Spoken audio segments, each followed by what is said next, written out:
how they continue to grace us with their presence and how they continue to engage with the work that we're trying to accomplish. I want to use this opportunity to recognize His Worship Ekong Imona, the Chief Magistrate Court 1, Ikot Nakanda of the Cross River State Judiciary. You are very welcome. His Worship. Thank you very much, sir.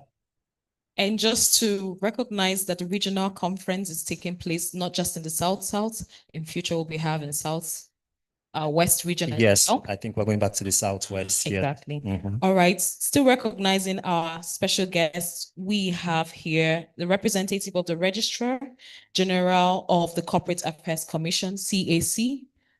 Is he seated or her seated here already? You're welcome, sir. Thank you very much, sir. Please, let's put our hands together for him. The Corporate Affairs Commission being a very important regulator within the wider ecosystem of ensuring that, civil society organizations are and remain compliant, and they are also aware of new developments on the regulatory side. I know, for example, within the past week or so, the CAC has issued new guidelines with respect to fees and charges, which I'm pretty sure during the regulatory panel, he'll be talking a bit more about. Exactly. We look forward to more insights regarding those changes that have taken place in the past week. Absolutely. I don't know if he is present here yet, but I want to recognize the participation of the Honorable Commissioner for Information, Orientation and Strategy from Bayelsa State, Honorable Ebiowo Kukuobia. I don't know if he is in here yet.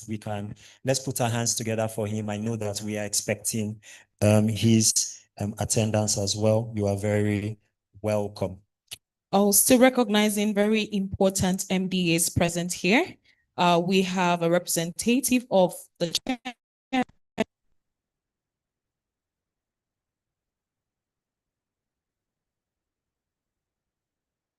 Thank you very much, man. Thank you very much for the FIRS's representation. We also recognize the presence and the attendance of the representative of the Special Control Unit Against Money Laundering of the Economic and Financial Crimes Commission. Oh, sir, you're welcome. Thank you very much for coming. Please, let's put our hands together right for him. SCOMOL is doing very great work, especially around deepening our understanding of anti-money laundering and counter-terrorism and financing protocols. They are very important things for civil society organizations to recognize on that front. Especially in case of accountability and transparency. Absolutely. And as big proponents of accountability and transparency ourselves, it behoves of us to also be accountable and transparent too. All right, still recognizing MDAs. We are also glad to have some state MDAs represented here today. Let's welcome the representative of the Akwa Ibom State Internal Revenue Service. Yep. Is he or she here? The representative of the Akwa Ibom State Internal Revenue Service. Okay. I take they are on their way. Yes, indeed. And, grateful for their representation and their attendance when they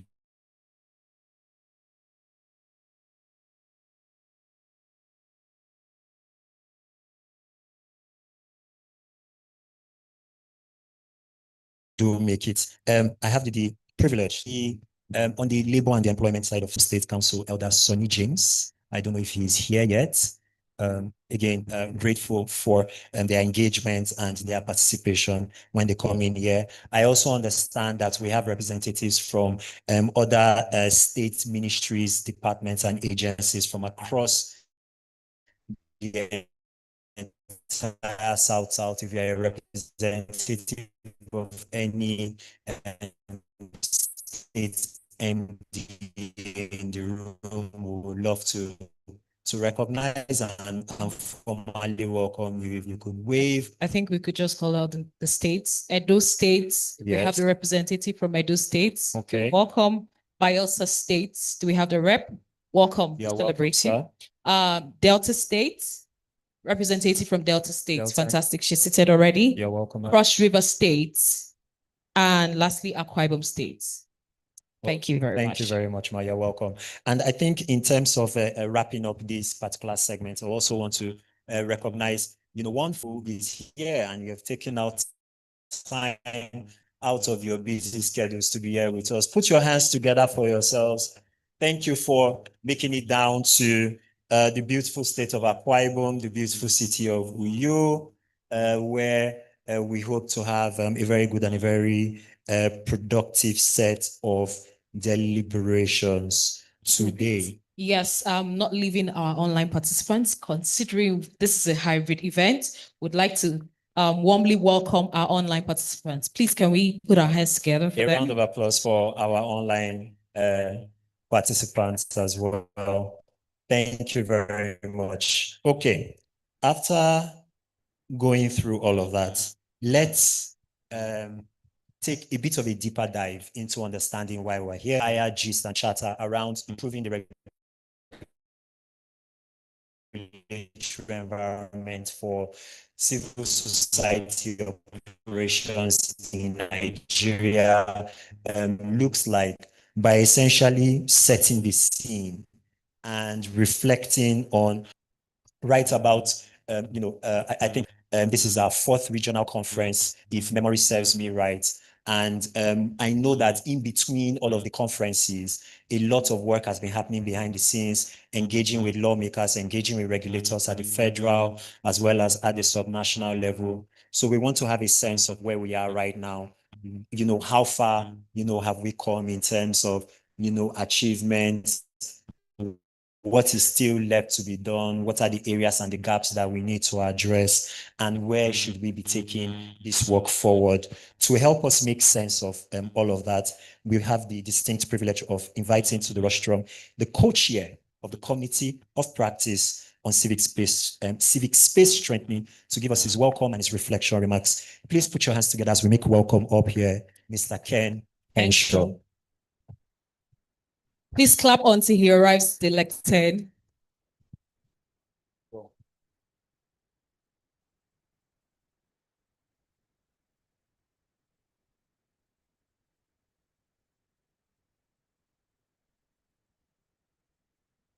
Good morning, distinguished ladies and gentlemen. I am extremely excited to be here. Honorable legislators in attendance, members of the houses of assembly across the 4 states present here, members of state cabinet commissioners, the EU delegation, federal government agencies, including SCUMO, FIRS, state government agencies in attendance, the Executive Director, Global Rights, members of the Community of Practice, civil society organizations, media, ladies and gentlemen. It is my profound honor to welcome you to this 2nd South-South Regional Conference on improving the regulatory environment of CSO operations in Nigeria. This initiative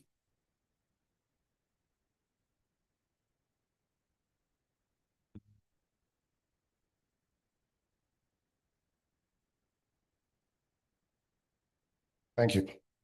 This initiative has been put together by the Community of Practice on Civil Space Strengthening, facilitated by Global Rights with the generous support of the European Union.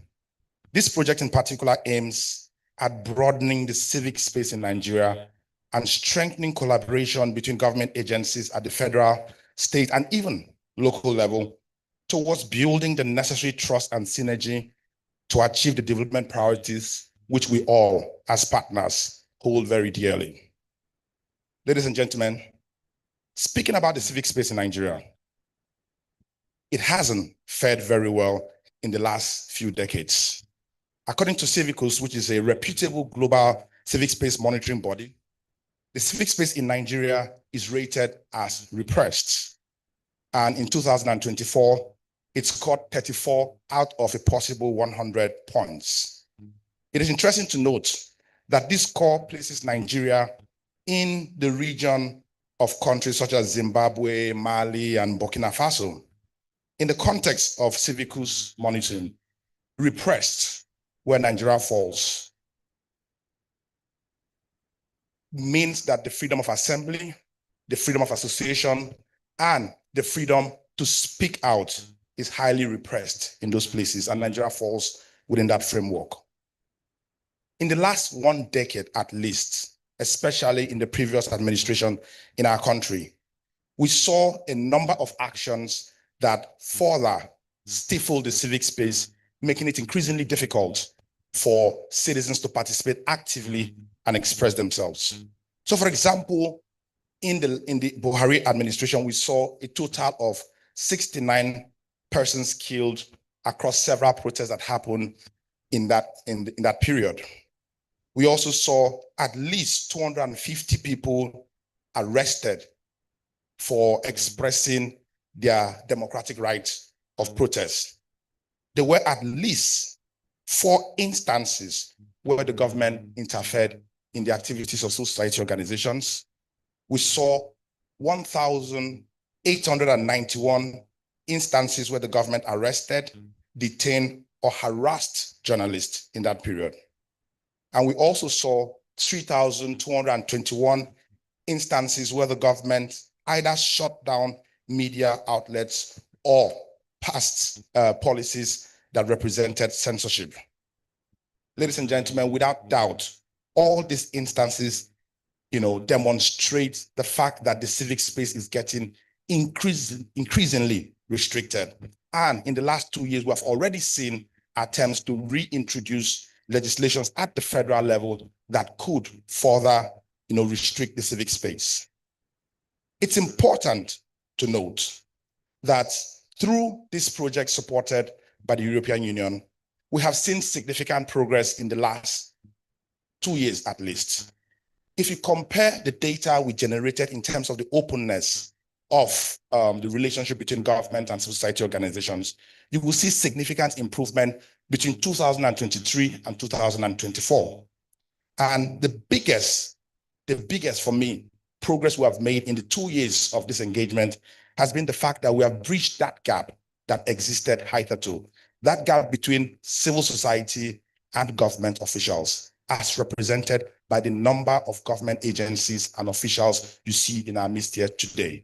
And this demonstrates that the suspicion is gradually disappearing, and we're learning to work more closely together. It's important to note, ladies and gentlemen, that in the past, the relationship between civil society and government has essentially been characterized by suspicion and sometimes acrimony, where governments often see civil society as critics, unnecessary interlopers, and civil society see government officials as enemies who should be watched and checked at every point in time. But through this project, that narrative is gradually changing. We are gradually seeing ourselves more as partners in progress, partners who want essentially the same thing, to see our country go forward and to see improved civic space environment and improved development indicators for ourselves. It is my honest and sincere expectation that at the end of this conference, we will have been able to bridge that gap further by at least a mile, where we see closer collaboration, closer partnership, and closer synergy. It's also important to note that through this conference and through other conferences we have held and other activities within this project by the community of practice, we've come to the realization that there is no us and them. There is no they and us. There's just us, citizens of the Federal Republic of Nigeria, who want exactly the same thing: to work together in peace, in harmony, and in synergy to see our country move forward. Once again, ladies and gentlemen, I welcome you to this conversation and to this conference. God bless you all, and God bless this Federal Republic of Nigeria. Thank you. Thank you very much. Can we please give Mr. Ken Henshaw, the co-chair of the Community of Practice, Civic Space Strengthening? Can we give him a round of applause one more time? We do hope by the end of this gathering today, all of the objectives highlighted will be met, and even beyond that, implemented. Thank you so much, Ms. Ken. To bring us the welcome address, we have a very wonderful young woman. She is at the forefront of global rights. She is the executive director and of course, the implementing partner for this project carried out and fully funded by the European Union. She is no other person but Ms. Abiodun Bayewu. She will be giving her welcome address virtually. Ladies and gentlemen, I crave your indulgence to please pay attention. Thank you. Well, good morning, everyone. Can you hear me?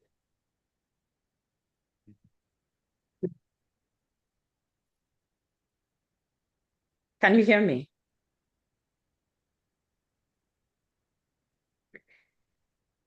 Good morning. Can you hear me?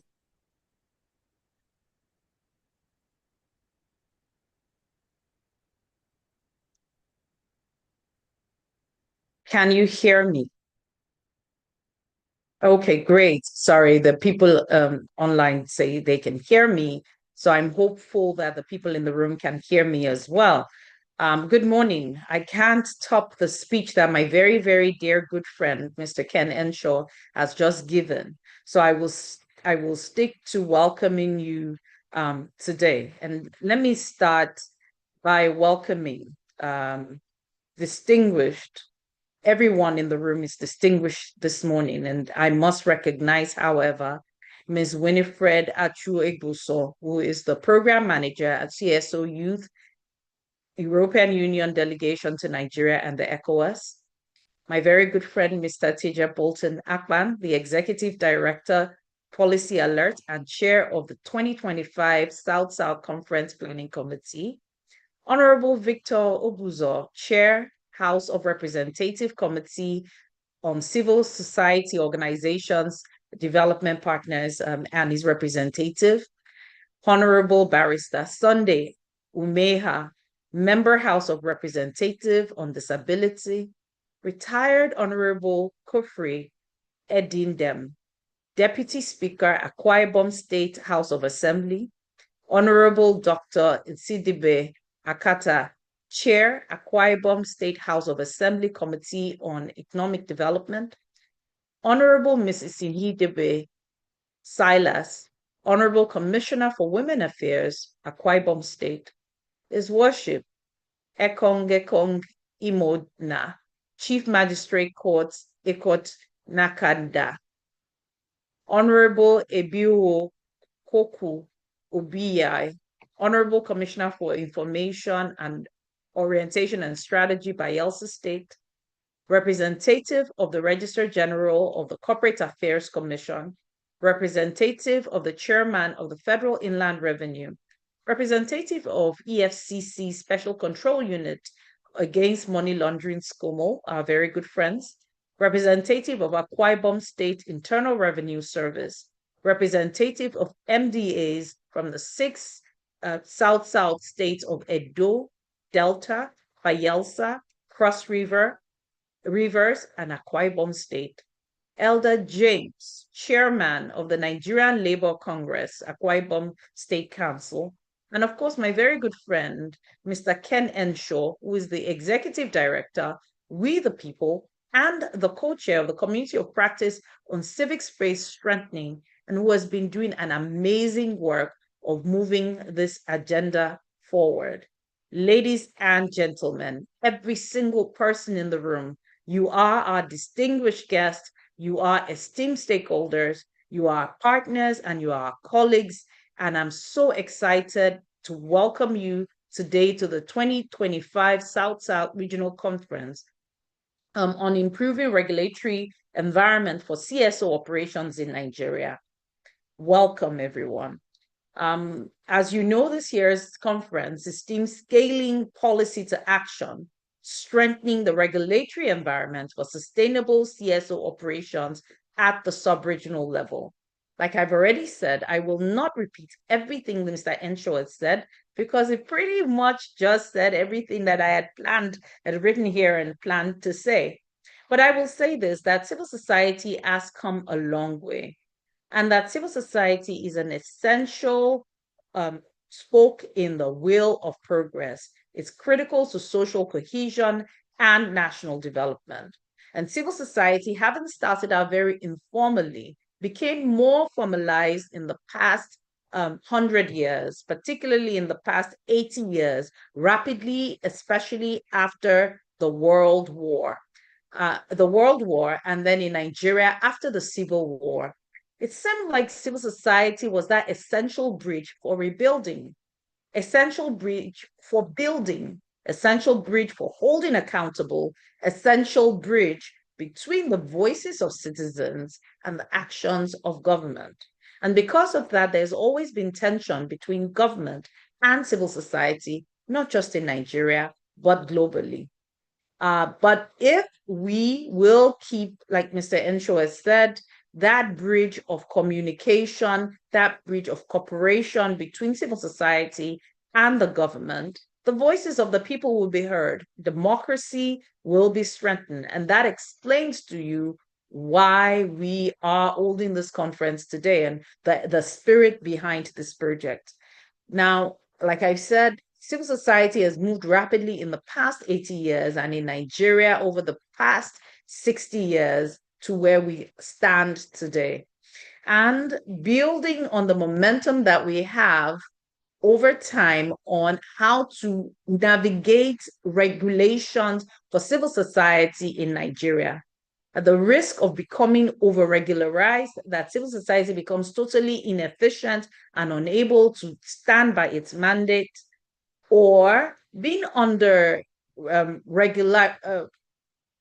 regulated in a manner that speaks to us not being trusted as a very essential group in society. We must find that middle ground. And so building on the momentum of the South-South Conference, which held in Calabar last year, which convened well over 200 people from the South-South states, Abuja, and from the Southwest.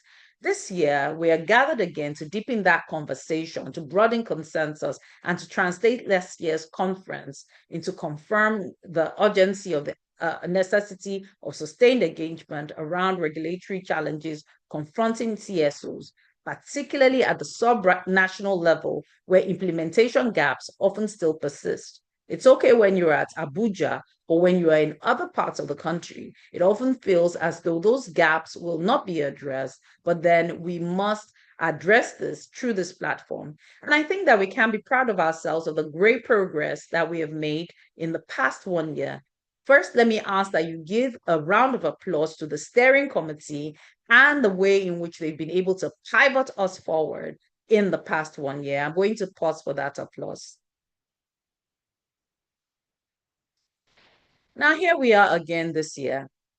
We can begin to reimagine the boundaries of civil society and of government, of that relationship, to begin to rethink of regulation, not as a tool of control or restriction, but a framework that fosters accountability and trust, enhances participation, empowers civil society, amplifies the voices of Nigerians and leads meaningful conversation on development, democracy, and governance.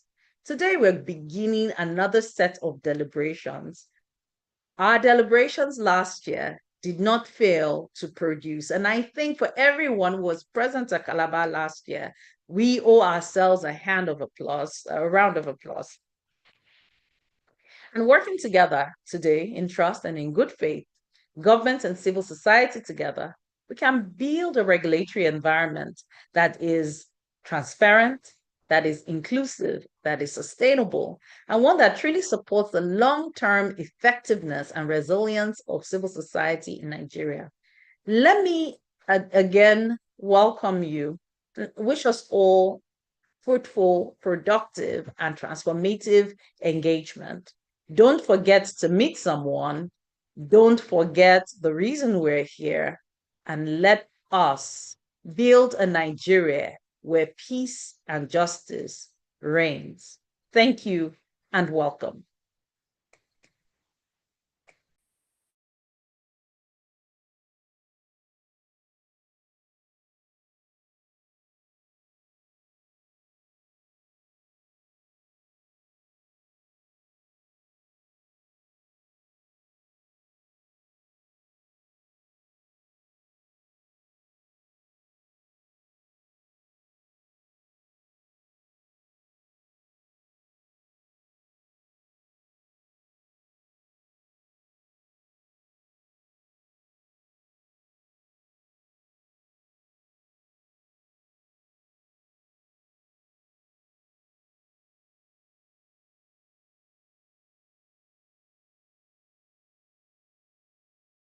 So I know that for quite some time now, under various guises and under various programs with a number of implementing partners, the EU delegation to Nigeria and the ECOWAS has really made it a very important ethos of the work that they do here in Nigeria to generally improve the regulatory environment for civil society in Nigeria, but also to drive increasing awareness among civil society around their compliance obligations, right?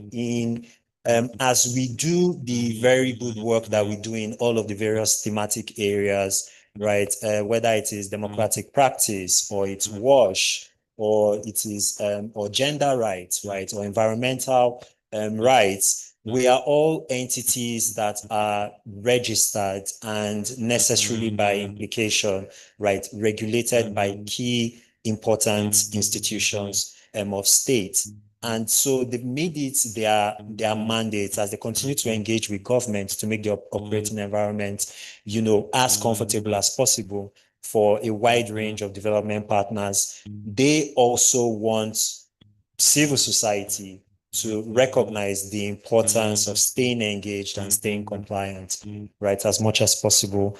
And under that wise, we would be taking recorded remarks, I believe, from the head of cooperation at EUDEL, whose office and whose remit, right, includes all of these ancillary responsibilities. His name is Mr. Massimo De Luca. Again, I crave your indulgence, right, to listen and pay attention. Are we ready? Thank you very much.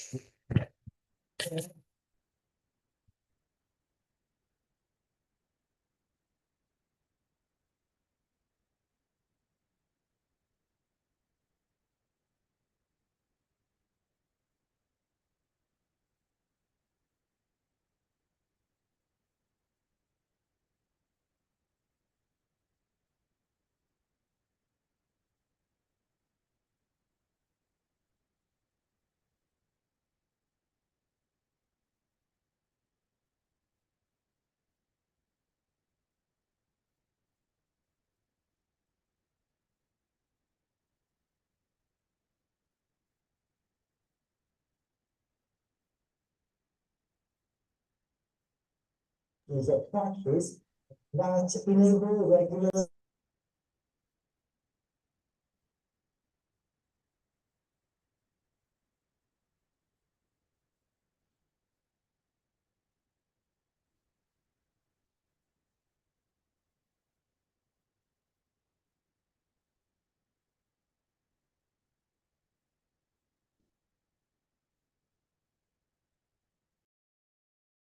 initiatives like the regional conferences,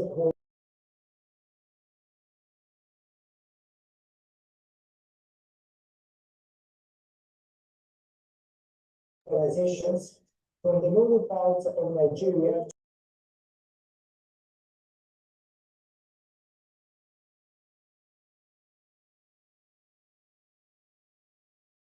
The series of which are held in 2024. The 2025 conferences are holding in the Niger Delta, Southeastern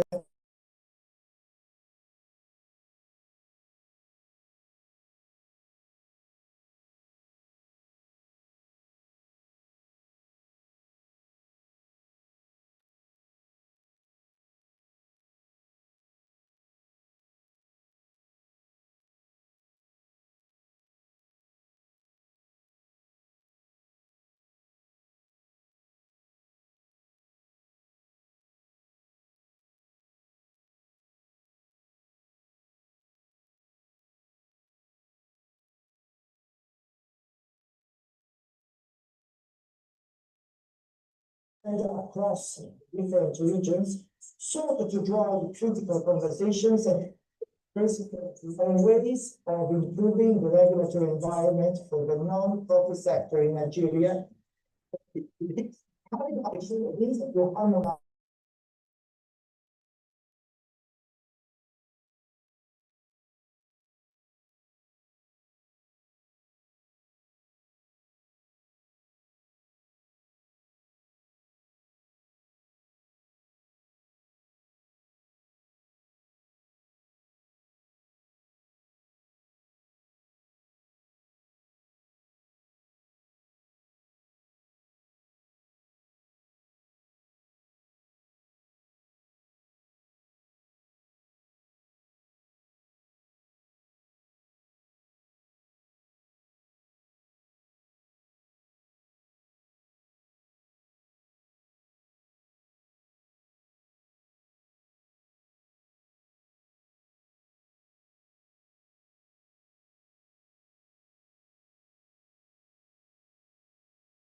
ensuring that the voices of the marginalized and vulnerable are heard. Another regulated environment negatively affects CSO operations and their ability to contribute to the development of the country and state revenue. They won't hear anything if I go outside. I'm feeding from the sound in the room. This is very consequences. Your participation is an indication of part of the way of positive change that civil society actors and government stakeholders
from the development side of things, right?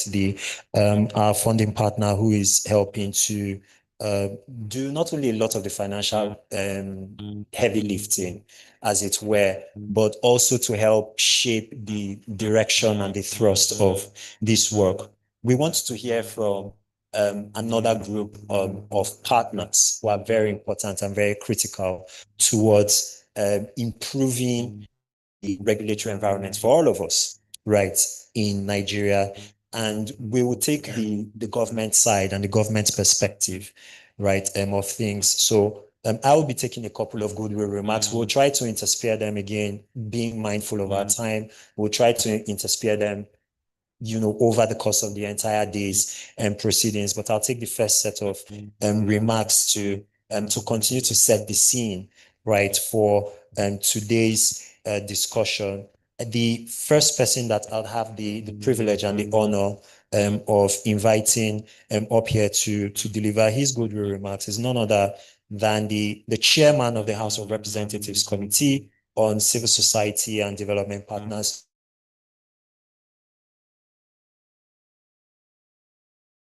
Please put your hands together as I make welcome to the rostrum, Victor Obuzo. Please, let's keep clapping until he gets here. It's a short walk, so we can afford to do it. You're welcome, sir.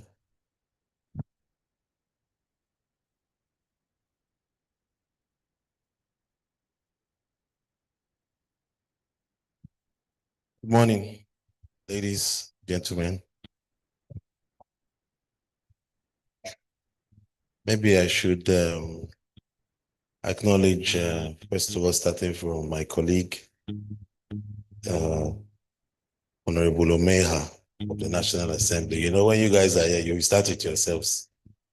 But we in the country, you start with us. So my brother, it's good to also have you here. I want to recognize the organizers of this program, the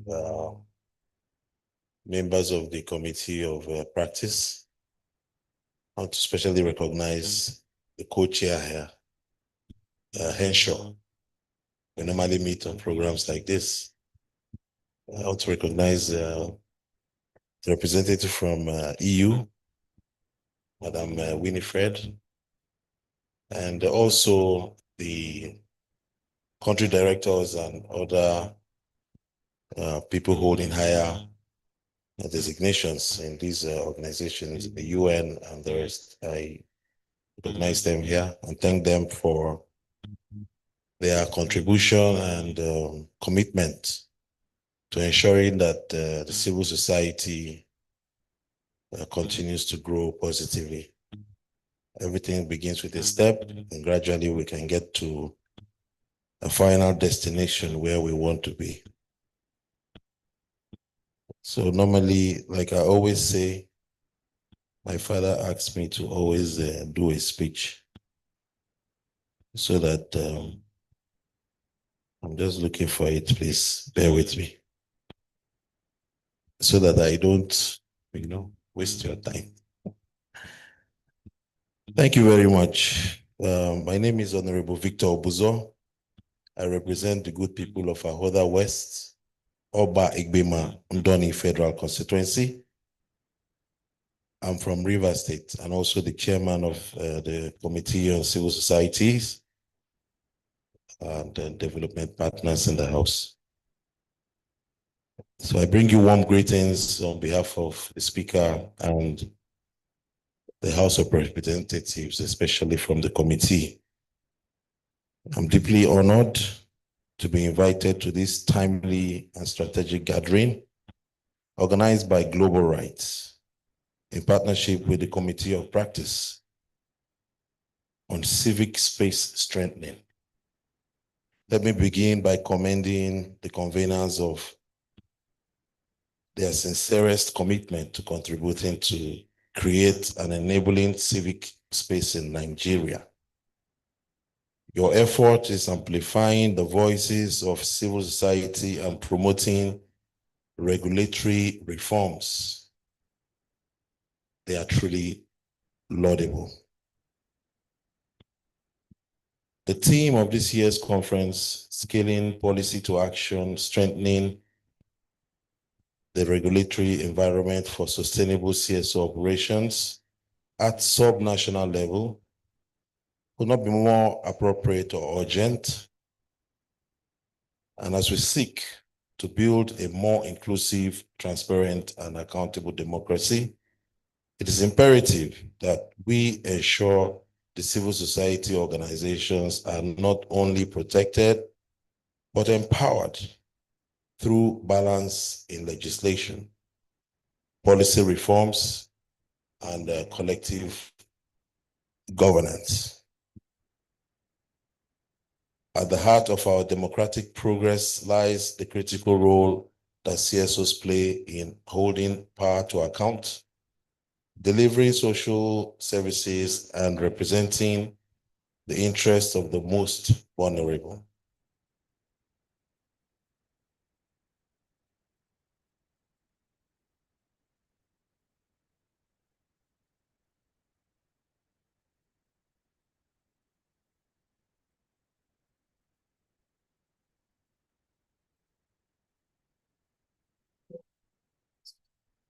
Thank you. However, we recognize that the regulatory landscape, from CAMA to FIRS regulations and anti-terrorism laws, can sometimes seem to stifle the same voices we ought to amplify. I assure you that with regular dialogue, we all can do something to protect the civil space while allowing government to protect us. This conference presents a unique platform to engage in honest and forward-looking dialogue, to identify contradictions in policy, and to propose concrete, actionable reforms that strike a balance between state oversight and civic freedom. As lawmakers, we must not only legislate, but listen. We must not only regulate, but also protect. In the House of Representatives, we have demonstrated our commitment by championing laws and oversight mechanisms that foster enabling environment for civil society. But we know there is more to be done, especially at the sub-national level, where much of the operational realities of CSOs are felt most directly. I assure you that the House of Representatives Committee on Civil Society Organizations and Development Matters stands ready to partner with you, the stakeholders, the experts, and the advocates gathered here to translate these dialogues into legislative actions. Together, we can ensure that laws are not tools of restriction, but instruments of progress. Let me conclude by reiterating our vision. A Nigeria where civic voices flourish, where development is inclusive, and where policy is not just written, but lived for the good of all. I wish you a fruitful deliberation and enduring outcomes for this conference. I thank you, and God bless Nigeria. Thank you. Can we make the ovation louder?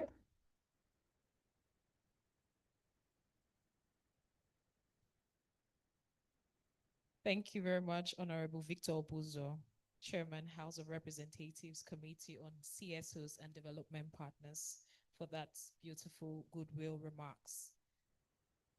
Distinguished guests present, we are still on goodwill remarks, and we will be taking another goodwill remarks from a very distinguished personality present here today. I'd like to welcome up the lectern this morning, His Worship Ekong Imona, Chief Magistrate Court, Cross River State Judiciary, as he delivers his goodwill remarks. Please make him welcome.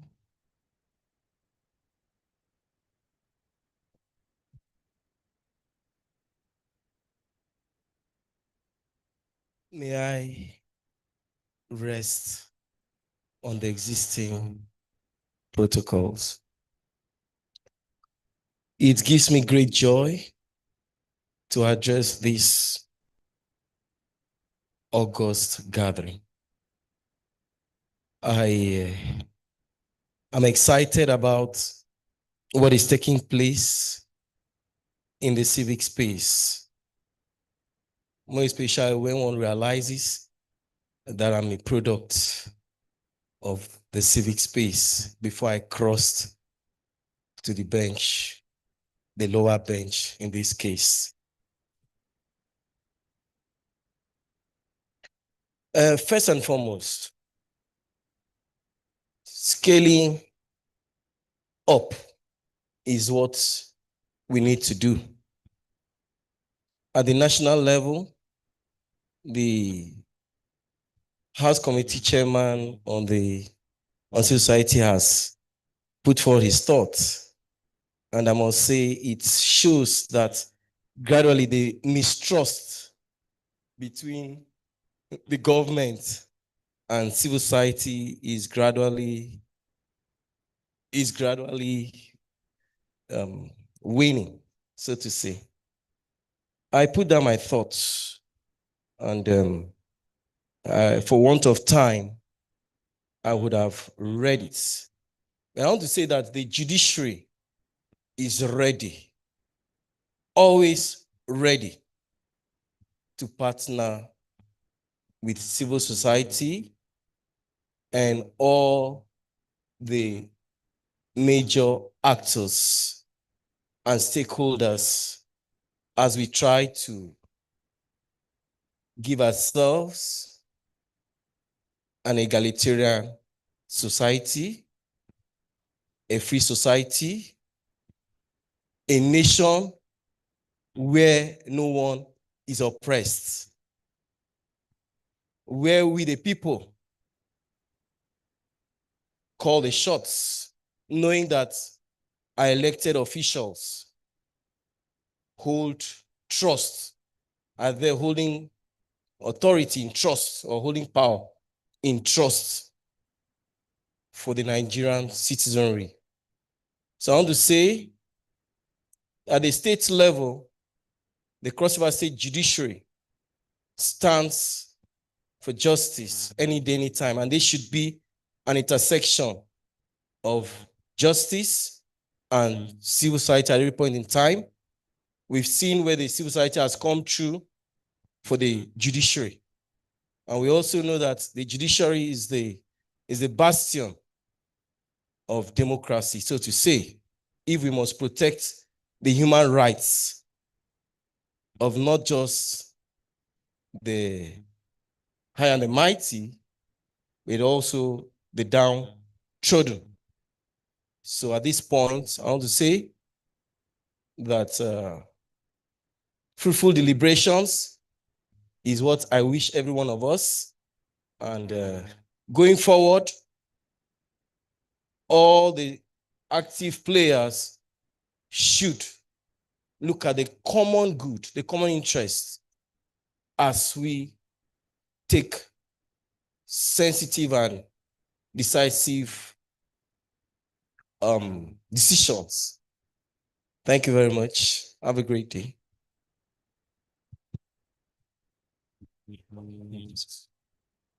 Thank you very much, His Worship, Ekong Imona, for a very, very important intervention, right? Many of us do not think of the judiciary as an obvious partner when it comes to defining the strength of our regulatory environment. But as someone who studied in law school many years ago, if there is one salient fact of life, it's disputes, and the entire process of resolving competing interests against each other is where the judiciary really comes to play. There are issues that we've debated in many rooms around important markers that would potentially define our operating environment that will at some point require the clarification, will require judicial clarification, I should say.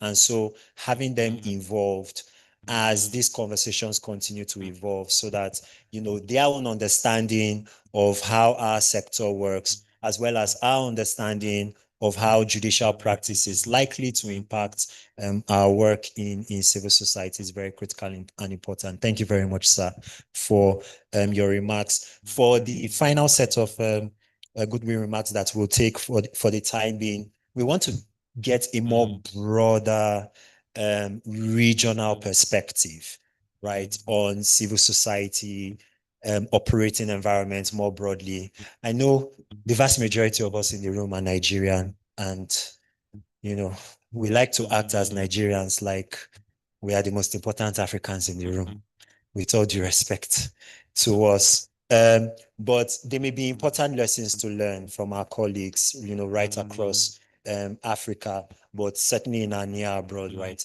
of West Africa, in terms of how the evolving practice for regulating, for managing civil society concerns, right, would be. And there are few people, I think, who are more capable of giving us that unfiltered perspective, right, than the next person that I'm going to have up here. She's the country lead for the West Africa Civil Society Institute Node, Nigeria. Please, let's make welcome Omolara Balogun to give her remarks. I know we may have caught you a bit off guard, ma'am, but do oblige us. You're welcome. Please keep those hands together until she gets here. We're trying to encourage her. Thank you. Thank you, ma. You're welcome. Thank you so much. And believe me, I needed that encouragement because I didn't prepare for this. But when your boss calls, who are you to say no? So thank you, Prince, for the opportunity. Please permit me to stand on the existing protocols and to congratulate especially Global Rights for this interesting initiative. It's quite difficult to speak, and when very senior colleagues have already spoken and set context for the conversations that we'll be having today.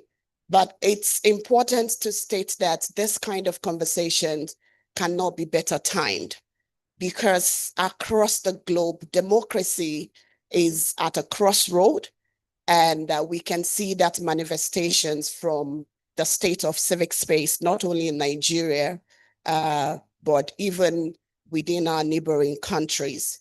We are seeing consistent repression of civic operations either through legislation or through some form of operations procedures from government. And we are also seeing a lot of crackdown on protesters. In fact, most of our neighboring countries that are currently under military rule, like Mali, Burkina Faso, Niger, do not have the kind of privilege that we have to gather, to have this kind of conversation today.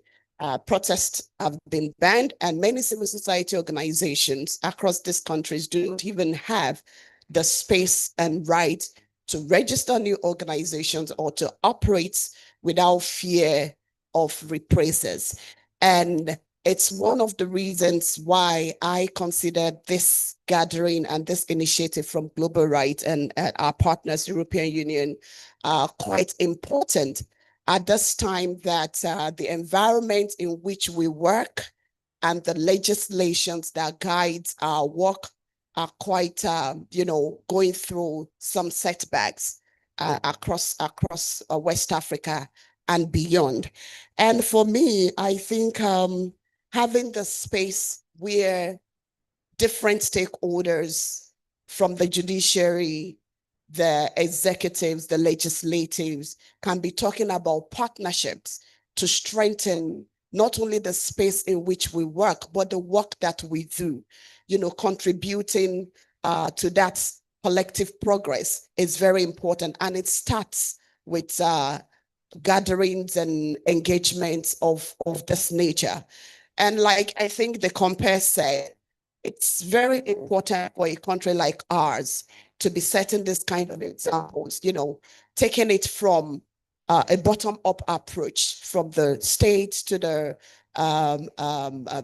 region. This time we are having the South-South conversation and up to the federal level. I think it's very important because one of the major challenges that we are facing is that this kind of conversation, this kind of intervention does not really get to the people on the ground. Their voices really count. You really find them in the room where they can contribute on how to expand that space and contribute to rules, to procedures, to laws that guides our collective governance and development. So I consider this to be very important, and I want to appreciate the organizers for giving us opportunity to be here and to make this contribution.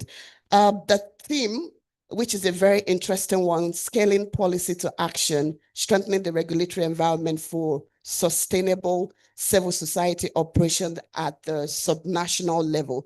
I think the word that caught me here, it's about scaling policy to action across many countries. And I dare say in Nigeria, we have interesting policies that need, further push to reflect in the lives of the people and of course in the space that we work. And I hope that by the end of this conversation, we would have been able to come out with strategic recommendations on how the different stakeholders can take some of this recommendations to the next level. And then the second one that caught my attention is the sustainability. And I think when I make further contributions this afternoon, we'll unpack that further. But what is important is our collective approach and partnerships on how to sustain our collective existence. Civil society is a key partner to development and to democratic sustainability. Thus, it is important that we are given the space, the voice, the resources to be able to contribute to that development. And I think conversations like this provide that platform where our importance, our relevance, and contribution can be heard by policymakers, some of which I really appreciate already in the room, and also by the constituency that we represent. So I think this is not only important, a conversation, it is one in the right direction to advance our collective progress. So I want to, on behalf of the West Africa Civil Society Institute, wish us a very reflective, progressive, and successful conversation today. And I'm hoping that the outcomes of our conversation will indeed scale policy to action. Thank you so much.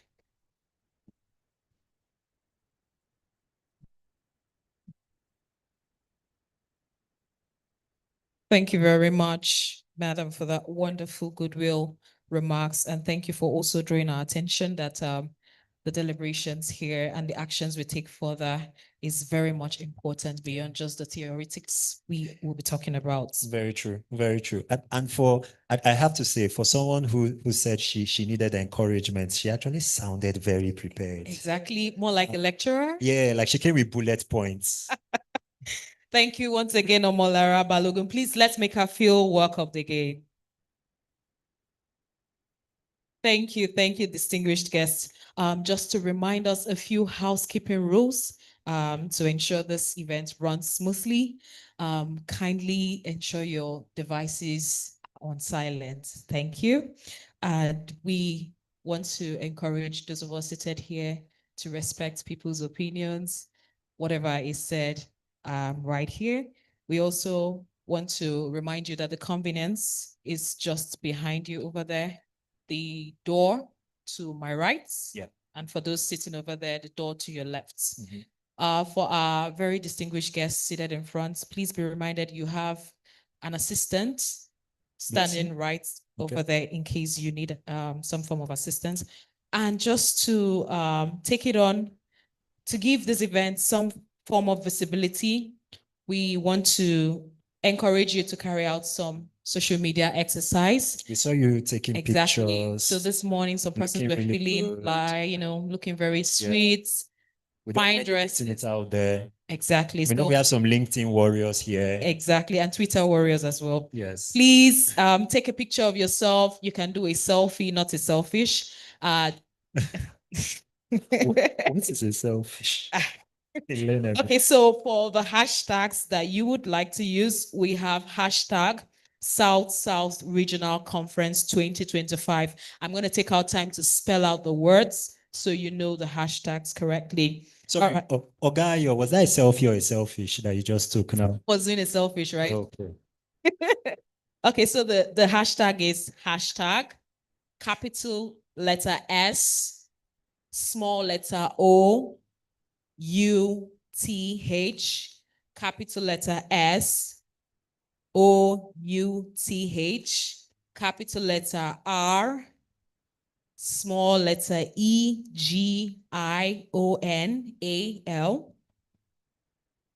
capital letter C-O-N-F-E-R-E-N-C-E, and we have lastly 2025. The way you're looking at me is like you wanted me to join you in the spelling. I wanted to be sure you are not taking it selfish. Okay. And we have the last hashtag here, hashtag civic space. Capital letter C, small letter I, small letter V, small letter I, small letter C, capital letter S, small letter P, A, C, E. Yeah. I was trying to do that more like a nursery school teacher. We noticed the vibe. It's okay. Yes, it's also displayed up here so that you are also able to follow along. Thank you very much. So, like Ms. Balungu was talking about, the entire purpose of us being here is how do we go from all of the good things and all of the right things being said here in the room to action. That's our raison d'etre for today. And as part of that, and as part of this wider this wider program, right, which the community of practice on civic space strengthening has been up to for a year and change, they have developed a state ranking dashboard that basically gives a top line snapshot of how the states are generally doing in terms of their promotion of a healthy and a vibrant operating environment for civil society. There are a couple of interesting, facts and moving parts that are on that dashboard, which the community of practice would like to highlight. Personally, for me, having been at, some of these a number of these conferences, I would just tell you that this is usually a highlight of the conference, because first and foremost, people will be looking at their states. Exactly. You know, how well is their state doing, or how well is their state not doing? There will be all those side conversations around how I agree with this, I don't agree with this. I remember when we were in Cross River, right? When we were in Calabar, there was a very vibrant debate that was going on in the back of the room, where they are like, this one, Cross River, I'm not sure. This one, no. This one, maybe. So we've come to that point where everybody will mark the attendance, if in effect, of the South. And we'll see the scorecard right here this morning. Yeah. So this is not to discourage the states, but I'm very sure your states will be representing in a good way. You know how we say it in this generation? Everybody's a winner. Of course, everybody's a winner. Every state is a winner. Of course. To help us make sense of the ranking dashboard and to put us through what this ranking dashboard is, please make welcome the program manager at Global Rights, Mr. Edosa Oviawe. Please make him feel welcomed as he come up to the lectern. He's here. Oh, he's already here. You're welcome, sir. Thank you. Maybe like Lara, I will need some encouragement. Please give me encouragement. All right. Because we are coming into a very important section, there was something that the compass did just now. I want us to just do it a little higher so we feel a bit relaxed before we go into this session. Mr. Co-chairs and Honorable, with your permission, I will want to ask everyone to just please rise up for a minute. Rise up with your phones. Please just rise up with your phones. And then you can turn your camera on and make it a selfie. Either a selfie video or a selfie picture, but make sure somebody else is in that frame. And just capture somebody. You can be giving a smile and then ensure somebody else is appearing on your frame. And then you can just post it to say, oh, we are live here at the South-South CSO Regional Conference holding in Uyo. Please get somebody on your frame. Don't be selfish. Do selfie, don't selfish. Not selfish. Ensure somebody else is appearing on the frame. Ensure somebody is appearing on your frame. Don't be selfish. Do a selfie.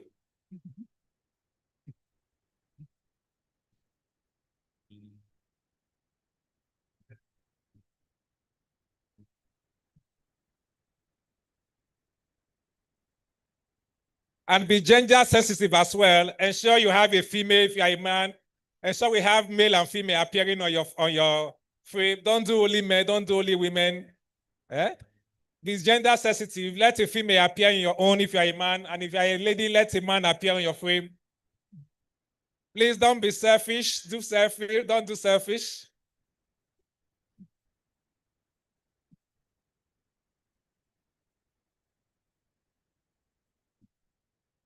Thank you very much. Thank you very much. Thank you. You may have your seat. Thank you. Thank you. You may have your seat. Thank you.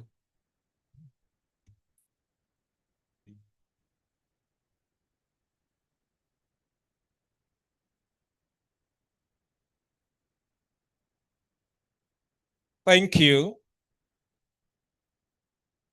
Thank you. Thank you. You may have your seats now. Thank you very much. Aha. Okay, welcome back. Welcome back. I asked for encouragement. I got more than I bargained for. Thank you very much. All right. Okay, I will not be doing this alone. I will want to bring up here two individuals to join me up here as we present the dashboard. The compare talked about when it was first presented last year. I think the first launch of the dashboard was in June last year, when the 2023 ranking was formally presented at the South-South Regional Conference.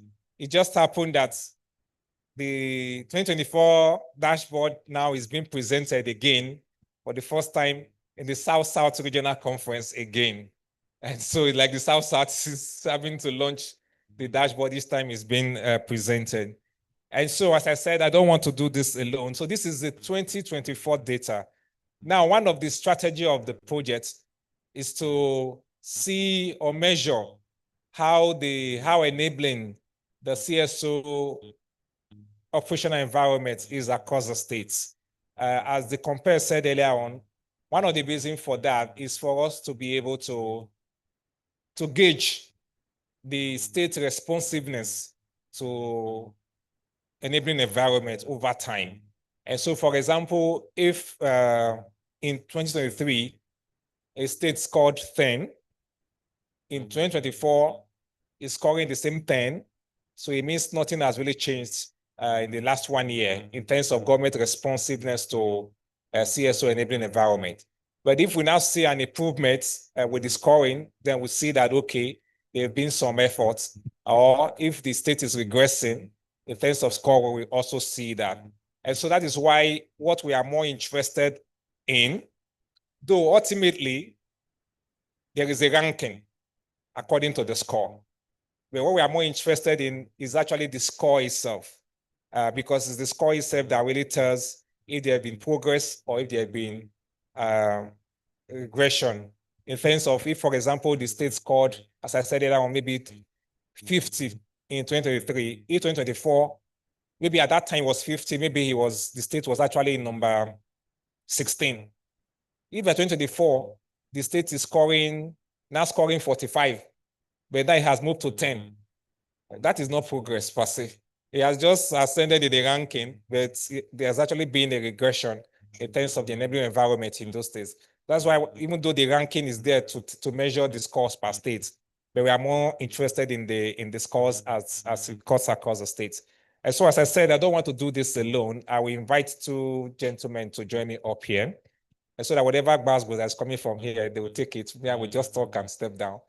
First, let me welcome the lead researcher on this state ranking, Mr. Ayo Adebusoye.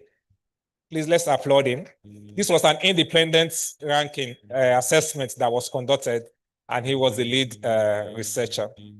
And please come up. And then to ensure I have enough bulletproof, I will want to welcome my leader.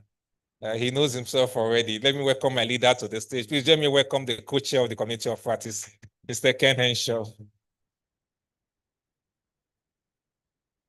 So me, I'm just holding the mic. If you have any basketballs, please throw it at these two people that are here. Please, IT, I want you to put up the dashboard. So one of the key highlights of the recent assessment, which is for 2024.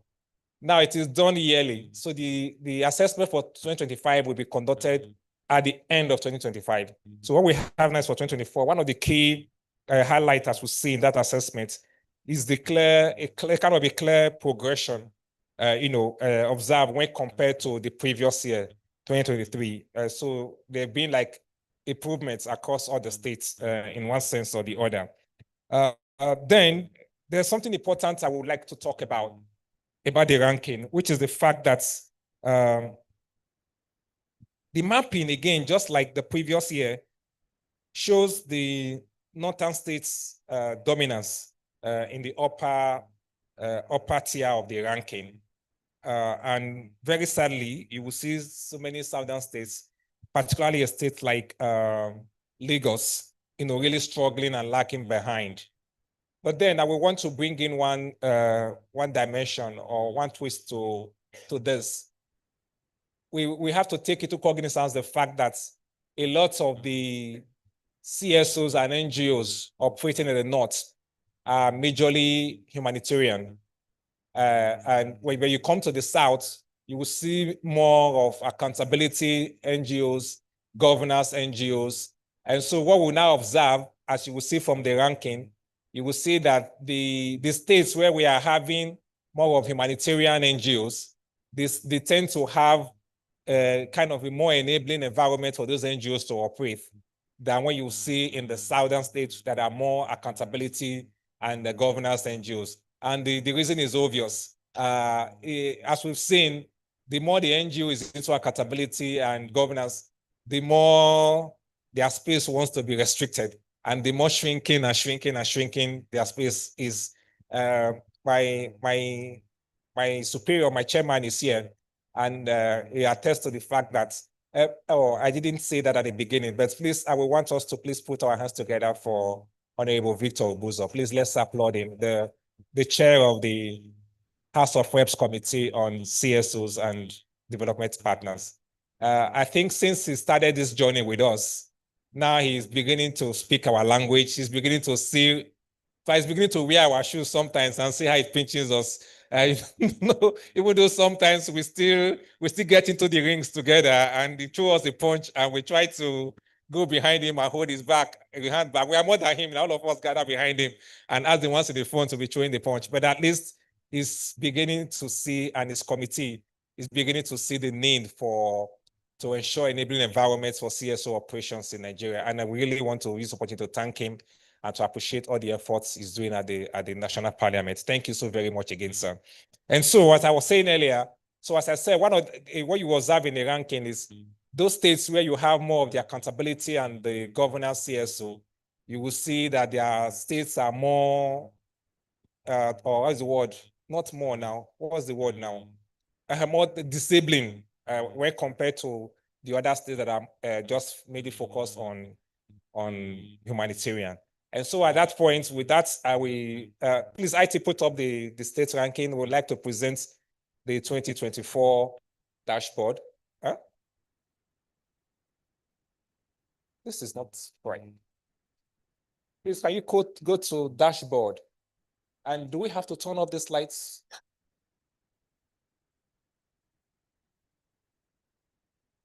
No, this is home. Okay, I screwed down. But these lights, please, can we take down this light here so it can be?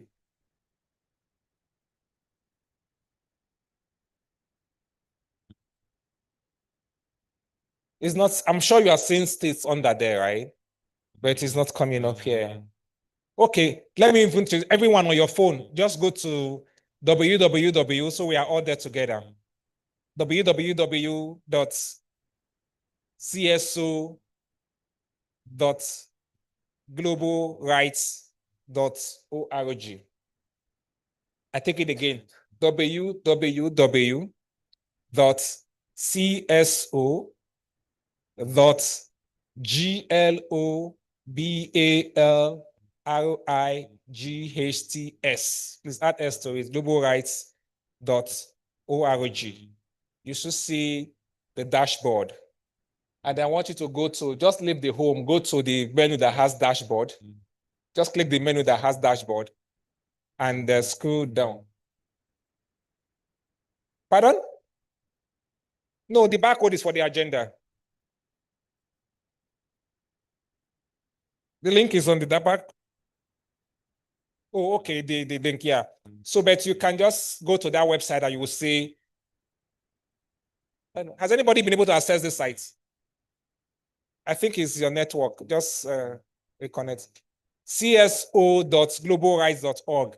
So if you have accessed this, I want you to tell me, scroll down, go to the ranking. I want you to tell us which state is appearing first. Which state has the highest score? I'm waiting to hear from the audience. Sokoto, right? Who can record 2023? Which state was on top? Pardon? It was Sokoto as well. Okay, before we go further, let me just show us how to navigate this dashboard, all right? The home, if you go to the home, you will see a summary. But if you come to dashboard, there is a drop down. There is 2023, 2024. So just click on 2024 and go down, and you will see the ranking as per the overall ranking, and then you will see the ranking as per the parameters that were used. And so at that point, I would like to allow Mr. Ayo to just talk briefly on the various ranking parameters that were used.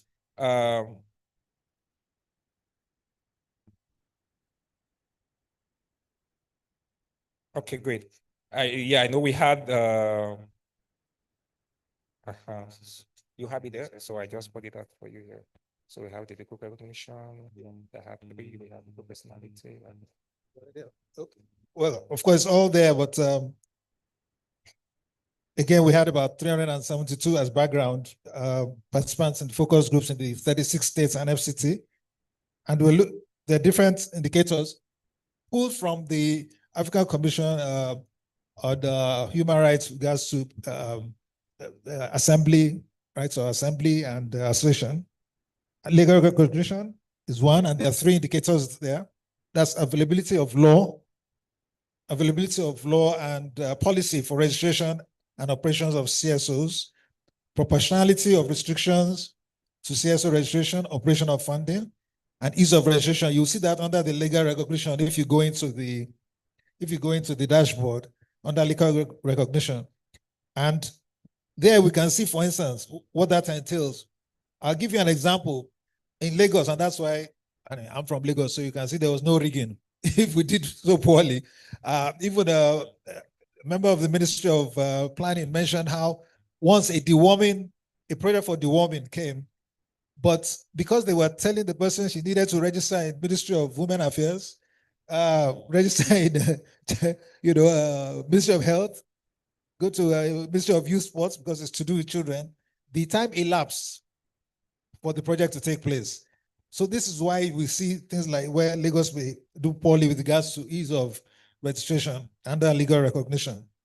Legal personality, there are four aspects to that: formation, notification, the aspect of a time frame, how long it takes for you to even get registered. Just like I mentioned, now this one took months, and protection of your legal personality. That's all under the indicator of legal personality.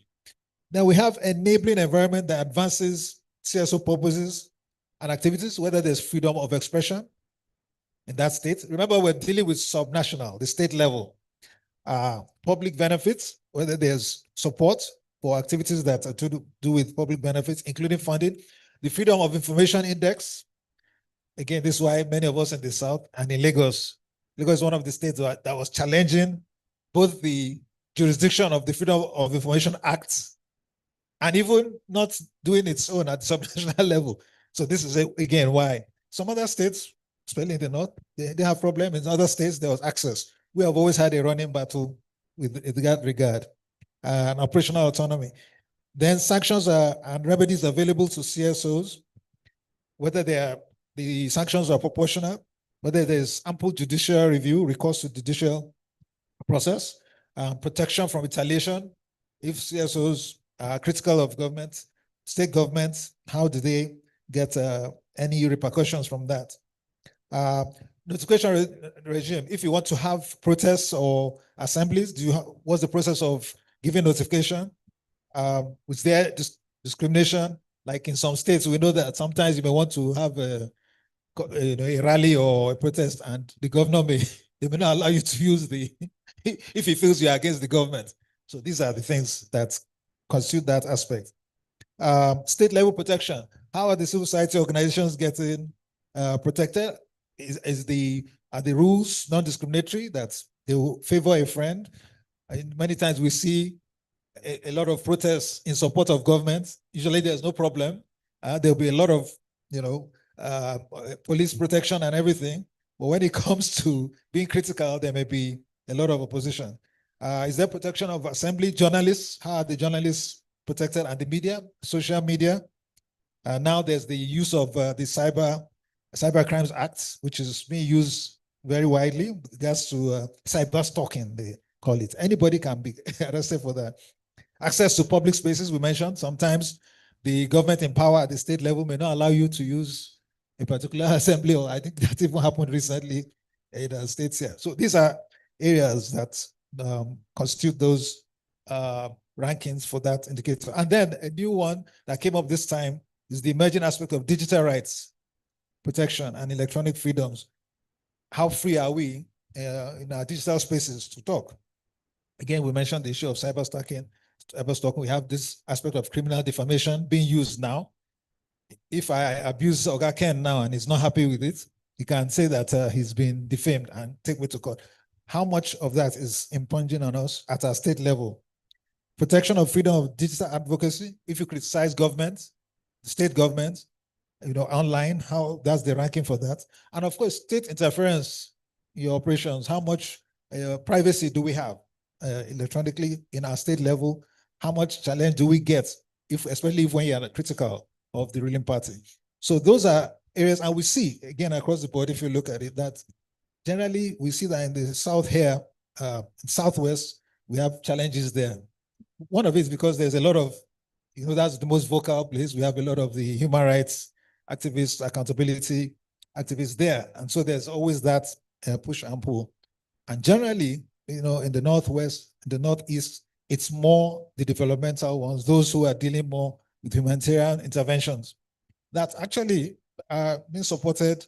Government really appreciates their support, regards to the funding, especially, which they bring. And of course, there are a lot of INGO presence in the North. So there's a lot of collaboration there. So this explains that kind of why there's, and of course, another thing, again, in the North, as far back in the 70s, there's the youth law edict that was very prevalent, especially in those days where the North was one. So most of the states have some kind of structure for registration of associations at the state level, which many have incorporated into more recent laws.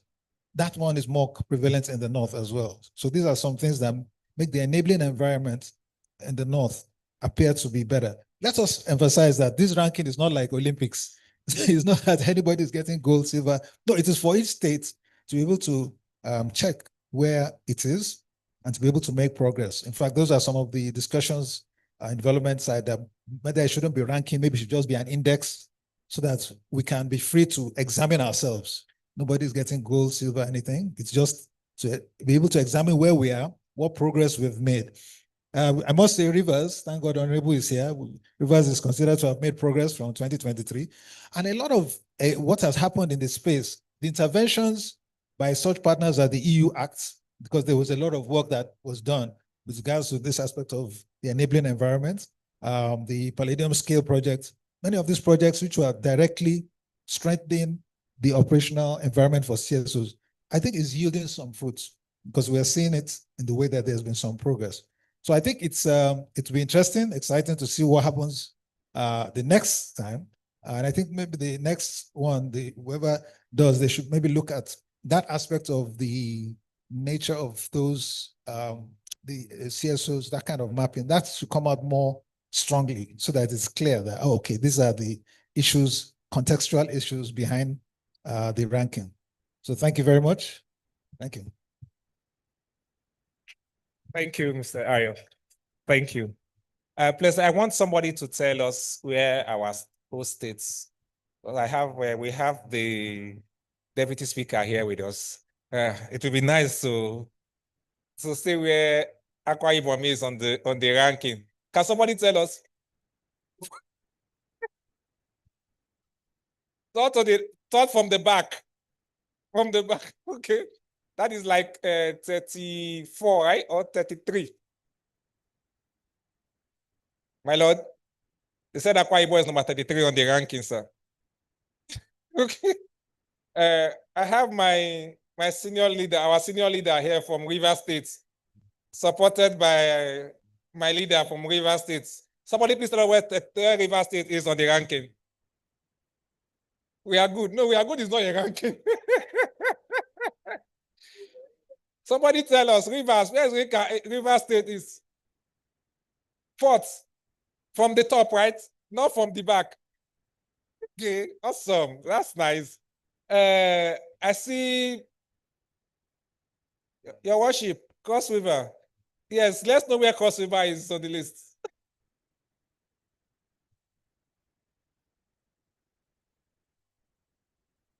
Where is Cross River is second to the last? Bayelsa, where is Bayelsa on the ranking?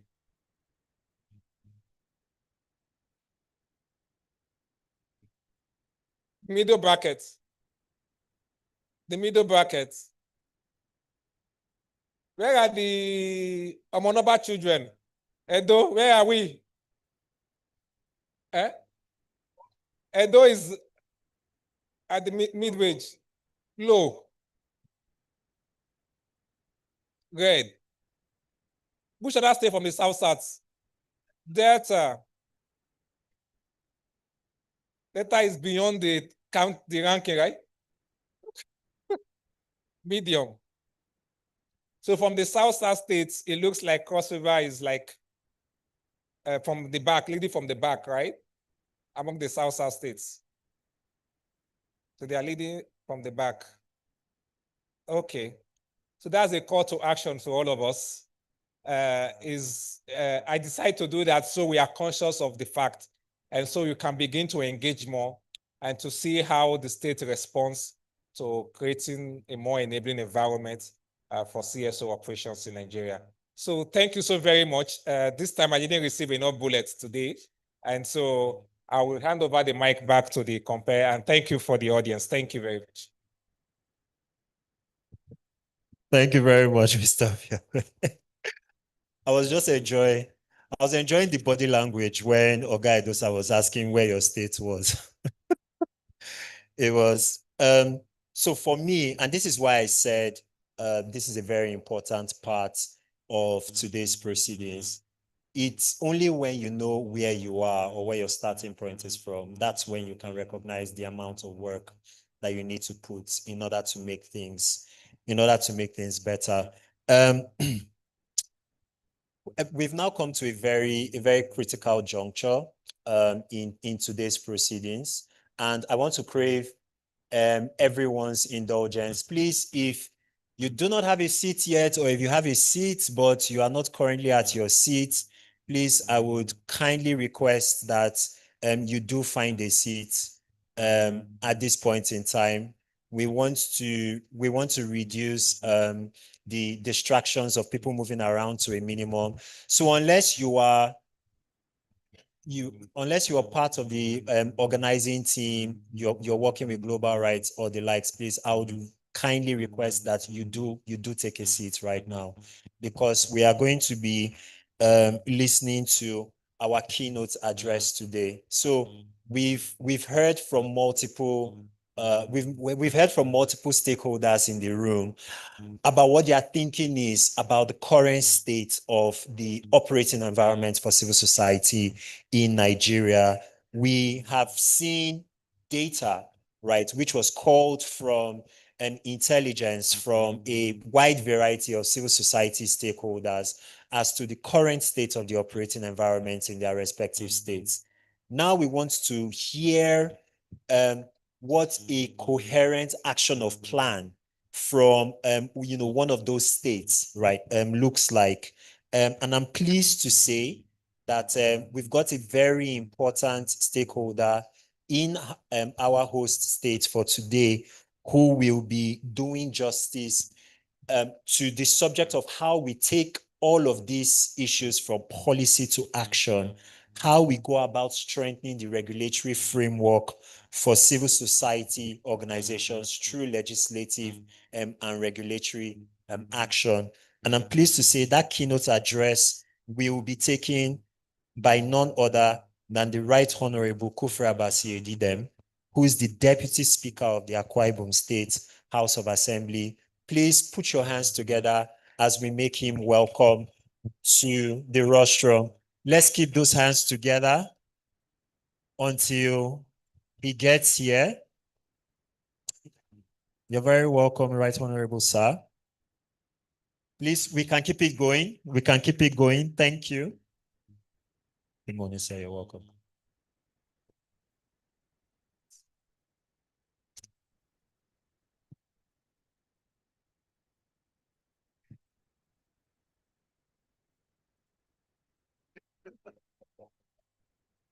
Thank you so much, Mr. Ikemesrefia. I want to thank everyone, especially the people that came to do the ranking. And at the end of this keynote address, I'm going to do my ranking too. Because they say, unless the lions develop their historians, every tale of the hunt will favor the hunter as the hero. So I'm going to also do my own ranking. I will see where River State will stand. And I know that Lagos will remain where it is in my ranking. And Cross River is going to move a lot higher as our sister states. Thank you. No, that is an expo to the ranking. And well, Akwa Ibom is where we are, and that's the reason why we are here. And I love it when we have data so that we can measure whether we are making progress or not.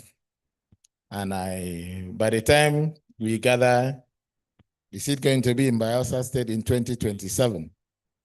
Akwa Ibom would have gone from red to what is higher than green? What is higher than green? Akwa Ibom would have gone from red, which bears a little similarity to the color of our flag, orange, to where the Nigeria flag is. I want to thank you. This is a keynote address, and I want to thank you too for being the only one that pronounced my name the right way. No, I don't mean in the pronunciation. All of you abbreviated my name. I know a lot of friends whose name are Oluwatoyin, so people call them Toyin or call them Olu. My own is Kufre Abasi. Once you abbreviate it to Kufre, it loses its meaning. So please, my name is Kufre Abasi. Edidem. Thank you. The keynote address presented by Right Honorable Kufre Abasi Edidem, Deputy Speaker of Akwa Ibom State House of Assembly, at the Summit on Scaling Policy Action, Strengthening Regulatory Framework for CSOs through legislative and regulatory action. The chairman on today's occasion, who also is the Executive Director of Policy Alert and Chairman Southside Regulatory Conference, my brother, Mr. T.J. Bolton.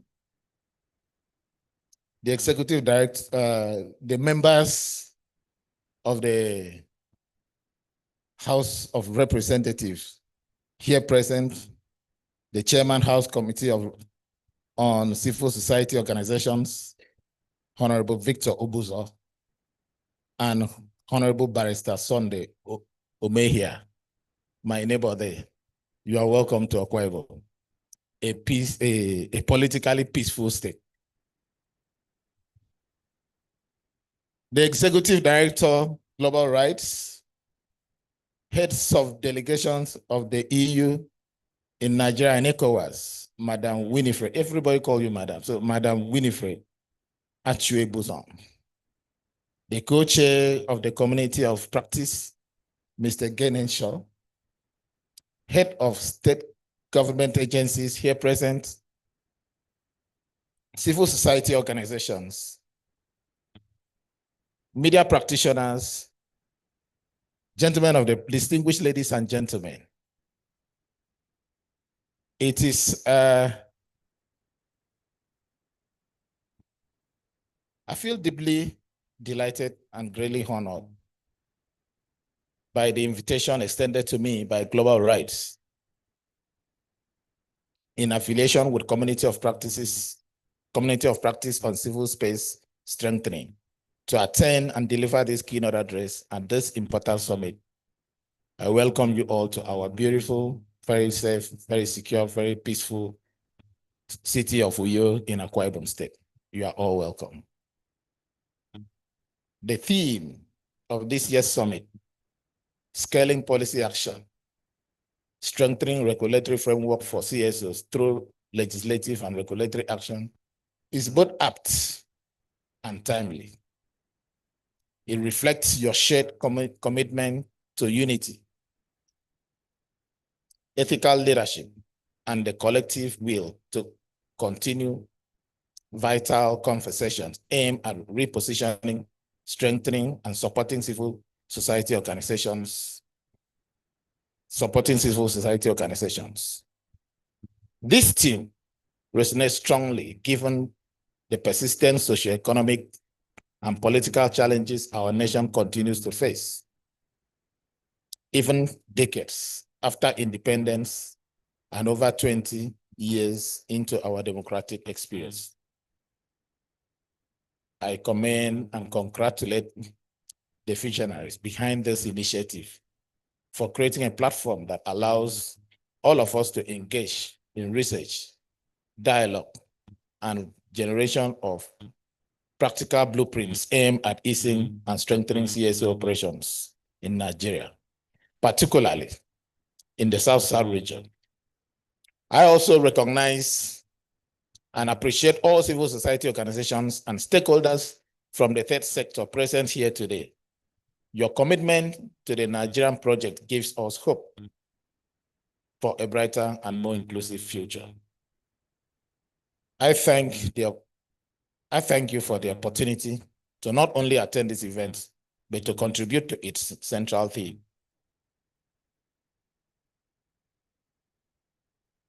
The former president of the United States, Joe Biden, once said, and I quote, "No fundamental change occurs merely because government acts.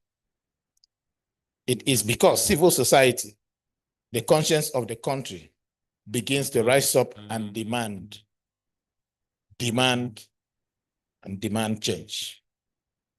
This, end of quote, this profound statement reinforces my personal belief that CSOs are not just necessary but indispensable to any thriving democracy.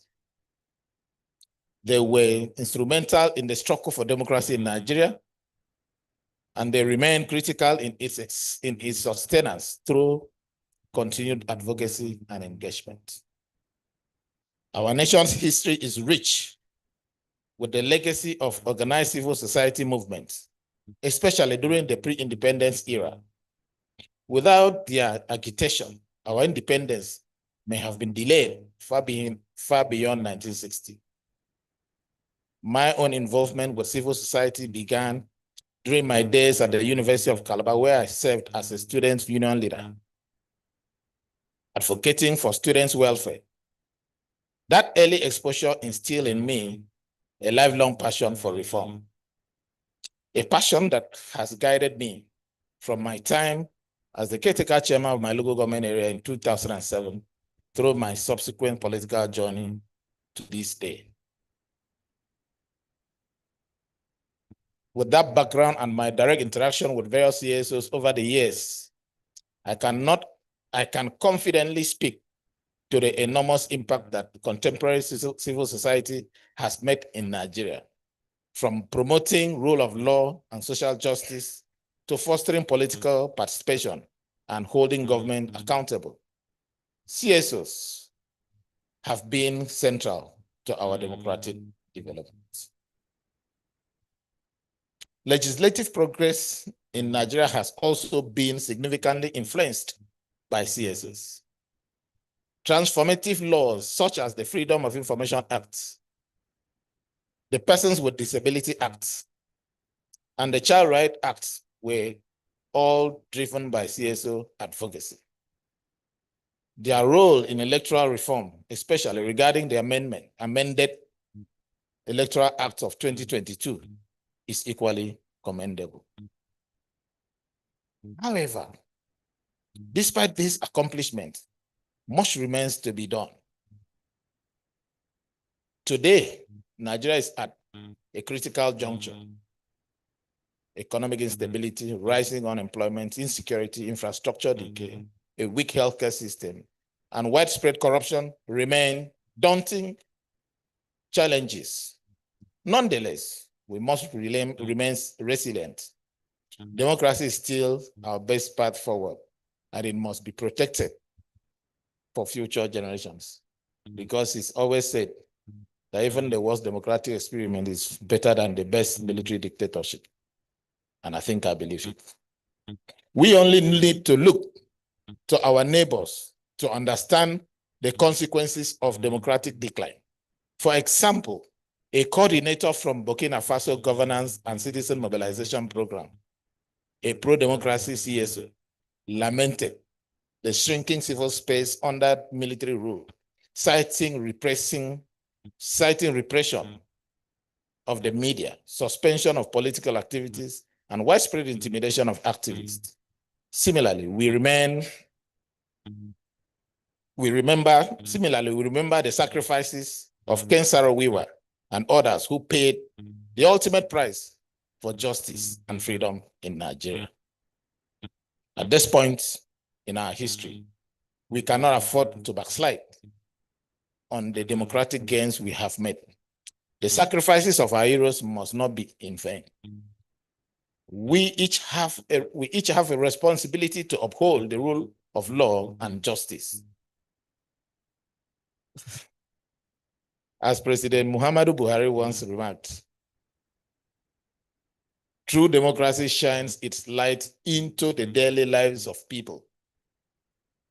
It affords us the freedom and liberty to think as we want, live where we want, and pursue legitimate endeavors that suits us, end of quote. Mr. Chairman and distinguished delegates here,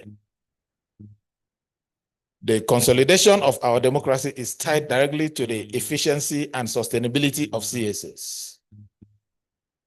These organizations can influence Nigeria's economic and political trajectory positively.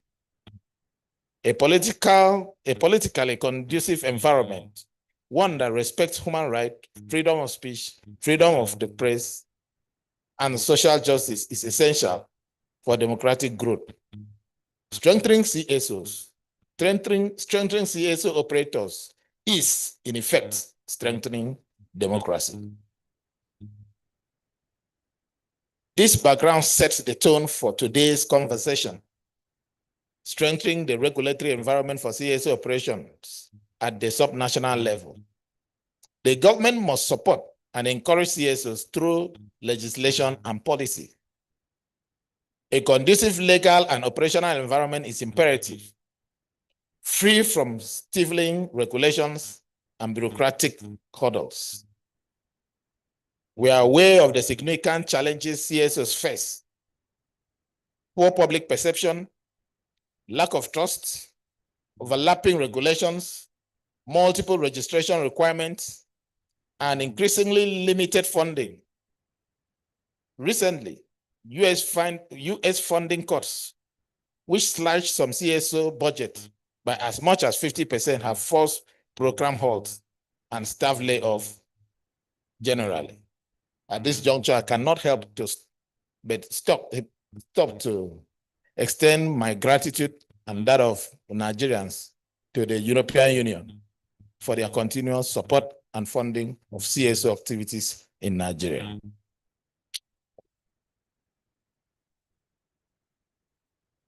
The survival of Nigeria's democracy depends on how boldly we confront these challenges.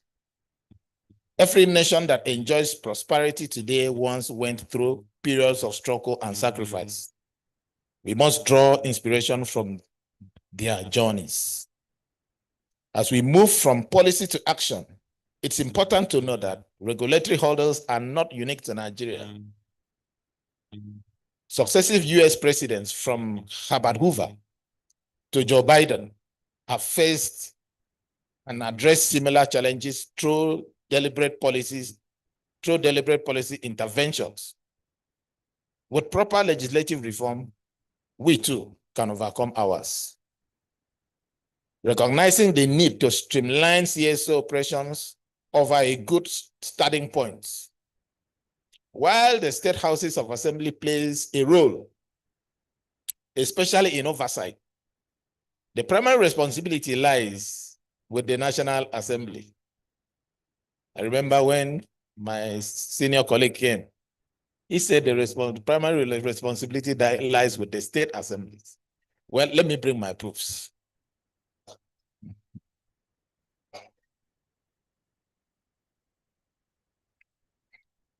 Many of the laws regulating CSOs, such as the Company and Allied Matter Act, CAMA 2020, falls under exclusive legislative lists. Under the doctrine of covering the field, as we call it in the legislative balance, once the National Assembly legislates on a subject, the state legislature cannot enact conflicting laws except in areas not covered. However, state can conduct oversight on their own MDAs to curb over regulations and collaborate with federal institutions to address duplicative process. Before initiating reforms, there must be a holistic review of existing laws and regulations affecting CSOs.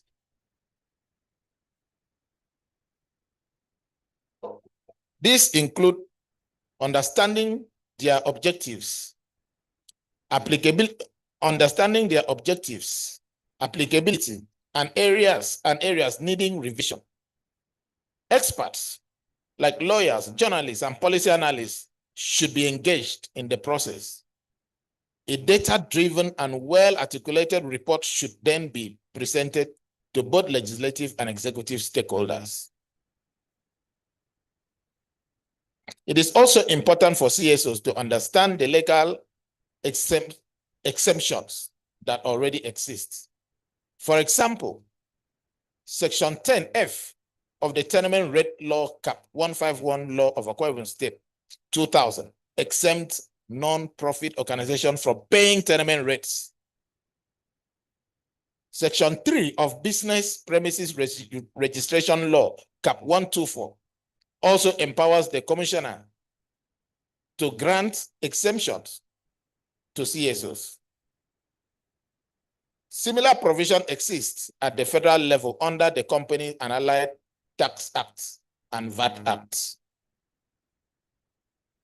Broader stakeholder consultation should include the Senate, House of Representatives. I thank God that I've seen the committee chairman here.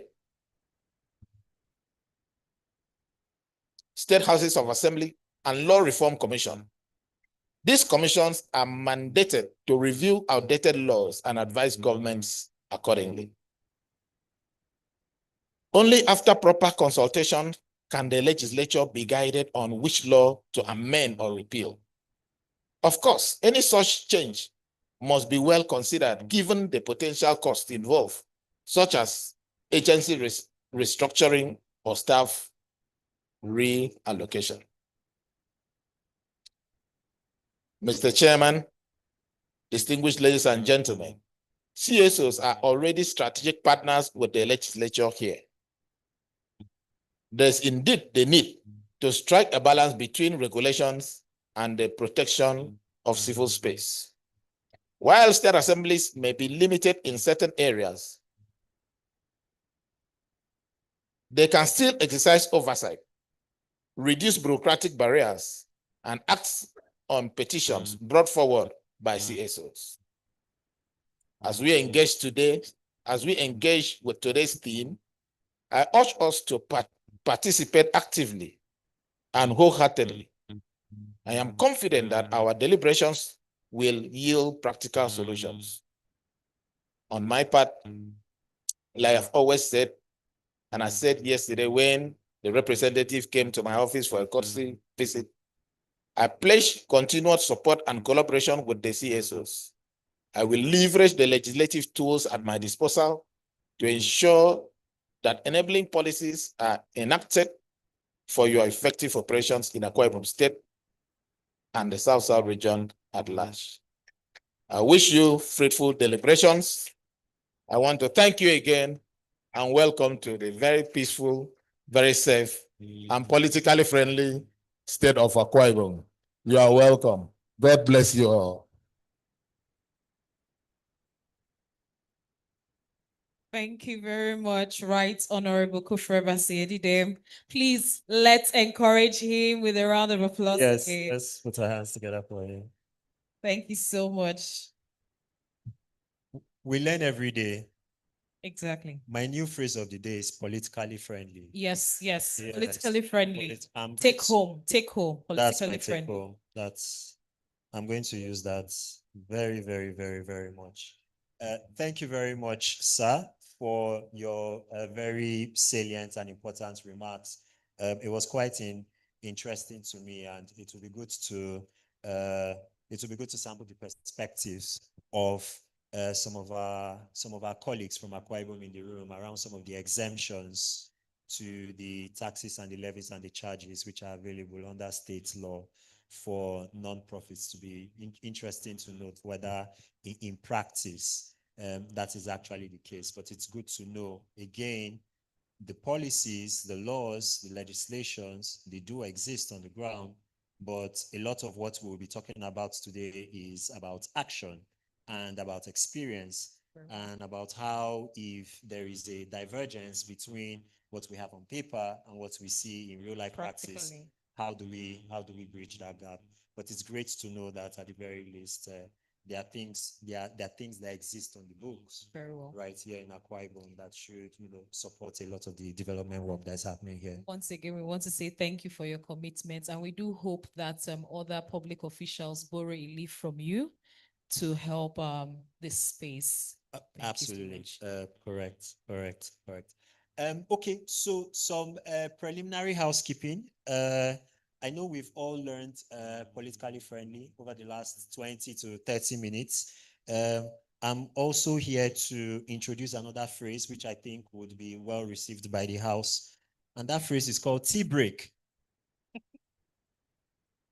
So we are ready for tea break. Okay, I think this is the third word we have learned for the day. The first was selfie, not selfish, and then the second, politically friendly. So now that's you self-promoting yourself, because that was your phrase. That was your phrase. Thank you. Yeah. All right. So the order for the tea break will be very simple. We begin with our distinguished guest seated right here in front. We have a beautiful young lady who will be helping out to direct the coordination of tea break. For our distinguished guest, the lady, Miss Blessing, would be leading you to the table where you can take your tea break. The first and the second row will do that first, and thereafter we'll have other participants. Yes. So for the rest of us VIPs in our own rights, there is a 7 points to my far left. That will be to the right for those of us who are sat in the room. They are already ready for us. So I don't know if we're filing by row, right? Just to keep things orderly. So we'll start from the far end, and then we would come to the middle, and then to the row afterwards, and then to the far right as well. I believe our people at the back, they are ready. They are ready for us, yes? We want to conduct this in just 20 minutes, because after tea break, we've got a host of very informative panels where a lot will be shared and discussed, and you also have the opportunity to participate as well. So let's keep tea break as orderly but as sharp as possible.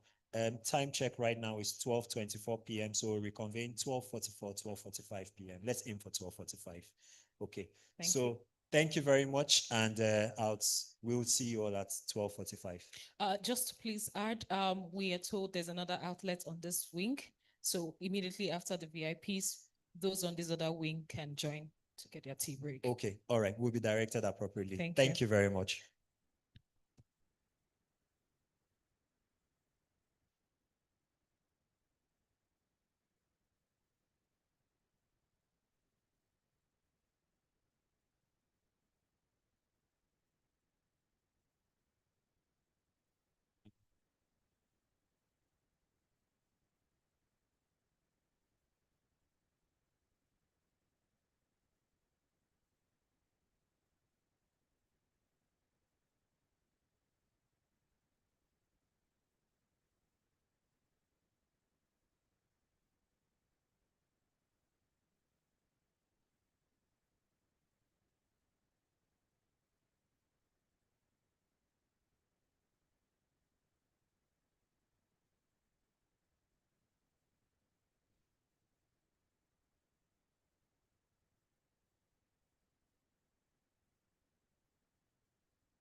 to look at them as people who want to destabilize the country.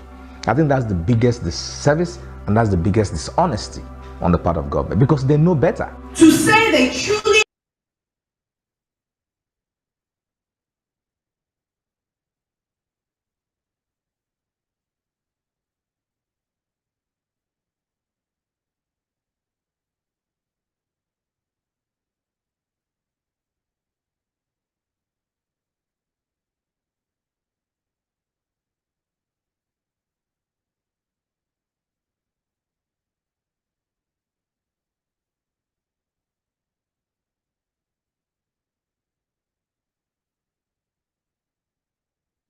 placed on your neck, you can not say that, oh, as long as it's worn by a black man, it's all right.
So if you remember from earlier in the agenda, sorry, please, can we have one house? Thank you.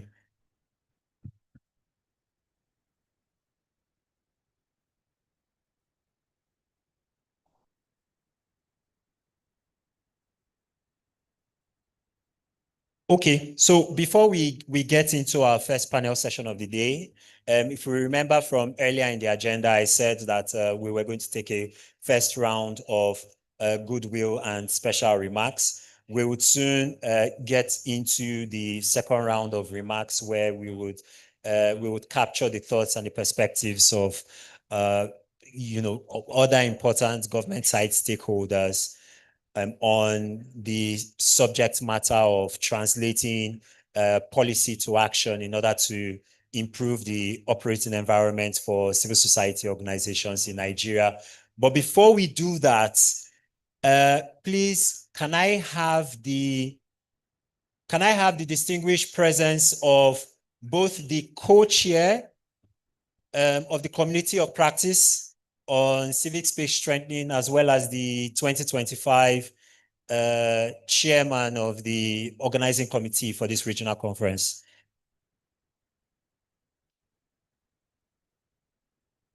Okay, yeah. So we have a very, we have a presentation to make to our distinguished keynote speaker, the Right Honorable Kufre Abasi Ididem. And I have the opportunity of having both Tija Bolton Apan as well as Mr. Ken Enshaw to make this presentation. Over to you, sirs. Yes. Right Honorable Kufre Abasi Ididem, we are pleased to invite you back on stage, this time to receive a token of our appreciation to you for taking the time out to do our keynote today.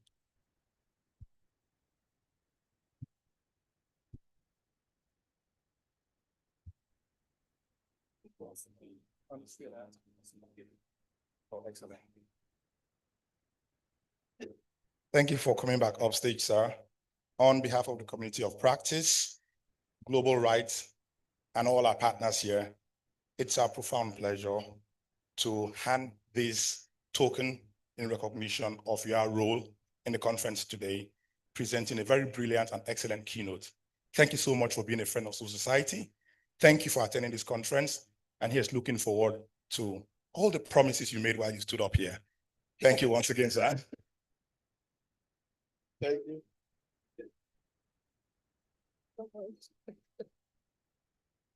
Thank you.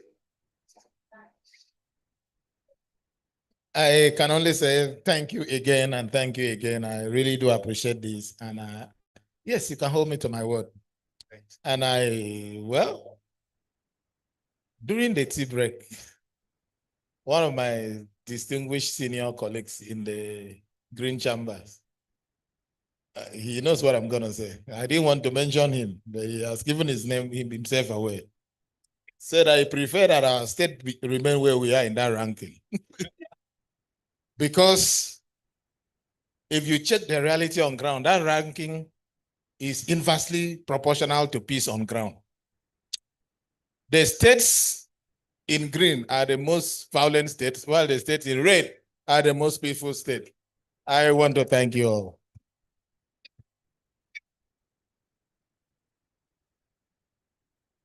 Okay. Thank you.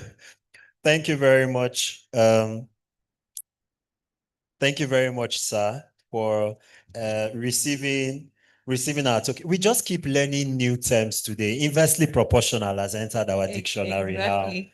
now. Did you also catch the irony of the statistics? The states in red. Yes. And the states in green. Yes, okay. Indeed. Very much so. We want to, before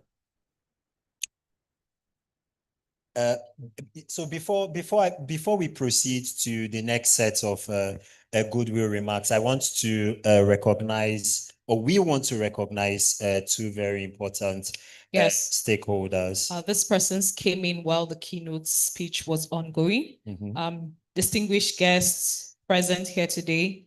I would like to recognize the representative of the head of departments, Social Welfare, Ministry of Women Affairs and Social Welfare, Akwa Ibom States, ably represented by Mr. Olalekan, pardon me, Mr. Olalekan Lawal. Is he here?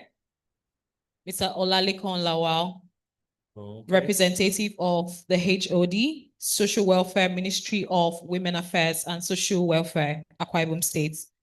You're very welcome indeed. We also want to recognize the presence of the just immediate past Honorable Commissioner of Women Affairs in Akwa Ibom State, Dr. Eni Jacob Adiakman, a very, very important ally of our cause. You're very welcome. We saw you when you came in. We wanted you to get settled down. You're very welcome to our very important conference today. So to those goodwill remarks, we would kindly crave the indulgence of our colleagues that, you know, your remarks be as short and to the point. Keep it As simple. possible. I'm looking for synonyms and adjectives. Keep it simple and short. That's the journalistic word, KISS. Okay. Keep it simple and short. So that's it. Wait, did you say KISS? No. It's an acronym. Keep it simple and short. I just heard KISS. Anyway, I'm sorry. You know what they say. You are responsible for what you say. I am responsible for what I hear. Okay. There's freedom in speech, but the one after speech sometimes is not guaranteed. Well, freedom from speech is indeed important. So the first goodwill remark that we'll take would be from the representative of the Corporate Affairs Commission, very important stakeholder from our perspective in terms of improving the operating environment for civil society organizations in this country. Please, can we put our hands together as we have the CAC representative just come give us a 1-2 minutes. Yes, well, it's very important that we hear from the regulatory commission that is in charge of registering. Yes. He's a very good friend of mine. He was giving me the look of, do I really have to do this? I'm sorry, I'm acting on instructions. Please, let's encourage him as he comes up here. You're welcome, sir. Thank you very much. I think I'll also need these prayers because it seems impromptu, actually. Yeah, I will stand on the existing protocol. Though I come from a very peaceful state, politically. Yes, but it's a PDP state, but it's still political, Bauchi state. Yes, so I will speak on the point of a regulator. I think I've been taunted when I came in that CAC has just increased some certain aspect of peace in the services that we offer. I believe this should be the main contention, but it has nothing to do with civil society organizations. I believe Honorable Victor is here, and maybe in the panel we'll look at it very well. Basically, I bring compliments from the Registrar General of Corporate Affairs Commission and to reiterate the fact that we are partners in progress. CSOs are watchdogs, really. They've gone far in our history. We've seen what they can do, and we've seen what collectively we can collectively achieve. We see ourselves as Nigerians, so we should maintain that. It's not about restricting what they do, looking at the object, regulation, over-regulation, today, tomorrow. Tomorrow they will say self-regulation, tomorrow they are over-regulated. It's just the peculiarity of our country. So I believe we should be partners at all it takes. And we thank Global Rights for all that they've been doing, and the European Union, and of course, the good people of Uyo that hosted us. Thank you very much.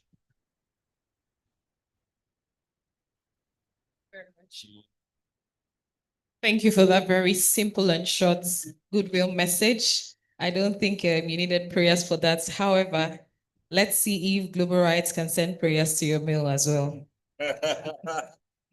Thank you. Well, that's true. We're in the home state of Prayers being your sent prayers. to people's mails. Yes. You know. Oh, so. Okay, still in the spirit of goodwill. I think I need prayers. You need prayers. I do. I know who to point to. Thank you. Yeah. All right. All right. Still taking goodwill remarks and in it simple and short, would like to invite the representative of the Federal Inland Revenue Service, ably represented by, can I see the person? Yes, she's here. Oh, please, ma'am. Miss Pobeni. Can we please encourage her as she comes up to give a goodwill remark? Please encourage her. Or maybe we should send prayers to her first. Very much so, yes. Good afternoon, all. Standing on existing protocol and the existing encouragement, because I needed it. I wasn't told I was going to do this, but I thank you for the opportunity. As a regulatory agency, we are glad for the opportunity you always give to us to engage as such fora. And we've tried as much as possible to attend as many as we were invited. And I want to use the opportunity to say thank you for today. I believe there will be a panel session later and the floor will be open for deliberations. I bring greetings from the headquarters. We appreciate your contributions thus far as a non-profit organization. We'll talk about your exemptions and obligations. For those that have obliged, you've moved us forward. Without you, there is no us. We've got to say thank you.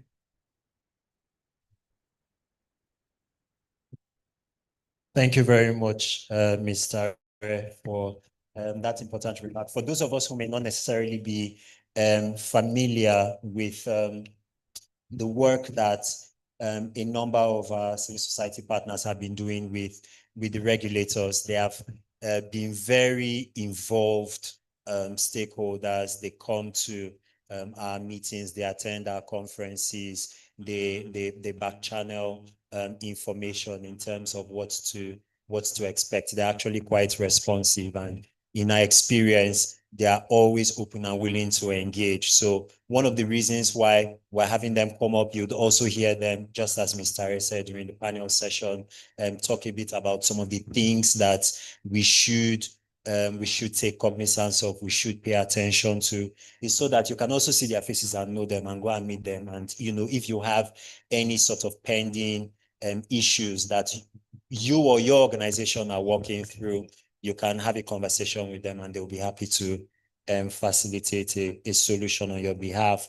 The final regulator stakeholder that we'll be hearing from is the representative for from the Special Control Unit Against Money Laundering of the Economic and Financial Crimes Commission. Oh, he was just here, but I think he stepped out. We would probably take remarks from him later. If we're not able to, then we'd obviously hear from him during the regulators panel session.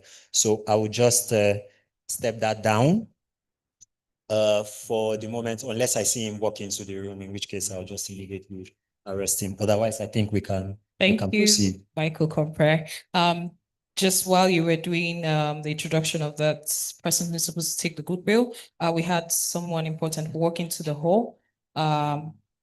Distinguished guests, let me recognize the presence of the Commissioner for Social Welfare and Community Development, Bishop Margaret Ene Ita, ably represented by Mr. Aripo Williams. Is he here? Thank you, Mr. Aripo Williams. You're welcome, sir. Thank you for honoring our invitation. Just like Michael Compere has said, it's important we have some other persons share with us their goodwill messages. But before they come do that, just to keep us or set us in the mood for the next session, we have been waiting for this moment where we get to talk, where we get to share the ideas and contributions, and all of the persons who would be doing that. All right. Yeah. Okay. Okay. That is true. Our attention has been averted to a very, very important stakeholder. We had introduced and recognized her earlier.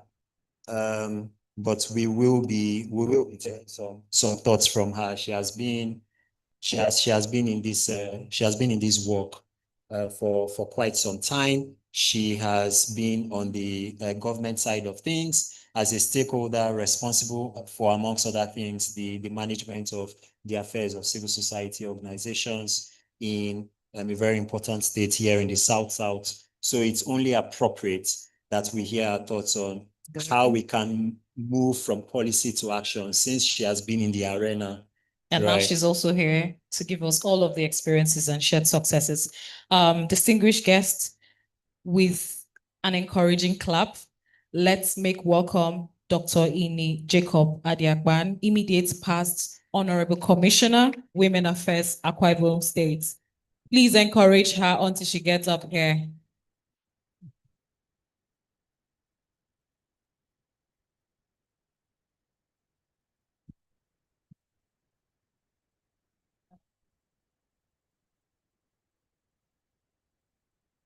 Permit me to equally stand on the already established protocol. It's so nice to be here again. I was at Calabar, and today we are here in Akwa Ibom State. For the CSO space, I think it's very important that we do what we are doing. We continue to ensure that we regulate our practices. Because without doing that, we would not be strengthening some. And it's very important for strengthening. And in every practice should be not just professionalized, but it should be standardized. And that is the process of standardizing practice. And that's why when we come in here every year and we see the grading of the states and where they are, it's good that this is done. On the other hand, some people may view it negatively, but I think it's very important for CSOs and CSOs that they do, and NGOs, because when we get back, it motivates, it inspires. It also helps us to also appraise our standards of practice, to see where we are, and also know our shortcomings and know where we would be. On the part of government, like we had observed the other time, CSOs complained about multiplicity of registration with government, some with women affairs, the other one would be youth development, it could also be environment. And the issue had been, why don't we have like a one-stop shop where we register once, so that from one registration, you can use it to deal with government and not paying this amount here, paying this amount here, and also ensuring that each state equally fixes an amount and not making it too exorbitant for the CSOs. Because we know how with the dearth of funding, it's difficult for CSOs to operate. Getting grants to function becomes a problem. So to a large extent, that is yet, I'm very sure, is yet to be done. I think on the part of the CSOs, it's good for them to keep on pressing on, bringing this to the attention of government. On the part of government, it's also important that apart from registering them, as the CSOs make entry, the particular ministry they're working gets to know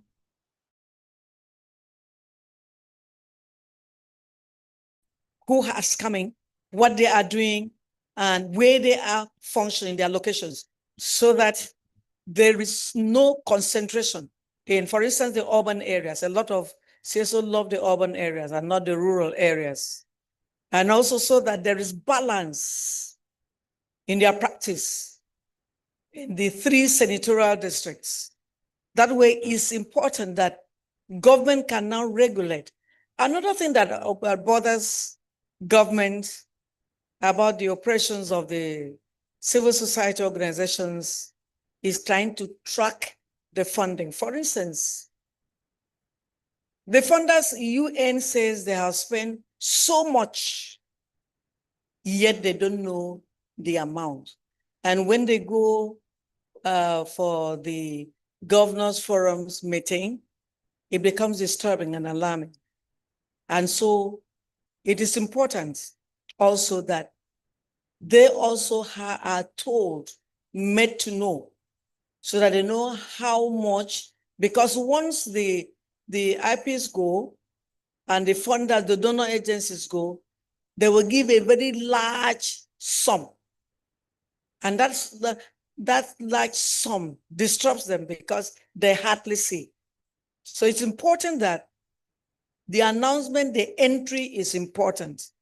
And also on the part of government, maybe they have a ministry or an officer that tracks the donor agencies that are coming and how much, so that when they tell them the spending, they can identify with it and also own it.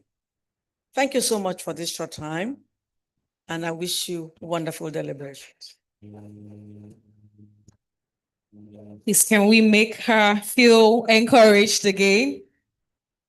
Thank you, ma'am. Thank you, Ma. Thank you. I mean, from that delivery, you could hear she's been in the field, she's experienced, and she's willing to share with us. So beyond just having to listen to the key speakers to the panel session, this is a great opportunity for civil society organization leaders to connect with people who have been in the space prior to this time, get all of the knowledge they need, more of the hand-holding sometimes. And ask all the questions they need to ask too, because I know civil society people like to ask questions.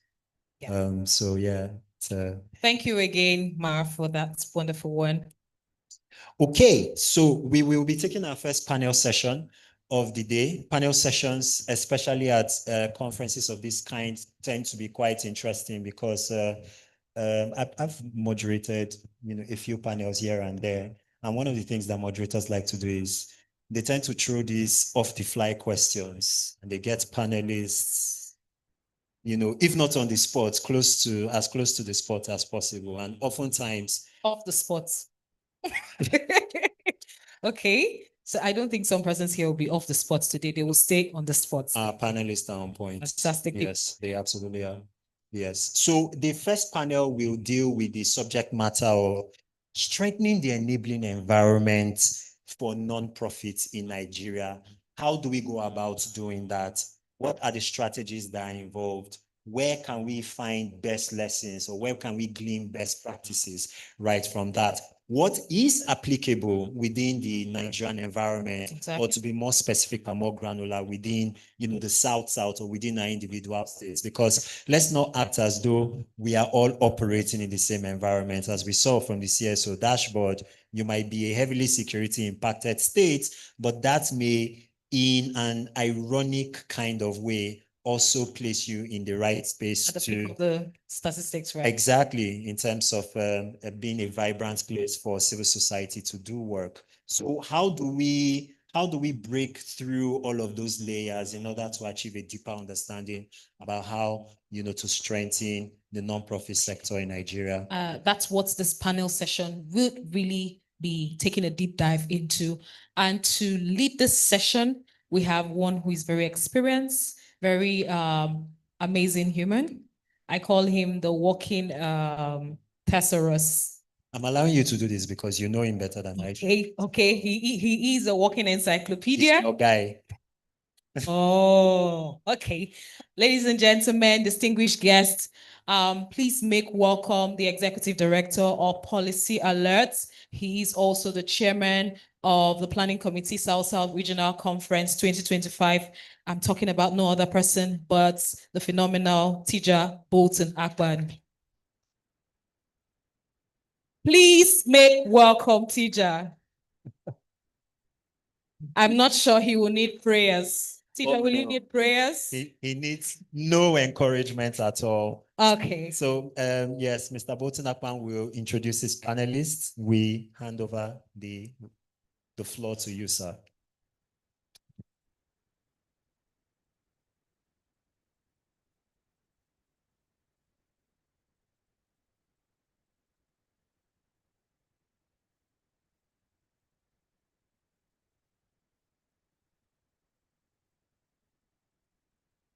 Thank you very much.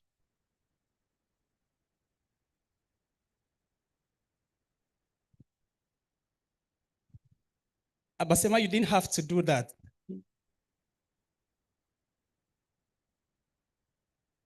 Thank you so much, everyone.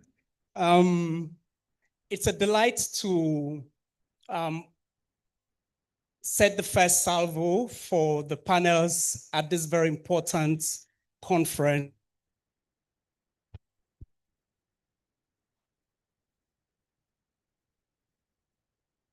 First off, I'll be inviting Dr. Benson Olugbo, who is the lead partner for Olugbo and Partners.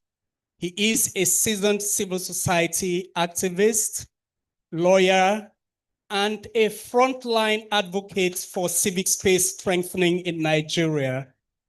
Benson, you're welcome. Next, I'm delighted to invite again to this stage Dr. Ini Adiapan. Is she in the room? Please, can someone get hold of her for us? Dr. Adiapan will be returning to this stage to do justice to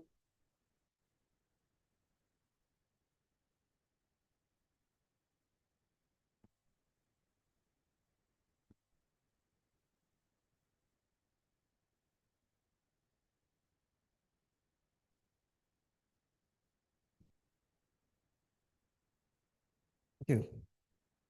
Next, we would like to invite Confidence Obayuwana. Confidence represents the INGO Forum, that's the International Non-Governmental Organizations Forum. Confidence comes with a huge pedigree in advocacy and management of non-governmental organizations, international non-governmental organizations. Thank you for accepting our invitation, Confidence. Dr. Adiapan, please, you're welcome back to the panel.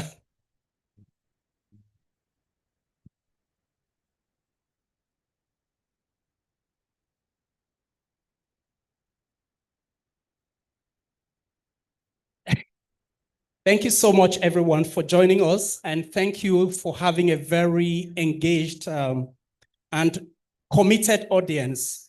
It's not every time you see at a conference like this, an audience stays put, up to this time and keenly following the proceedings.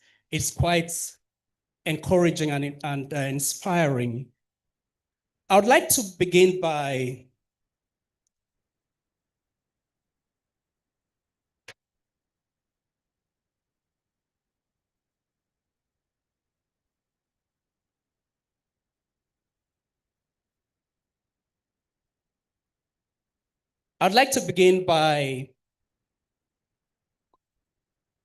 quoting,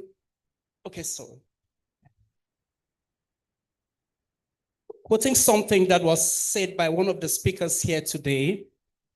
That was this statement: laws should not be tools of oppression, but instruments of progress. I think that's something that came out of the keynote address we have here today.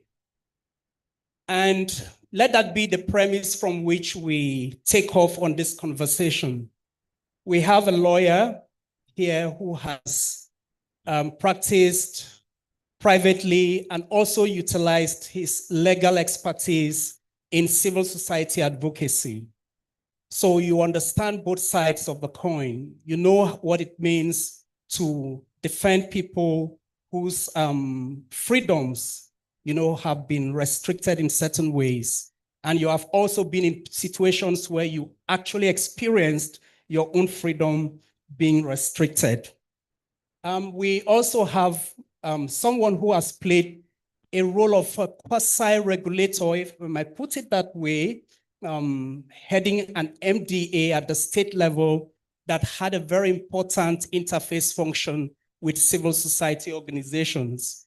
And we also have someone who has been facilitating at an administrative level the networking and administrative work of international non-governmental organizations, especially considering the fact that INGOs actually play a frontline role, especially in humanitarian context, where some of the labeling and some of the misconceptions around the role of civil society tend to emanate from.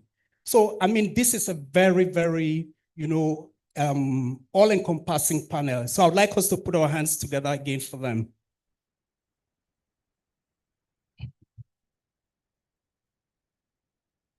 Back to that quote, laws should not be tools of oppression, but instruments of progress. I would like to come to you, Benson. Within the context of civil society operating environments in Nigeria, what's the general picture, especially since you spoke on a panel like this, which I moderated last year, and between that time and now, what has changed in terms of the general operating environment for civil society, and in what way have laws, policies, and administrative frameworks, that guide our operations, in what way have they moved from being oppressive tools to instruments of progress?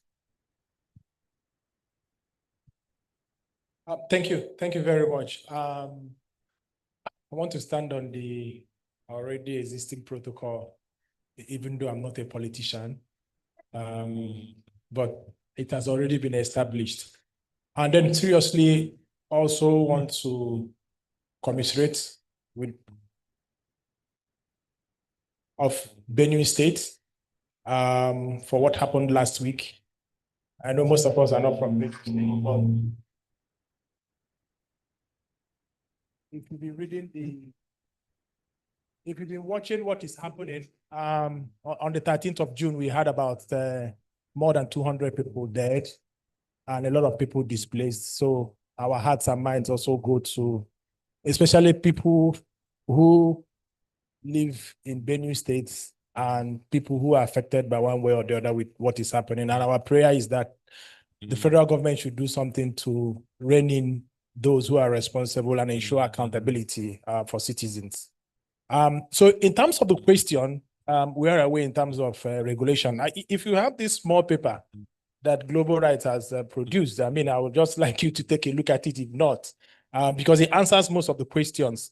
But from my own perspective, the idea of civil society regulation in Nigeria is more of trying to keep us down. It's not really regulation. It's more of constriction. I mean, CS is here, so we normally do this argument. The reality is that government sees CSOs as part of the opposition.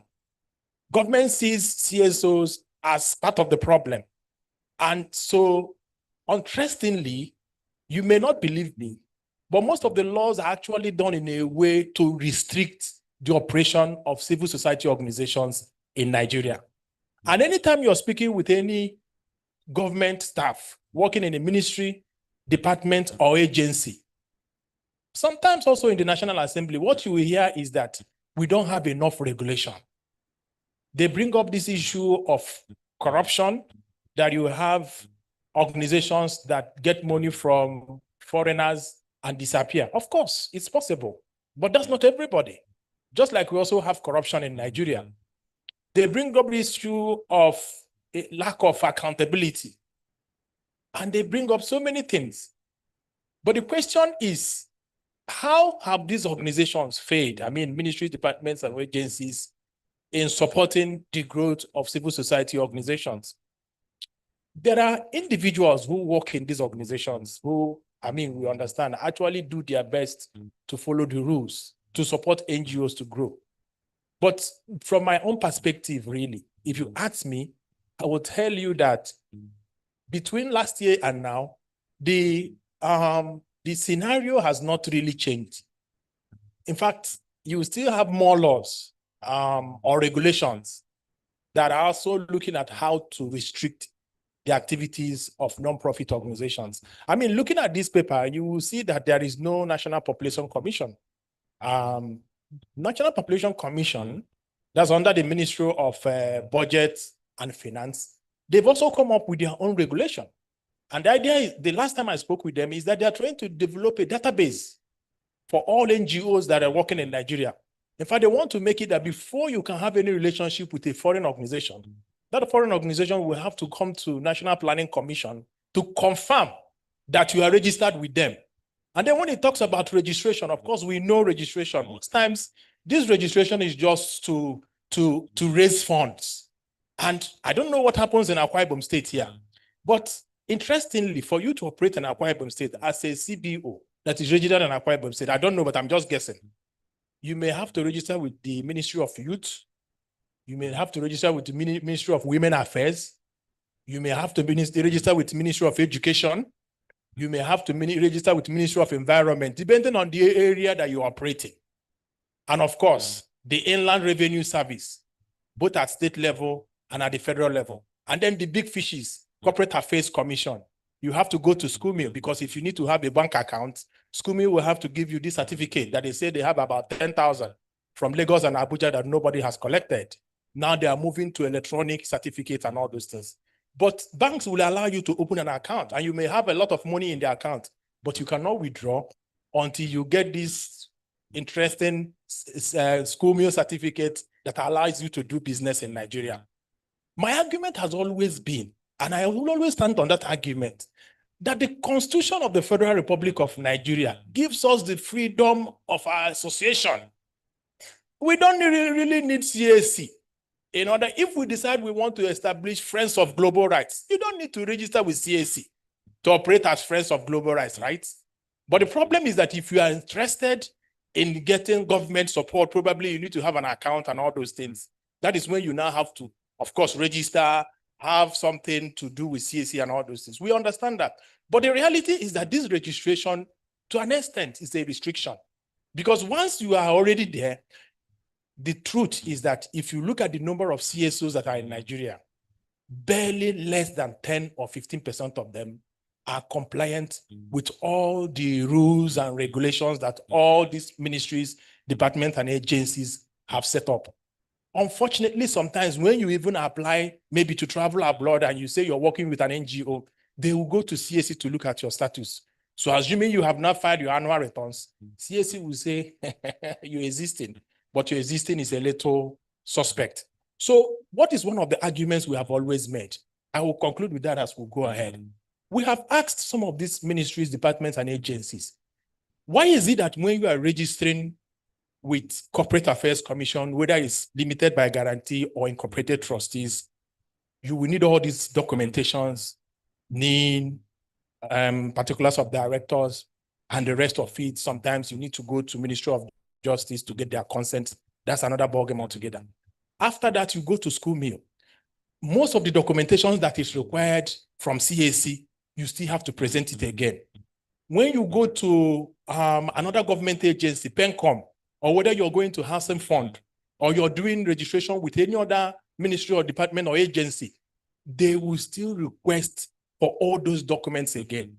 Why don't we harmonize these ministries, departments, and agencies? If you're registering with CAC, let the portal be available for you to do the same registration for FIRS, do the same registration for PENCOM, do the same registration for school meal, because it's still the same NIN, it's still the same documentations, it's still my face. If I'm registering, it's still the same bank account that is being requested by all these things.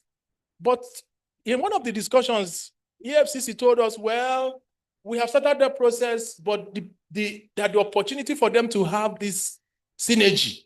For those of you who are involved in technology, I'm a lawyer, so I'm not very good in AI. But API, thank you, sir. So they said this API thing is so expensive.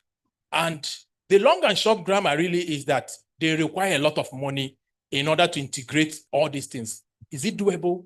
It is doable. Is this something that should be thought about? It is something that should be thought about. Should NGOs campaign for it? We need to campaign for it because the regulations are choking. Thank you. Thank you very much, Benson, for those keen insights. I'll now come to you, Confidence. I mean, before I come to you, Confidence, point you made there really struck me. We do not have as many organizations complying, right? Very low percentage complying, yet we're still getting more and more regulations coming on. So the regulators should be asking the question, what is responsible for the low compliance rates? I think, policy making is about getting feedback and utilizing the feedback to improve the policies. So it appears that we are getting tone deaf in terms of actually listening to the, to the effects the policies are having on the people out there. I'll come to you now, Confidence. You have played at that interface between the work INGOs do and the very important impact that work is happening, not just for the delivery of development services to the people, but also for strengthening. Someone used made the distinction between civic space, strengthening civic space, and the impact of a strengthened civic space. So the strengthened civic space in and of itself is a value for democracy. But also what happens when you strengthen civic space, that is the delivery of development dividends to the people, the citizens, is also another level of value. So in your experience, how is that value impacted by restrictions, by the current, regulatory context for civil society operations in the country, especially given the work you do with INGOs? All right, that's a very powerful question that will take a lot of brain power to respond to. But then again, I thank you so much for putting forward that question. And just like Dr. Benson also permits me to stand on existing protocols as well. And to respond to your question, first a little background about my organization, so that when I respond, you'll be able to understand the perspective from which I'm coming from. So my organization is the Nigeria INGO Forum, which currently consists of about 61 international non-governmental organizations providing services in various sectors across humanitarian development and peace building. And as a forum, what we do is to help coordinate these organizations both internally and externally, and also support them with representation in the UN coordination system and also in government engagements to ensure that their perspectives and the perspective of the community that they support is reflected in government policies. And then we also support with information sharing. And in this capacity, I am currently the government engagement coordinator. So I interface a lot with a lot of government stakeholders around regulatory environments and also around our policies that guide our program implementation. And to respond to your question, like you've mentioned, the civic space is very pivotal to the work of both international and national organization, in the sense that when the space is free for intervention, you have a lot of time and a lot of resources to invest in programs, in issues that matter, and issues that address significant challenges and problems for the end beneficiary. That is when the space is free. But in situation where the civic space is shrinking due to overregulation, then you then get a diverted attention. So organizations no longer focus specifically on their mandate of providing services and support for the vulnerable. They then split their attention into one, providing support, and two, ensuring that they're able to still operate within the legal confines of these regulations that currently exist. So in that sense, if I have 100 million naira, instead of putting 100 million naira into ensuring that the end beneficiary gets food, gets health, gets education, I have to then say 80 million, we go for that, and I'm putting 20 million into getting capacities to comply with various regulations. So as a result, I will see that attentions are being diverted, resources are also diverted, and also capacity is also being diverted in order to respond to the regulatory environment. So I'll give an example. So we know recently, immigration recently came up with a new visa system. In the past, we had short stay visas, which allows international support staff to come in for 30 days and the possibility to extend to 90 days. So which means you come in for 30 days and you can extend for an additional 60 to provide support. But immigration then came up with a new policy to say it's now 30 days, after 30 days, you are done. And we have some international agencies that provide support in the area of cholera, areas of malnutrition. And during the rainy season, it's usually the peak period where some of these diseases spread a lot. And in that period, organizations like MSF, which is Doctors Without Borders, rely on medical support from different parts of the world to come to Nigeria to support such programs, which sometimes extends beyond 30 days. So with this new regulation now, instead of focusing on how best to implement this medical intervention, they are currently thinking about how do we navigate the regulatory environment for this new problem that is caused by the regulation. So they are looking to have meetings here and there. They are looking for resources, because what that means is when you bring in a doctor from maybe South America, the doctor will have to come into Nigeria and then after 30 days, fly out, apply for visa again, come in. After 30 days, fly out, apply for visa again, and come in. And in doing so, these are resources that would have otherwise been used for really important critical medical outreaches.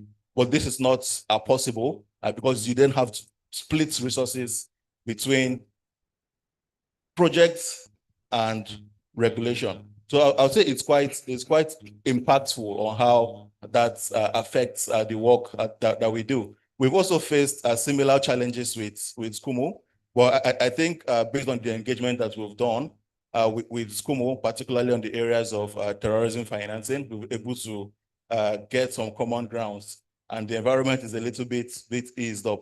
But at this time when the environment was quite tough, it was really difficult to really navigate processes, particularly in terms of the kind of work that INGs do, particularly around unconditional cash transfers and cash for work.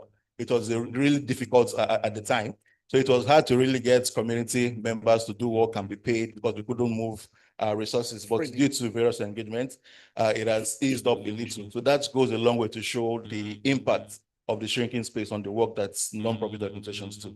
Thank you so much, Confidence. I really like the fact that you end on the notes on a very positive note on how the engagement is yielding results. And we'll take another round, talking about some of the positive elements of the regulatory environment. But let me come to you, Dr. Adiakpan.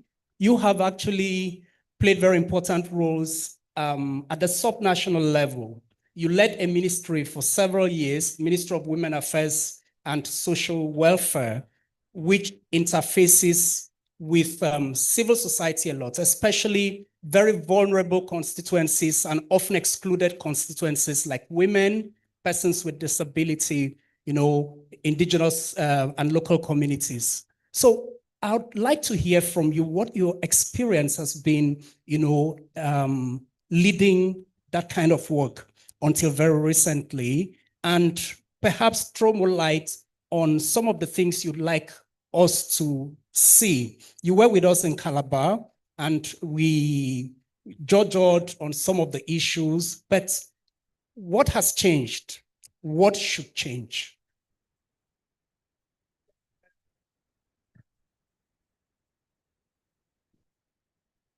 Thank you very much. I would want to say, for this population, you know that they are very vulnerable and like persons in disability, very few CSO work in that space. But when it comes to women empowerment issues, yes, not so much on D and G, and but children, whenever we talk women, we talk children, they go hand in hand. Those ones we have a lot. For us, it has been very engaging. And as extends in the women affairs to the orphanages and the children homes, that is where we have a lot of issues crisscrossing into it. But it has been very interesting because in children, we have a lot of CSOs working in that space. And that way, it's easy to interface, to assist government. I want to tell you that government cannot do everything. But the CSOs are the hands, eyes, and feet of government.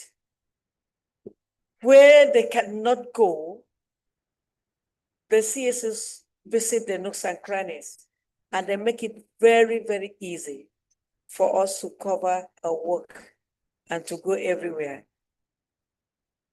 Women looks very dry, except for empowerment. And then that would take us to gender issues, which is also predicated on inequality.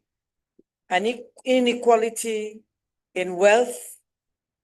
And you find out that having funds to also empower the women become an issue for them. But thank God for Akwa Ibom State. Our governor has been able to put in a lot in the empowerment of women and young women, and has even commenced with what an institution called Ibom Led that strengthens their capacity to manage their funds, whatever they are given, and their businesses, which is always a problem. But persons in disability still have a lot. We want a lot of interface there because it's a very specialized area that a lot of people, and I would wish a lot of civil society organizations gets into that. Let me talk about the regulations, the regulatory framework with government. Now, till I left that ministry, it was not possible to have a one-stop shop where you have the CSOs that come in to work.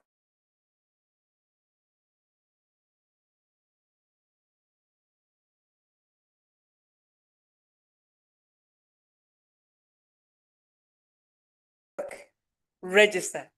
And the shrinking fund there, because the funds are shrinking and you have a lot of regulations, please. It's very difficult for those who would want to offer their services to function there. Because instead of concentrating on the work you would want to do, you are concentrating, the little funds you have goes into the regulatory framework. How many of them, you count them, you keep on counting them. And if they were to help, not to make it oppressive, I think this is where the civil society organizations should be subsidized. And those things for them. What do? Everything they do is voluntarily, even though they are viewed as being corrupt. But in actual fact, who is corrupt? Who is clean? And you find out that those that their eyes should be trained on are not trained, they skip. But breathing down on civil society, is it helping us? I don't think it is. Because that's where those participating are thinning. Few can come up. Very few can. And here we can even talk about partnership. But how many people are ready to partner with each other so that this job can be furthered? So I would wish government and the regulatory agencies would make it less oppressive so that people who would want to offer the services offer their services. Thank you. Thank you so much, Dr. Diapan. Those very, very helpful views. I remember when you were speaking earlier, giving your goodwill remarks, you talked about the need for CSOs to actually drive the professionalization and standardization of their own sector. We'll come back to that. But I will now come back to you, Benson. And Dr. Benson, you heard the presentation of the results, right, of the ranking. And there was this trend where we saw the space in the northern part of the country, being, less restrictive. And that was also synonymous with the kind of work, that is going on in that area. And then it was contrasted with the kind of work you get to see by NGOs in the southern part of the country, which is more like, perceived to be antagonistic to government. And we saw that the space is more restrictive in that part. Have you actually, what do you have to say about that trend? And the fact that we are having this conference in the South-South, which happens to be the economic heartbeats of the country. And there are certain trends lately where you have organizations operating because they don't just demand accountability from state actors, but they also demand accountability from corporate actors. So we get to see a whole new level of repression, a whole new level of restriction, and constriction of their rights. So what do you have to say about these developments, these contrasts in terms of the location of civic space issues? And how do you think we can propose location-specific responses, to them, especially in the South-South? Yeah, thank you. I actually was sharing a joke with Confidence about, the contrast. They told us that when you flock data, data will talk, So one of the things that also happens in data is the contours of the way the data was collected, the respondents, because the data is as good as the methodology that was used to collect the data. There's this joke. If you want to know if you have malaria, you don't drain the whole blood in your system to know whether you have malaria. You just take a small sample and put it under the whatever technology that has been introduced. And if the scientists, if they tell you that you have malaria, there is 99.9% possibility that you have malaria, right? So that's how data, demographics, methodology, then the output. But that also reminds you, during the NSAS protests, if you remember in the Northeast, North Central, in the North, really, Northwest, Northeast, there was less of demonstration against the Nigerian police force. In fact, there were counter demonstrations.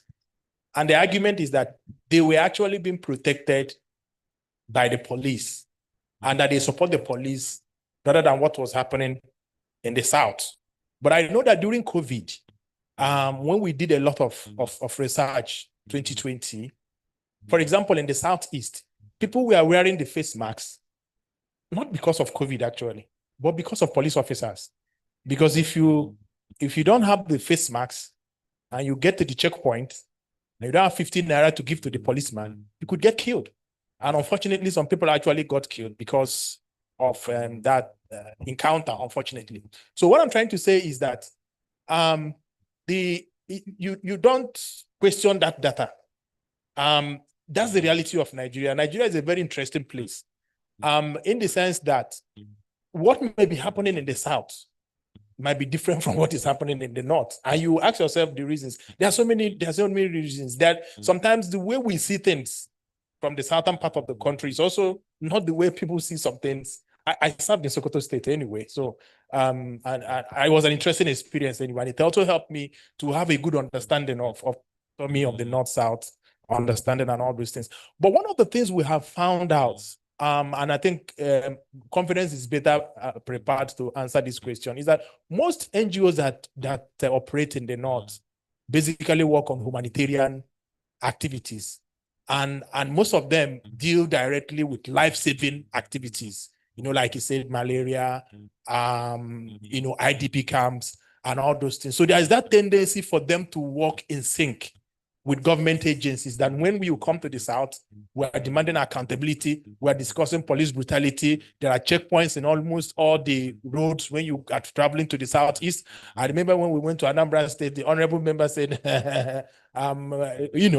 he couldn't come for one reason or the other. I know he'll be there next time and all those things. But there is security challenge. I mean, you could travel from here to a long distances in the North, and you will not see a particular security checkpoint. But once you move to some certain areas in Nigeria, every kilometer you will see a security checkpoint. So those realities will also affect the individuals who are answering those questionnaires that were used to do the ranking. So that should be my own understanding. But let me end with this argument. Thank you, Madam Director, for, you asked who is clean. I think I'm clean because I worked as executive director of Clean Foundation. So people used to ask me, are you clean? I say, yes, I'm clean because I work with Clean, But on a very serious note, one of the critical things that we have tried to tell honorable members in the state houses of assembly is that a good reading of the Constitution, Idem should be here, and I'm sure he'll be smiling when I'm speaking now, is that there's a provision in the law that actually empowers state houses of assembly to confer legal status to organizations that are operating at the local level. And that is where the state houses of assembly, acting on its powers, is able to pass a law to give legal backing. And there's a court of appeal decision. And we've been going back and forth. I've made different presentations. A lot of lawyers have argued. Those who are with me, I know that those who are with me and those who are not with me and all those things.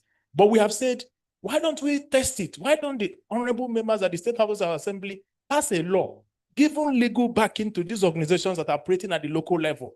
Why should a CBO that is working in Uyo here have to register with CAC for you to open an account?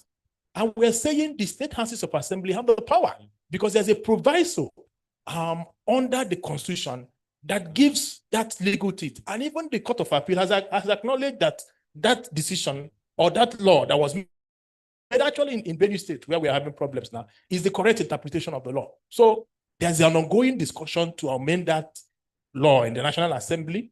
But we're also saying, why don't we test the law and probably take it to the Supreme Court and see what the judgment will be and all those things. Thank you very much. Yes, so while the jury is still out, thank you so much, Benson. While the jury is still out on that very highly contested provision, we are here.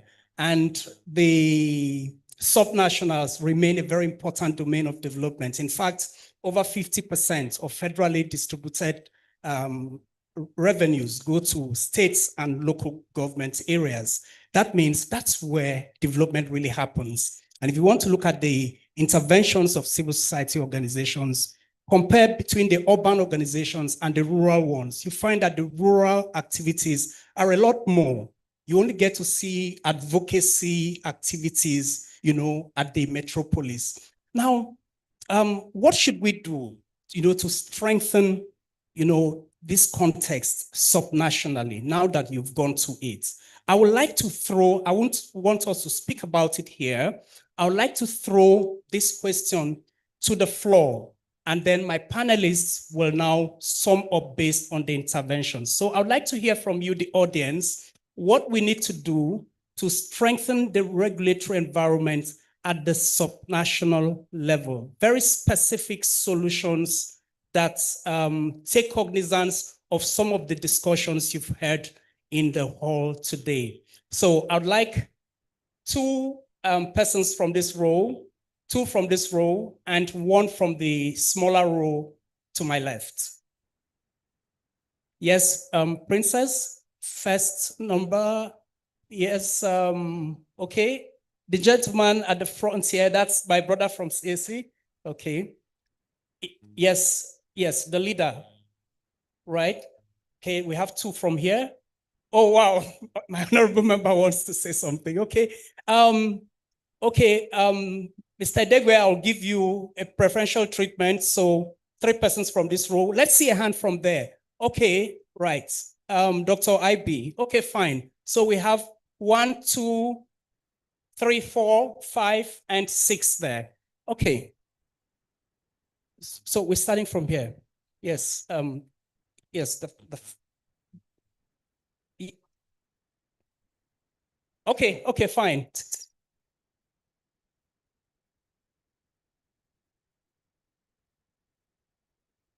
Thank you, the moderator, our panelists, distinguished ladies and gentlemen. Please permit me to stand on the well-established protocol. My name is Zome Hassan de Syriacus. I represent Eziago, the Federal Constituency of Enugu State. I am the Deputy Chairman, House Committee on Justice. And at the same time, I'm a member of the House Committee on Disabilities. And it is purely within the ambit of our responsibility in the House Committee on Disability that I am here. But I want to air my view on the issue raised by one of the panelists or discussing. And that is what do we do to strengthen the regulatory environment in the state levels or the local government levels? That's what I understand from the question. First, let me start by saying that, to the best of my knowledge, having practiced law for not less than 15 years, there is nothing in our constitution that debars the State House of Assembly or Houses of Assembly from conferring legal statutes or rights or powers or authorities to organizations or civil society organizations operating within the confines of the state. There is also nothing in the law that takes away their legislative powers from enacting law regulating the registration of these civil society organizations within the state. Let me give you a practical example. If you go to our local governments, cooperative societies and other organizations are registered in the local government and they acquire the force of the law. In Enugu in particular, where I come from, the State House of Assembly passed a law enabling the creation of neighborhood watch. It's an organization. Their jurisdiction is security related, purely security related. And they are conferred with authorities and powers to work, and they've been working. At the local government level too, some other bodies, many organizations are also registered and they are given certificates and they are recognized by law. I think when it comes to CSC, it is entirely within the choice of the promoters of the organization, depending on the object or the purpose for which the organization or the company is being formed. If it is a company, yes, part A. If it is an organization that you feel, maybe a church, a club, even a club in Enugu, for example, there's a law that empowers us to register a club, not necessarily going to Corporate Affairs Commission, and they acquire the status of legal recognition. So to the best of my knowledge, nothing stops them. But the major problem I see when it comes to civil society organizations is the political will. If the activities of the civil society organization are such that in the eyes of the government will be challenging or something of that nature, you will find a situation where there will be a bit restrictive or the opposition to such organizations. But in law, they can actually promote a law and encourage the existence of those things. That's just my contribution. Thank you. Thank you very much for that clarification. Thank you so much, Honorable Member. Yes, so would like to hear from others.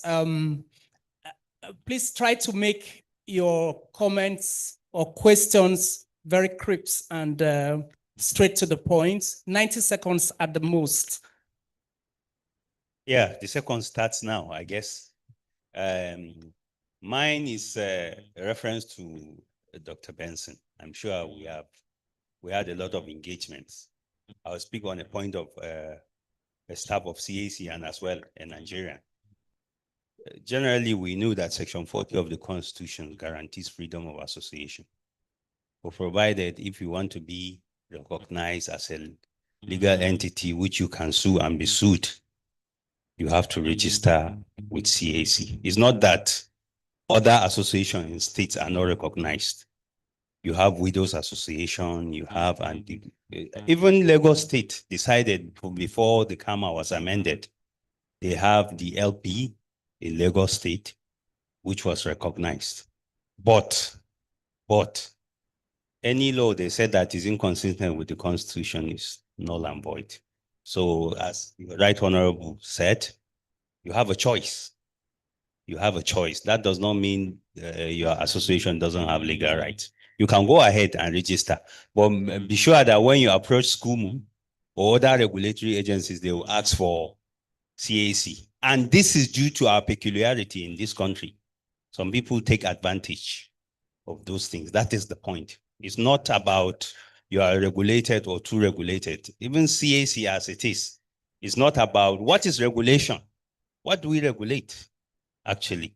Is it that because the commission asks for annual return filing or you should register, or when you're operating without registration, you are committing illegal acts?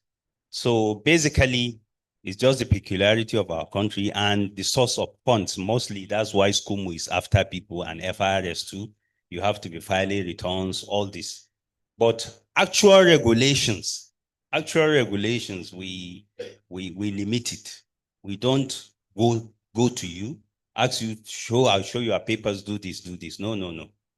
It is the level of compliance that we are talking about. If you see the level of compliance before we start all this engagement, is minimal. It's highly minimal. Some people, most of the civil societies that you see, they are inactive. You don't even know the owners. But thank God, Honorable Chibuzo is here with the amendment and everything that you, when you are operating as a civil society or as an IT, if you feel that you cannot do, you can transfer the assets to any association and continue. The new KAMA provides that. So something that I really want to emphasize is that states can go ahead and do registration. They can derive their power from the Constitution. They can do that. Nobody is insisting that you must, but still, the KAMA says under section 863 or 853, I can't bring it offhand. that you must, as a matter of fact, register to know who you are dealing with, so that in the event that you are not doing the right thing or you breach a contract, one can approach the court. And then you are a legal entity separate from that association that is registered. Thank you very much, sir. Thank you for that clarification. Okay, so we had a hand behind. Please, 90 seconds, no more. Okay.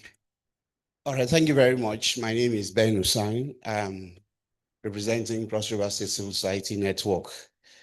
My two key points are this. First is that if the Constitution is giving us a problem, it's our Constitution, it's not military decrees. We've had several meetings and we've not taken a position as civil society to ask for that to be amended.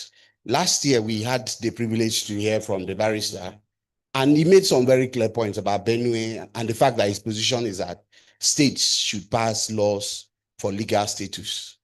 But there is no move right now pushing for that provision that is becoming a problem to be amended, or there is no clear-cut example where a law has been passed from last year to this year.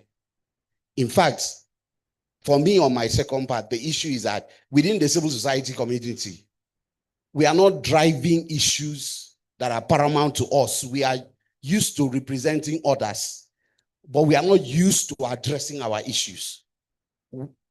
When from last year, we started a conversation about having a commission for civil society to be a one-stop registration, to also be a point where we challenge any existing mechanism of national laws or whatever, because there are NGOs that don't have any interest working outside their states.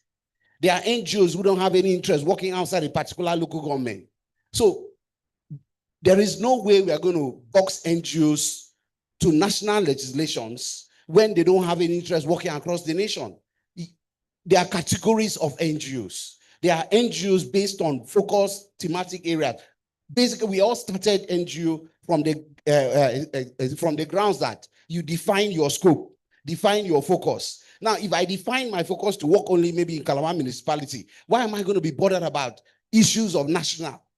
When all my attention should be with the local government system. So my first point is that why are we not taking positions, beginning to drive direct conversation? Where have we demanded for the change of that constitution? Where have we tested the law? Where have we done what has taken place in Benue State, which happened in the military era, by the way, which we were supposed to test in the civilian era? We are not pushing conservations that matter to us. We are not even interested in issues that border our own operations. We are interested in defending other constituencies, but not putting our own issues aright. Please, let's rise from this point, challenge the national constitution on it, literally go to National Assembly and ask for it to be set aside. If by this time we ever have to come back next year, let there be a series of states where we have taken laws to challenge the national fact that we can have legal status. There is a whole lot to do at the states. For me, we should start doing it. Thank you so much. Challenge the constitutional provisions that limits our freedoms, and also drive a lot around that between now and the next conference. Yes, Princess, I can see your hand up. 90 seconds, please. Yeah, thank you very much. My name is Ambassador Princess from Bayelsa State. I want to talk on just 2 points. And the point I want to talk about is that we talk about this disparity between the regulatory framework for NGOs in the North, and we are saying it's because they are going on humanitarian. And it didn't occur well with me. Based on past work, during the PIA, I was a Senate public hearing to make a presentation. And before then, we perused the solid mineral law vis-a-vis the PIA, and the disparities were there. The solid mineral law, because we know solid mineral basically from the northern part, had almost all the protection to protect environment, royalty, and other things. Then the PIA didn't get it. So my conclusion, because I didn't have time to go through or in, is that if Nigerian legislation can come up with a beautiful piece like the solid mineral law, why board us with another law to protect the same thing that is in the same place. So what I saw there is lack of justice, lack of fair play and equity that is playing out. And it's the same thing that is still playing out now in the regulatory framework for the NGOs. For the intervention from Central Bank, NASAL, they came up with an intervention. And when we engaged them, myself and my organization, when we engaged them and look at it, it was very clear that it was not an intervention that they wanted to impose on the Southern intervention. And for over 2 hours, we engaged them and hold them stand still to look at ways that we will need intervention in the north, in the South, not imposing another region on us before they started looking at aquatic intervention in the South. So I want us to take a position. There is, all of us in the South, to most of us, we are still doing humanitarian. So that is not a ground to say they should be, one side should be free and another side should be regulated. That's what I want to bring on. Lastly, I want to say, lastly, is that there should be a central place, one-stop regulatory bus stop for the CSO, for easy way, because we are looking for money. We are helping government for goodness sake. Thank you very much. So Thank you. Thank you very much. Thank you very much. That central harmonized system, that's good.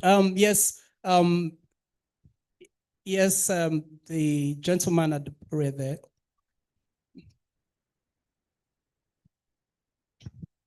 Thank you very much. Ambassador Pastor Edewegedegwe is my name. I'm the Executive Director of Value Rebate and Empowerment Initiative from Delta State. I appreciate the organizer of this program today for this initiative. My questions are in two forms.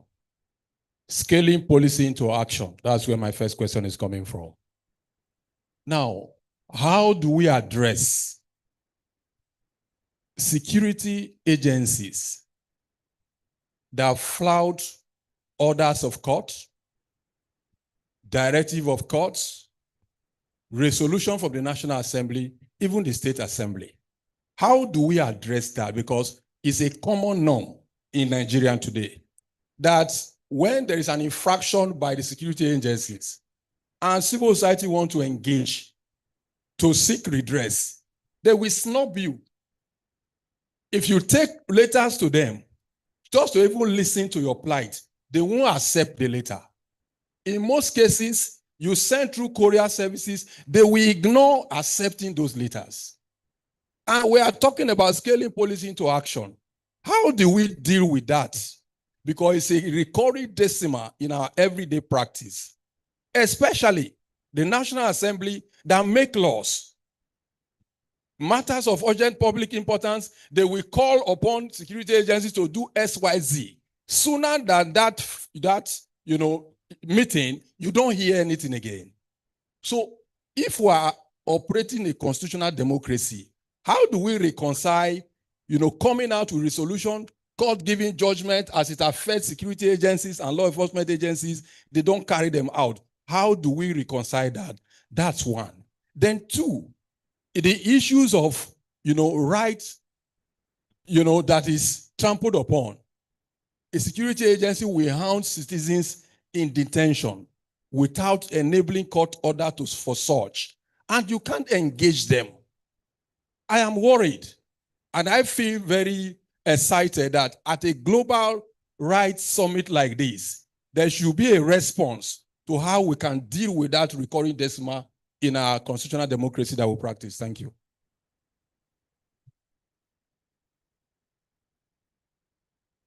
By Dr. Iboro.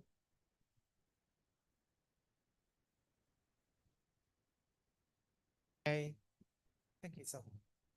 I think various speakers have spoken almost exactly what I would have wanted to say. But let me summarize by saying that Nigeria is such a heterogeneous and very large society that we can have one common law that brings everyone together.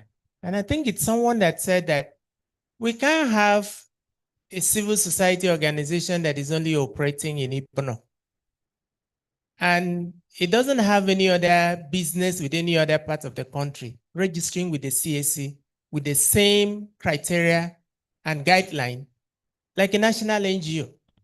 And until we come to that realization, I think one of the things that we need to do is that each state should have either a commission or a clearing house that can bring all their civil society together.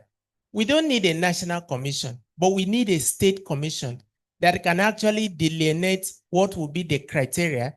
If you're going to operate in a village, if you're going to operate in a local government, if you're going to operate beyond the state, so that if we have each of these in all the states together, I think the next thing would be to test the law on the camera to see if it is really workable. Thank you. Thank you so much. Clear, tangible proposals. Thank you. All right, so we come back to our panel. We are far behind time, but we are going to make it just capsules of your thoughts on the way forward, given all the comments, questions, and suggestions you've heard from the room. You've got 60 seconds to 90 seconds each. Please begin from confidence. All right, thank you so much, and good contributions from everyone. I would say that as civil society, one of the issues we face, which is also the same issue that the government also face when putting out regulation, is that the government tends to put everybody in the same box. And we as civil society,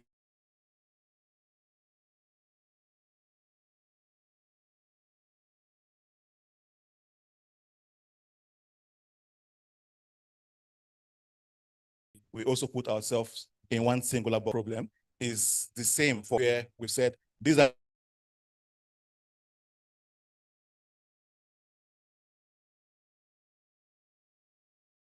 the issues that the sector currently face, work with different solutions to one solution that is sustainable. So how then do you approach the government to say, give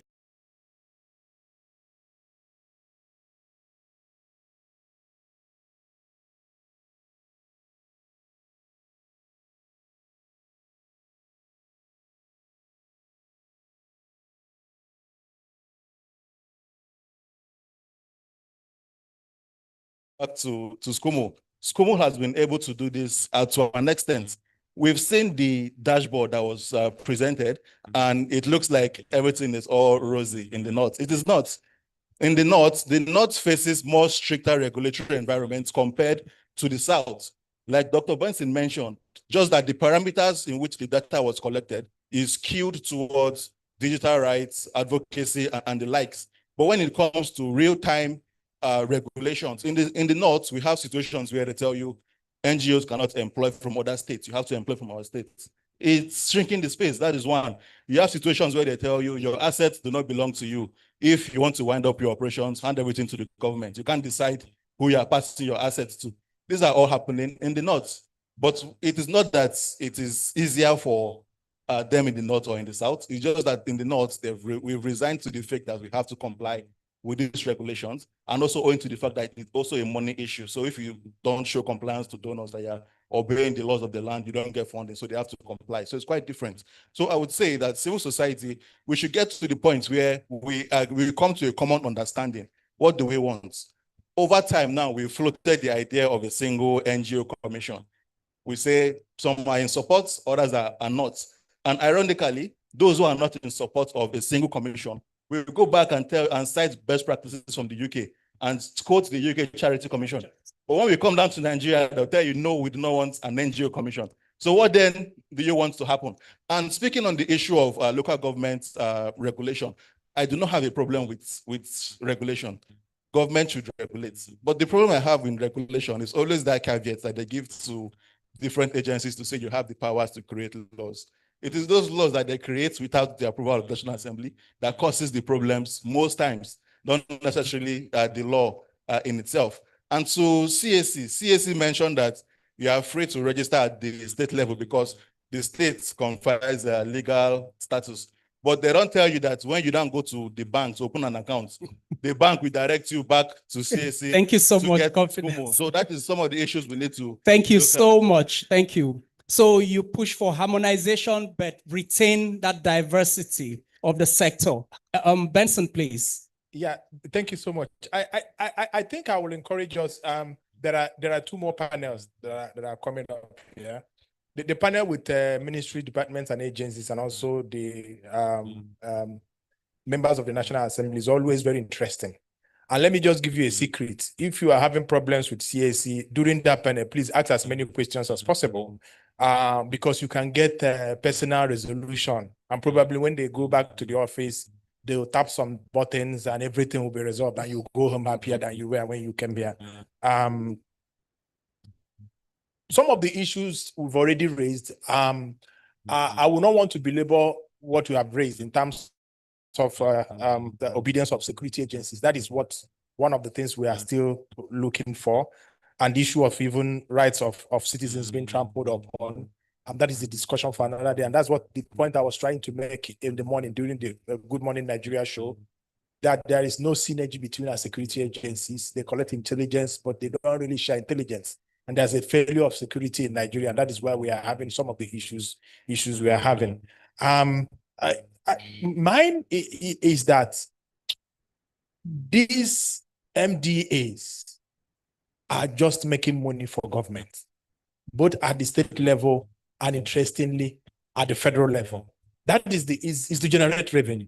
That's the default. So the rest of the thing is to ensure that we don't fall out of line. But the way it is couched is just that everybody wants to rip somebody off and all those things. If not, why would CAC at this point in time, when they know how difficult things are and they're jacking up their distance, even though everybody is on a roll, everybody wants to make money from the poor. So that is unfortunate. But finally, let me make a little advertisement.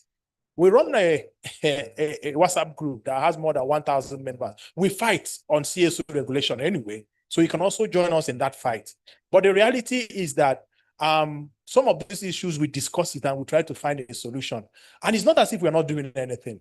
There is currently a move to amend some provisions of the CAMA to ensure that some of the discussions we are having see the light of the day, and also the issue of some constitutional provisions that relate to regulation of civil societies. The Honorable will probably make further comment on that. Whether it will pass the first of law before 2027 is a discussion for another day. But we are not standing one place. There are discussions that are ongoing. Probably what you will do is tap the Honorable member at the back and encourage him to do more. And thank you so much. Able to do more. Thank you very much.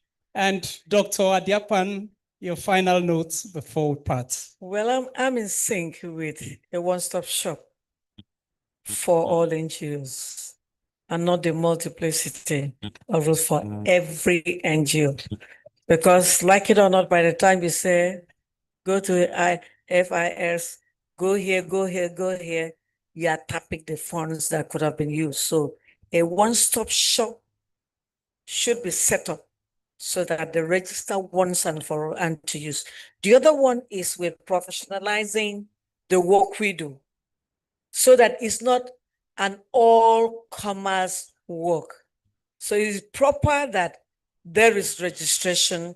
It's proper that a lot of us that got into NGO work, we had to learn a lot about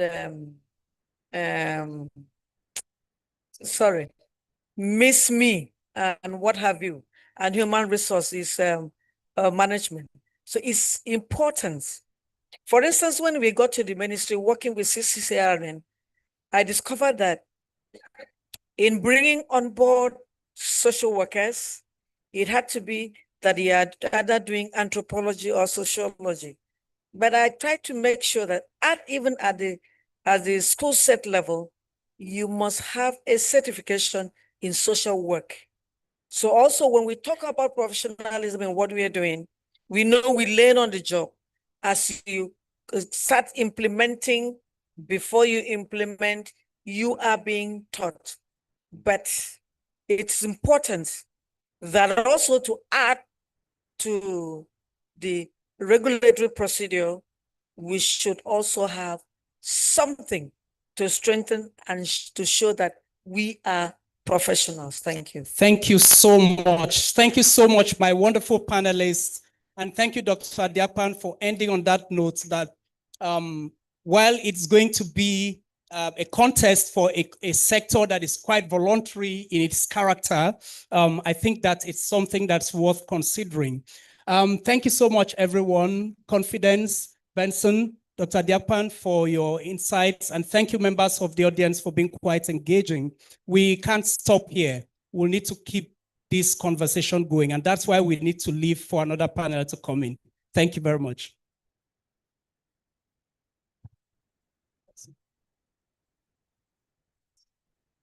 Thank you very much, Mr. Tijabo Tunakpan, for that. Please, can I ask that the photographer, Jason, I just saw him right now. Yes, please, let's take a picture before.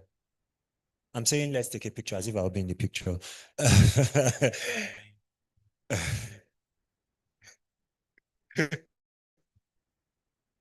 Okay. All right. First to the panel. I think I would have you Mr. Henshaw, also join them. Yeah, co-chair. That's what happens. Come and chair this photograph session.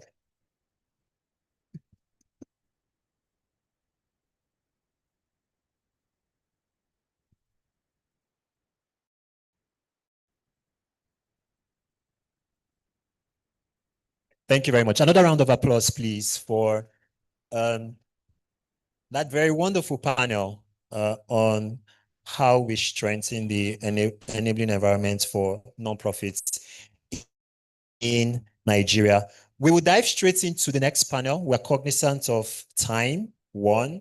Two, and perhaps more importantly, this second panel is going to deal with the elephant or the crocodile or the which animal is native to Akwa Ibom State? No, please, God forbid. Money cannot be snake.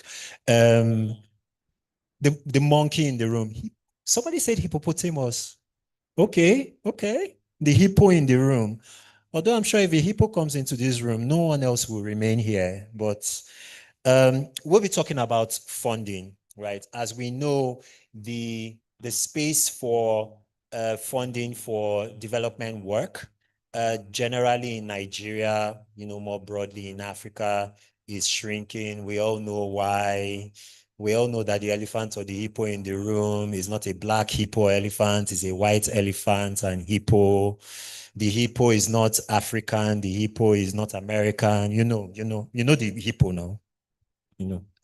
We're streaming live, so I actually can't mention names. But we do understand that this is a different funding environment. A lot of you who are practitioners in this space have gone through the 7 stages of grief in terms of understanding how to keep your operations sustainable. A lot of development partners I know have also issued notices to some of their partners to basically say, we're supporting you now, but in 18 months, in 24 months, well, how are you going to keep this project that we are funding right now going? So we have put together a panel who is going to do justice to that subject matter around how we sustain the impact of the work that we do amidst this this current funding scarcity which civil society is currently dealing with. And to moderate that panel, we decided, we're very funny people, we decided that a funder should moderate that panel for some reason. So we have none other than the program manager for civil society and youth at the EU delegation to Nigeria, and the ECOWAS moderating this panel. Please let's make welcome Ms. Winifred Achebuson to the panel stage. You're welcome, ma'am. So she will introduce her panelists. They will have 40 minutes to do justice to the subject matter, and then we'll obviously take questions and answers from the audience. In my experience, again, 4th conference that I've been at, we don't need to encourage people to ask questions around funding. Everybody always has questions. What programs do you have? This program that I have, and then on and on and on, right? But we'll try to constrain it to 3, maybe. We'll look at how our time management goes.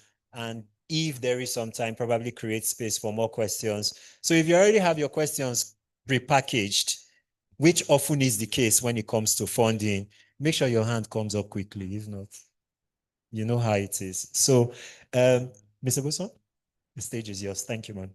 Another round of applause, please, for her. Thank you, Ikemesit. So my first panelist is somebody, she doesn't remember how long I have known her, but I met her for the first time sometime in 2006. At that time, I attended a female feminist forum in Accra. And it was a forum that consisted of a lot of renowned feminists across Africa. And at that time, she was working with WISPEN. So I see that she's surprised to see that I remember that time.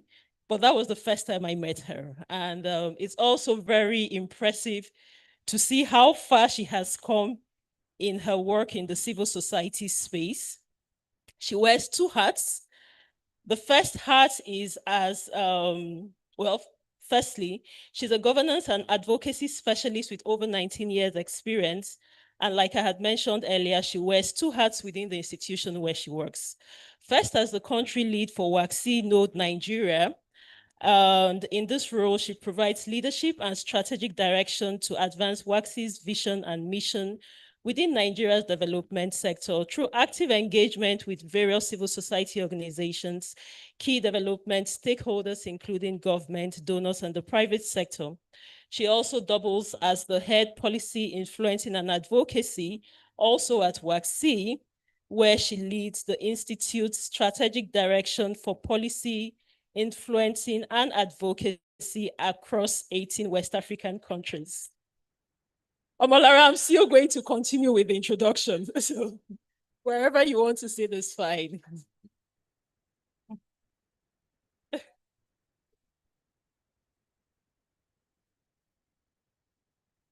So Omolara doesn't only work in Nigeria, she also works across 18 West African countries, like I said, including Cameroon, Chad, and Mauritania. As the head of policy influencing and advocacy, she forges strategic partnerships with relevant stakeholders to continuously map emerging trends and threats to the civic space and open societies, democracy, freedoms, African development priorities, security, economic growth, and sustainable development. And she's already on stage, so Omolara, welcome to my panel.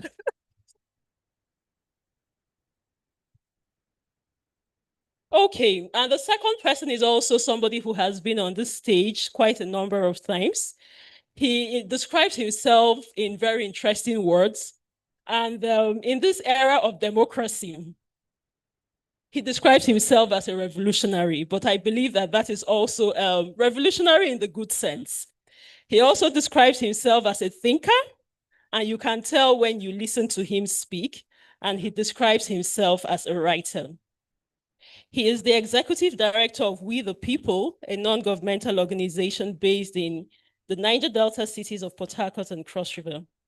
He has over 20 years experience working closely with communities in the Niger Delta, where oil and gas have been extracted for decades with devastating environmental, health, and social consequences. His engagement in these communities have mainly focused on ensuring that decades of environmental pollution are cleaned up, that the human rights of people are respected and protected, that community livelihoods lost to pollution are restored, and that the rising effects of climate change are mitigated.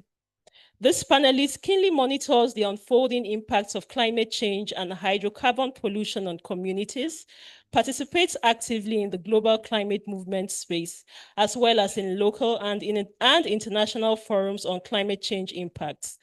His research works interrogates Nigeria's plans for combating climate change and driving a just transition. He's passionate about projecting community voices in global conversations around climate justice and environmental remediation, and strengthening community agencies in engaging government and corporate powers. And that person is no other person but our co-convener, Mr. Ken Hensham.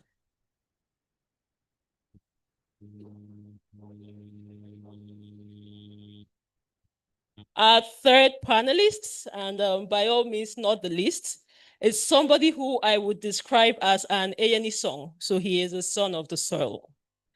And this is also somebody who can be described as the doyen of civil society regulatory environment. He has over 20 years of experience. And for some reason, I haven't seen him all day today, so I hope he's in this hall. Okay.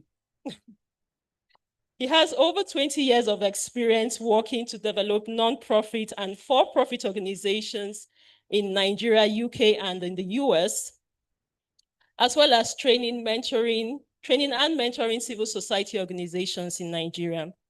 He has a thorough knowledge of the principles and practice of statutory laws and regulations for CSOs operating at federal, state, and local government levels in Nigeria. His expertise and understanding includes laws governing not-for-profits registered under CAMA, both as incorporated trustees or companies limited by guarantee, including those established by acts of parliament, those under the cooperative society laws, and those registered by various state governments, MDAs, and local government areas. From 2020 up until 2024, he worked on the Agents for Citizen-Driven Transformation program, where he oversaw planning and implementation of all activities related to strengthening and reforming civil society regulatory frameworks, with the expected result of ensuring appropriate and inclusive civil society regulatory frameworks at national and subnational level. In this role, he initiated and maintained relationships with national and state assemblies, regulators such as the Corporate Affairs Commission, Federal Internal Revenue Service, Pension Commission, Special Control Unit Against Money Laundering, Ministry of Finance, Budget and National Planning, subnational NDAs, CSOs, development partners, such as the European Union, USAID Scale, OSIWA, and Ford Foundation, amongst others. And he is no other person than a man we call Ogidem.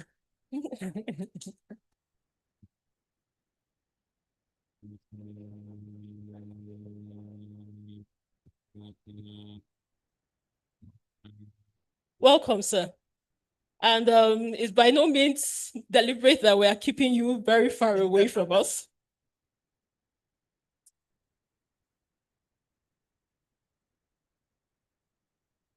Also, I know that this is a session that there would most likely be a lot of questions from the floor.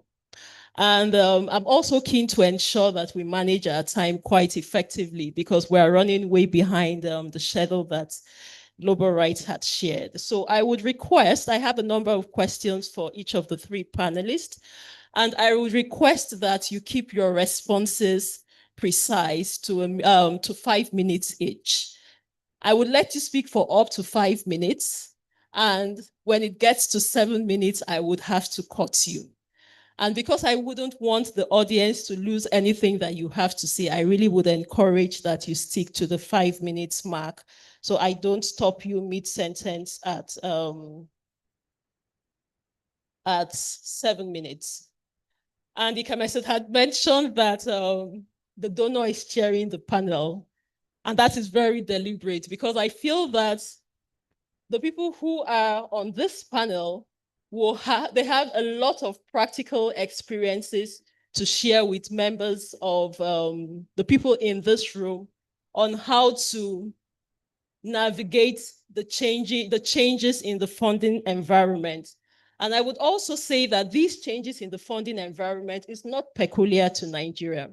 Across the world, the major international or institutional donors are reducing their international aid, and not specifically to Nigeria, but across the world. So the shrinking funding space is not something that is peculiar to Nigeria alone. Very recently, in fact, this year has been quite an interesting year.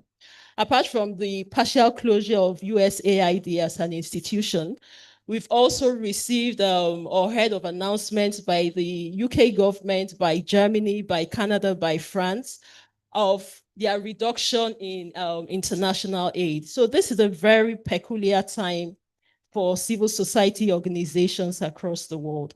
However, in this case, we are specific to the experiences of civil society organizations. Omalara, you have been with WAXI for quite a long time, I think about 13 years or more. So you have a lot of experience working with an institution that has been involved with building the capacity of civil society organizations. So based on what would be your projection for international aid over the next 5 to 10 years?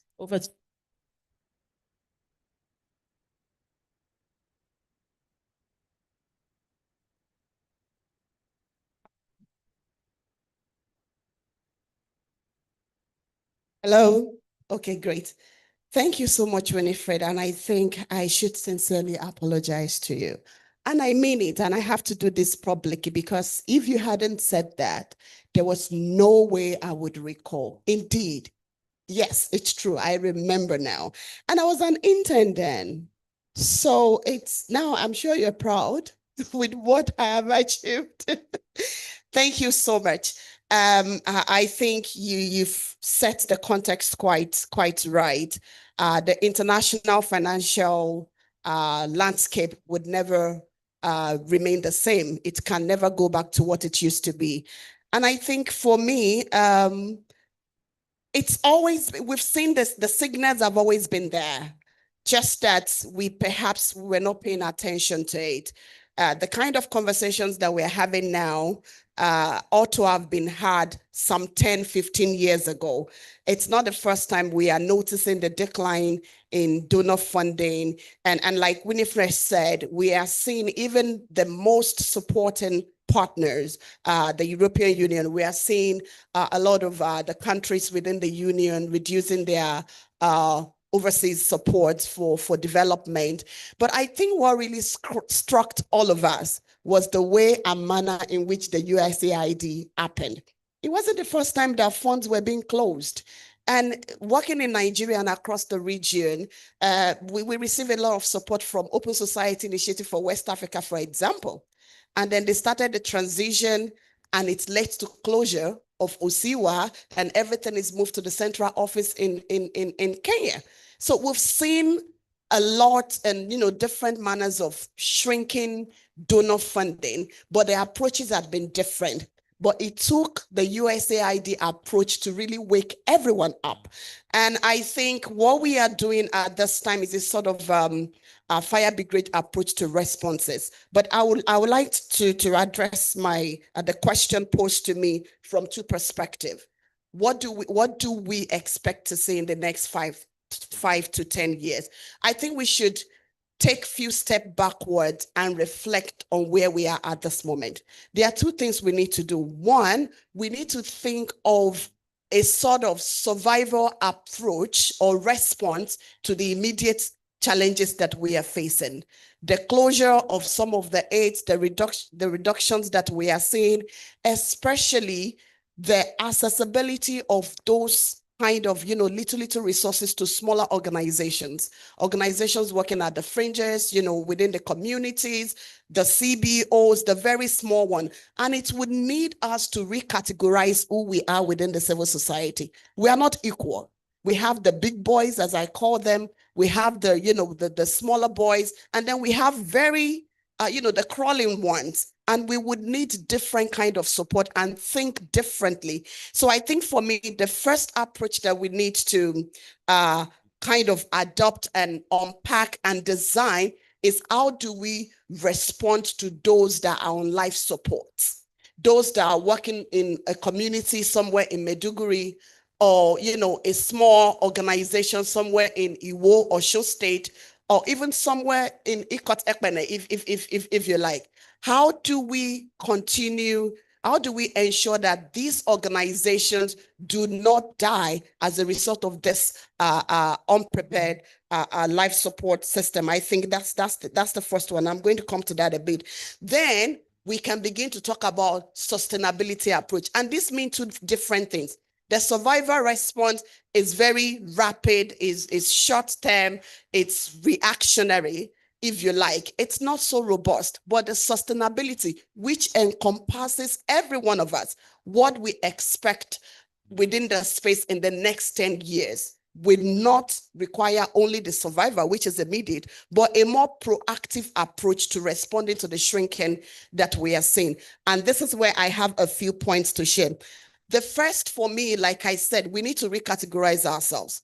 We have organizations that still have access not only to resources, but to experiences where we can adopt some kind of ad-holding mechanism to ensure those on life support don't die. So we need to re-strategize the way and manner in which we partner.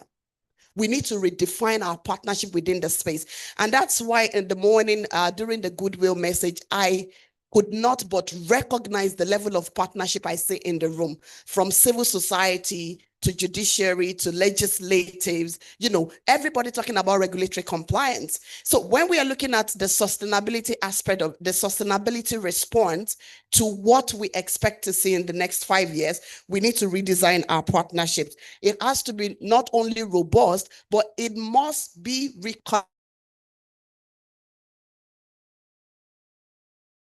connected to the voices, the people that we serve. You'll agree with me that over the years, we have enjoyed this, I call it free money. Donor comes with money, we bid for it and we get it. And somehow it's kind of detached us from the very grassroots.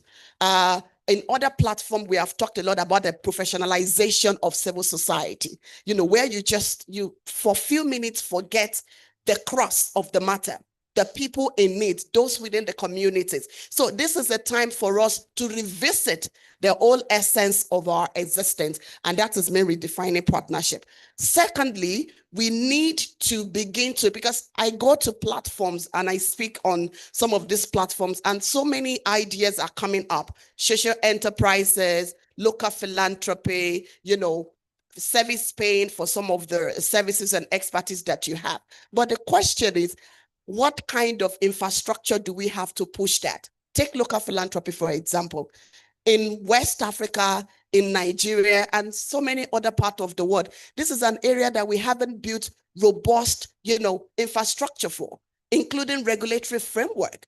People want to give, but through what process? We have seen so many high net worth individuals, having their private foundation, the T.Y. Danjuma, the Elumelus, and the likes, and they give to what matters to them.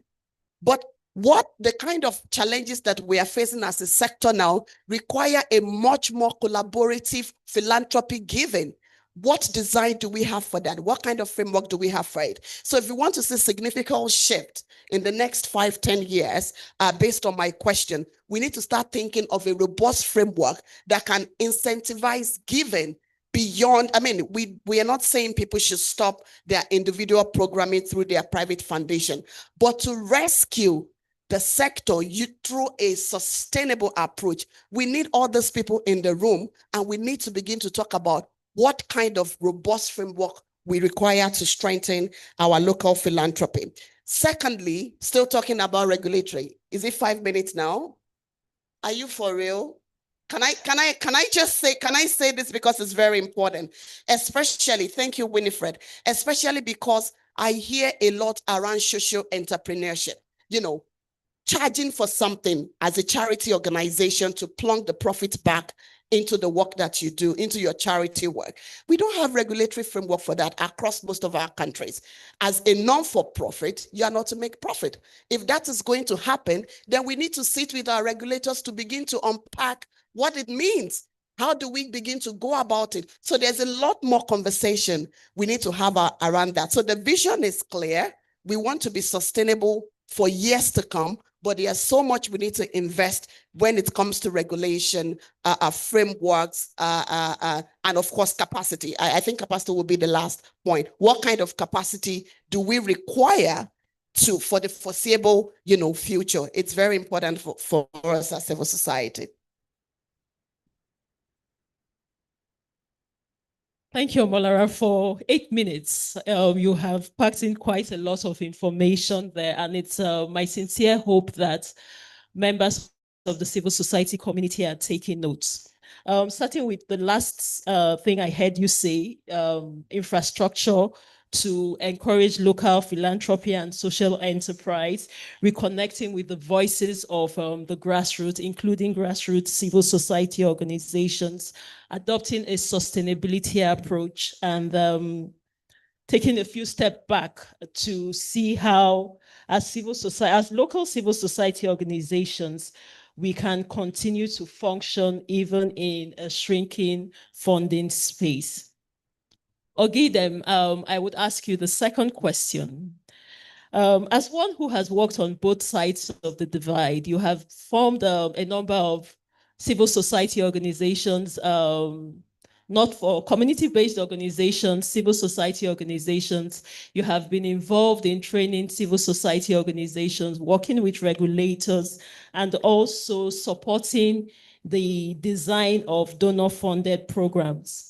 Omalara has said quite a number of things in her recommendation on how civil society organizations can position themselves for the next 5 to 10 years. From a donor and a donor implementer perspective, what do you think donors can begin to do to provide local civil society organizations with the help that they need? So when we do get to that point where the funding is shrinking already, and we expect that it will even be less.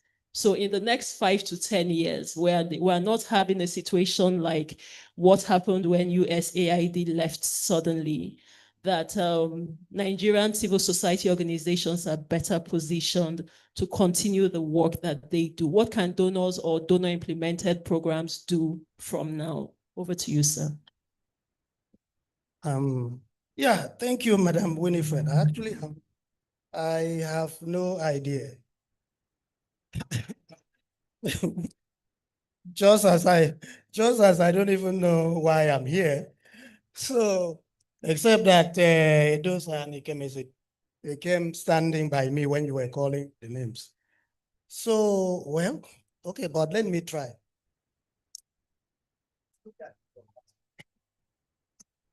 So, what are we talking about when we're talking about CSOs? Maybe donors need to redefine that.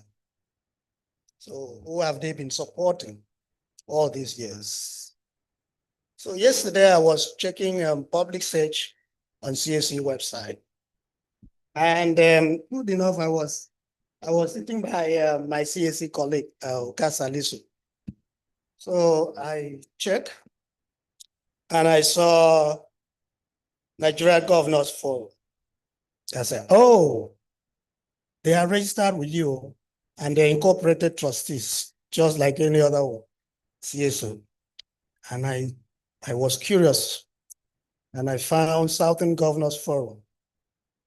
I found Southeast Governors Forum, Northwest Governors Forum, Algon.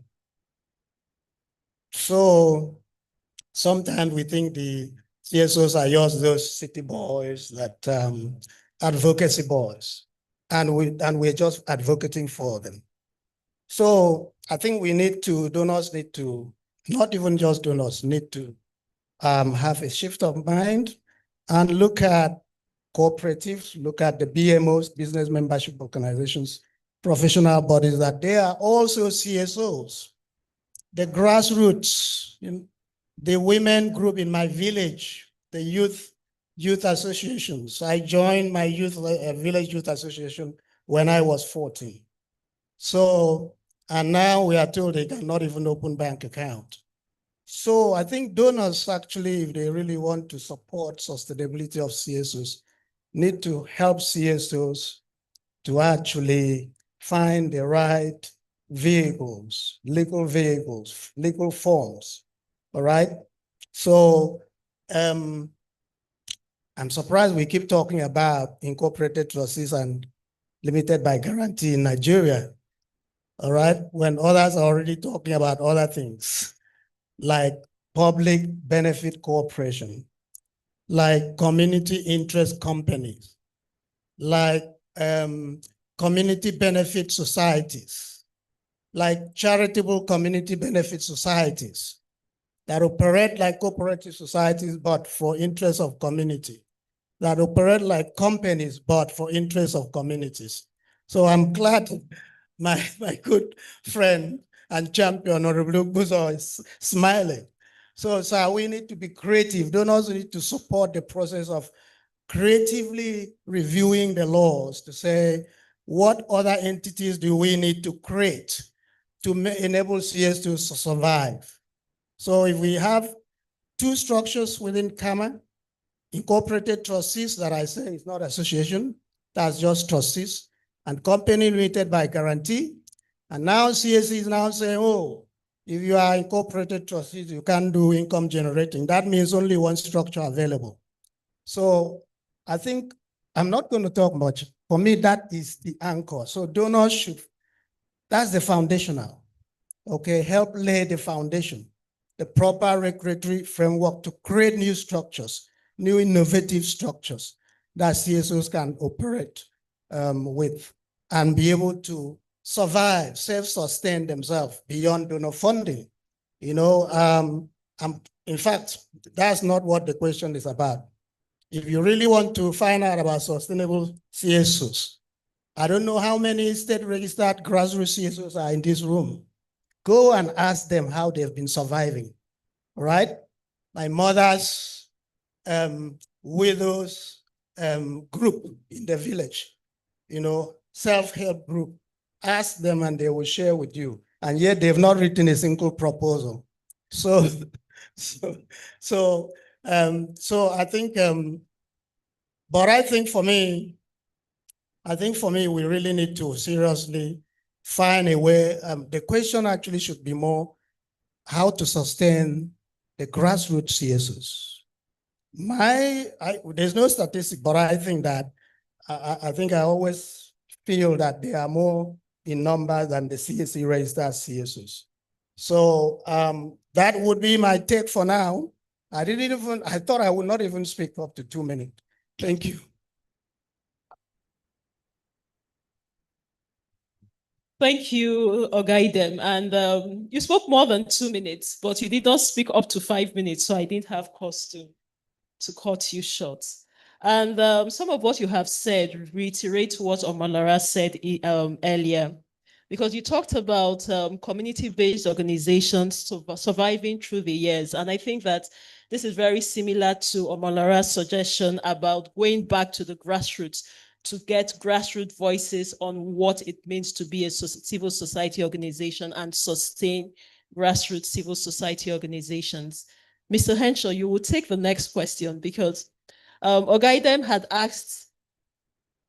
had thrown an open question to no one in any particular order about how grassroots CSOs have sustained themselves even without writing a single proposal. You have a civil society organization that has existed in the Niger Delta. And I know that your organization has had period when it has enjoyed donor funding, and it has had period when it was unpopular amongst government institutions, and had period where there was reduced donor funding. As one who has founded and managed a civil society organization for a number of years, what have been those strategies you have adopted to ensure that your organization stays afloat through the years? Thank you so much, Winnie. Thank you. I'll get to that, but it's important to take off from the foundation which Ogaidem laid about, you know, CBOs. And I tell the story very quickly. I have a friend, his name is Dan. He has a cluster of friends, about 13 of them. Every year they come together, put resources together, and they make exercise books. And they donate it to the primary school in their community. They have a name for their group. And recently they came to me with a complaint. They were wondering if they could use my organization's bank account to receive money, because one donor who promised them a chunk of money, an individual, 2 million naira to print exercise books, had said he was not going to pay into the account of any individual and needed an account that reflected, you know, an organization. And they lost that money because I wouldn't give them mine, right? They lost that money. And it's not just Dan's organization in Calabar. that has this difficulty. I agree with Oga Idem that there are, in fact, more CBOs than there are our regular NGOs, the type we have in the room. And I think that this is something that the regulators do not really see, that the regulations being put in place do not just affect us. In fact, we have means of navigating it. But the organizations at the grassroots do not have those means or opportunities to navigate this. It's important to make that point. And there's a philosophical angle to this. The philosophical angle is that elsewhere in the world, organizations, civil society organizations, reputable civil society organizations actually grow mostly from CBOs, gradually grow. And then their objectives become expanded and then they transition into being national and international NGOs. In Nigeria, because of the regulations we have in place, you are forced immediately into mainstream. And that creates another funding problem, right? So smaller CBOs in the community that have caught their niche in those spaces cannot transition. They remain there, and unfortunately, they die there at that space. So, and our own organization, mid-level and high-level NGOs have to depend on donor funding for survival. That also has its own complications around agenda, right? Every donor has got an agenda. Maybe agenda is not the word, has got a worldview, right? And sometimes that worldview is not in sync with your own worldview. And so what happens? You have to water down your worldview in order to adopt the funding mainstream worldview.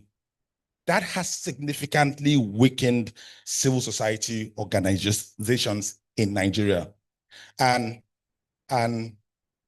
going back to your question, Winifred, how have we survived? Yes, you're correct. We've had times that even paying salaries was a bit difficult, right? Some colleagues, especially during COVID, some colleagues will say, listen, Ken, this is not worth it anymore. I better go and look for a life. You know, we've had those situations, but I think something that has helped us a great deal has been crafting a relationship with people who support your cause, who fund you, a relationship that goes beyond just funding, right? I think it's important that people need to know that they can trust you and that you stand for more than just donor funding, reporting, proposal, funding, report. You stand for more than that. And that level of credibility is critical and important, especially in this space. In our organization, we have had to reject funding simply because it's not in it doesn't sync with our objectives as an organization. We have had oil companies, for example, offer us donor funding, and we simply say, no, we do not take money from oil companies. Juicy proposals. You will do a lot of very significant work, but it doesn't just sit well with us. And I think that that's one very important thing.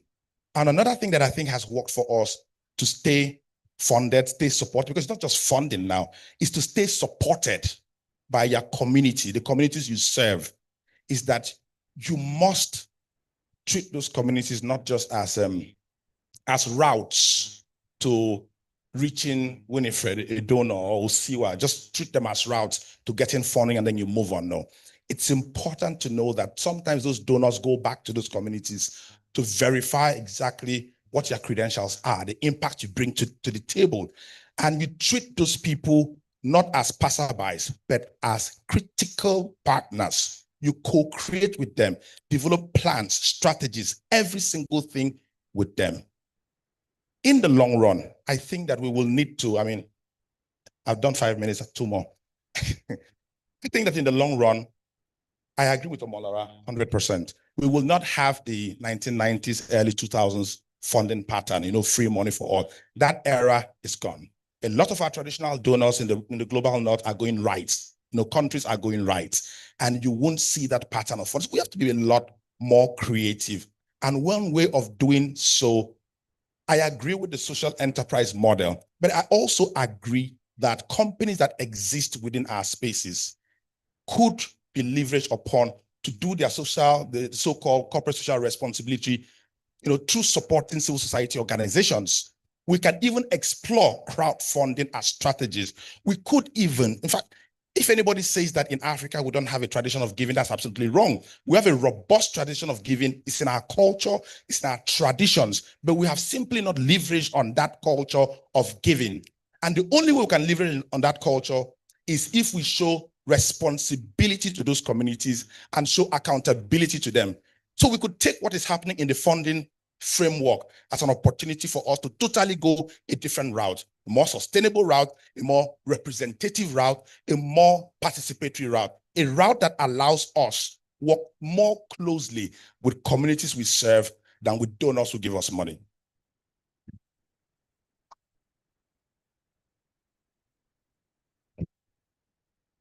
Ken, thank you. I know that I can trust you to speak honestly, but it's also sounding like if organizations go the route you're suggesting, subsequent regional conferences, I will be called Winifred. Nobody will call me Madam Winifred anymore. But I think your recommendations are very key, and it's also useful to have you speak about this because these are tried and tested strategies that you have used. So you're not just speaking, your response is not theoretical by any means, it is practical, and you're talking what you have worked, you know. And we are entering into a very interesting period as a country.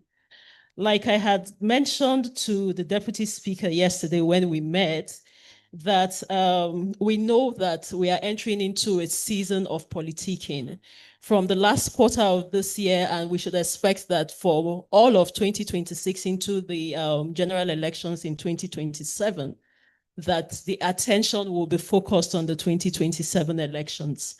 And we also know that as elections get closer, the environment for civil society participation and freedom of expression by the by the civil society, not necessarily civil society organizations, by citizens become even more constrained, whether it's at federal level or is at a subnational level. When you juxtapose this with the impacts the regulatory environment currently has on Nigerian civil society organization, and you also look at how much less funding is for civil society work, how would you say that civil society organizations should position themselves to continue to do the work that they are doing and also take on board civic education ahead of the 2027 election? So Ken, that question is for you. Thank you once again, Winifred. Thank you. It's a tough question. I didn't prepare for this one. But yes, you're absolutely correct. 2027 is by the corner. And in fact, people have started declaring already. And by next year, a lot of things will grind to a halt. It will be politicking season and all that. And if you know politicking season very well, attention tends to shift away from the kind of work we do and go to, well, political philanthropy, so to speak. So how do we stay relevant in that space? And I think in having a conversation about how we stay relevant and how we can participate more effectively in that electioneering process, I will go back to something I did with global rights. Those I just walked away. It's a report that forensically studies the cases of electoral malfeasance that happened in 2023. It's a very detailed, decent report. It's on the website. And I researched those instances of electoral malfeasance. And I think that for civil society to stay relevant in the next election, reports such as that could be very exceptionally useful. It could become tools of advocacy, which we take hold of at this moment and start pushing. It could ground us in arguments that are very, very pertinent and important. And I think it's also a key indicator of how successful civil society oversight around the next elections will end up being. We had in 2011, 15, 19, so many cases documented documented cases of electoral malfeasance, well documented by election monitors. These cases were not pushed for resolution with the relevant agencies. There are many. But I think that in 2023, for the first time, we actually had these things well documented in a book. And I'm fully aware that the responsible agencies, including INEC and the police, have been given this document. These are smoking guns of clear-cut electoral malpractices. Clear-cut, right? With all the evidence forensically verified given to them. Civil society success in influencing how clean the electoral process is in 2027 can be grounded in how much they use such reports to demand for accountability.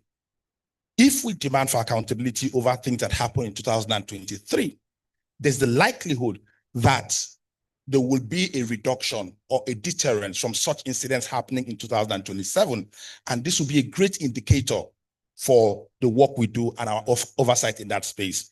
But speaking, more generally, especially in the context of funding, with reduced funding opportunity for civil society organizations, there is every tendency that our ability to go out there on the field, as we often do, to document, travel around, and monitor the elections and produce reports will be greatly reduced. So there's no US aid anymore.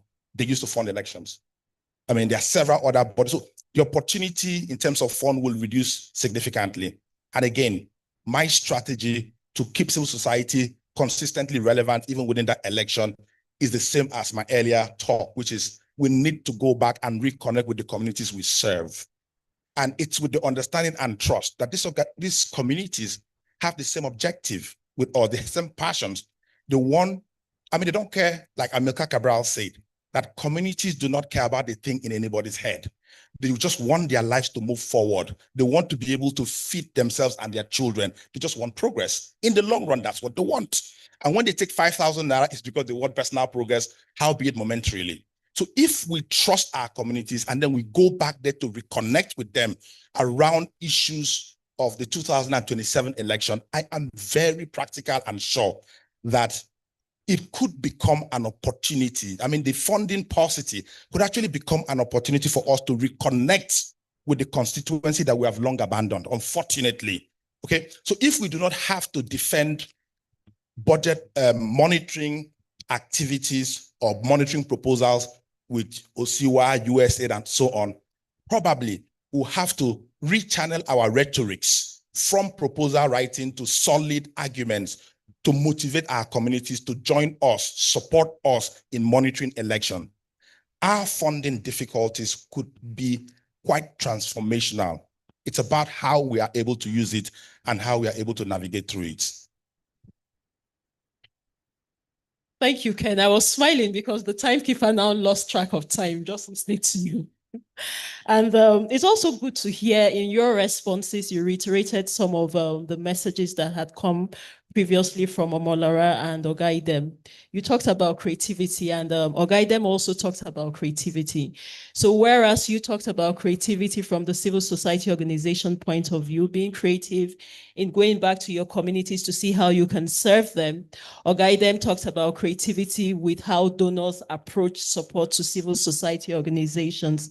And also when you made reference to utilizing the Global Rights Report, what came to me, what I heard from that was about collaboration, using existing resources to advocate, and also early positioning, which was also related to something Omolara had said earlier, that as civil society organizations, we should begin to position ourselves earlier so we are not impacted on by the circumstance, but we can begin to influence the circumstance. So it's quite interesting to see how the different responses by all three of you are reinforcing what you have said or what you're saying, your responses.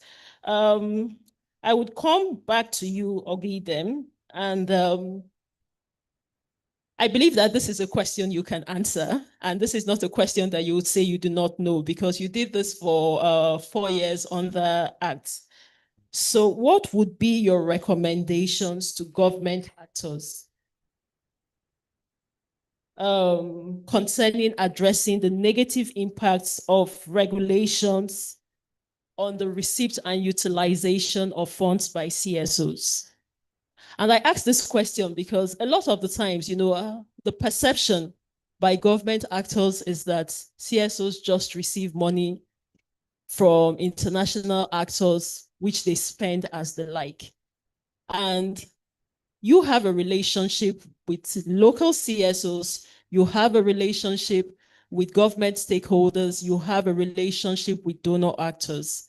What would be your recommendation, particularly to government actors, on how they can amend regulations in such a way that civil society receipts of funding by civil society organizations is not negatively impacted to allow CSOs do or perform their primary mandate? Hello. I'm actually thinking of what regulation exists in this regard. I don't actually know, because the CAMA, for example, is just registering. Then you do post-registration returns. At the Women Affairs Ministry, you register cooperatives, the same.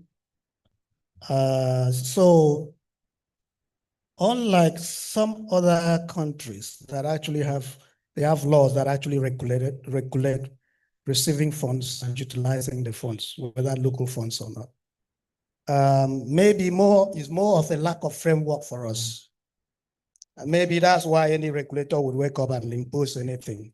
So perhaps my simple recommendation then would be, but CSOs have to agree as well.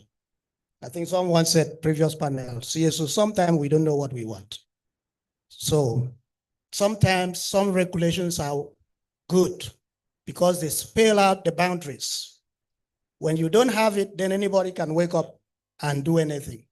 So for me, maybe I keep looking at Honorable Buzo because I know when I'm talking, I look at the people that can move the needles. So maybe we need something in that direction, some regulation, but it needs to be co-created. So Honorable, I'm not saying you go back and write the law alone in your office. So it needs to be co-created with donors involved, with CSOs involved, with the government people involved, so that we know there's this thing. And then if any other person is waking up tomorrow and come up with some policy of his own that is not aligning, we refer to that framework. So for me, I think that probably is going to solve it. And interestingly, I think around 2010, 2011, there was actually a law, a bill on receiving and utilizing donor funds. But I don't think it was actually, no, I think it was introduced. It went to committee stage. So, but it was not co-created. That's the difference. So, Honorable Ubuzos, we, after this, we need to find a way, you need to find a way of co-creating something. Thank you.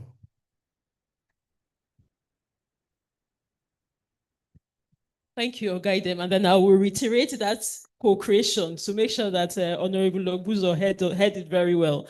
And not just only Honorable Ogbuzo, because he's not the only government representative in the room, but I think that also goes across to the state and other federal government representatives from other state and federal government agencies. So Omalara, my last question would come to you, and my admiration for WACC is an open secret. I have followed very closely the institution, and I see how it has moved from strength to strength every passing year.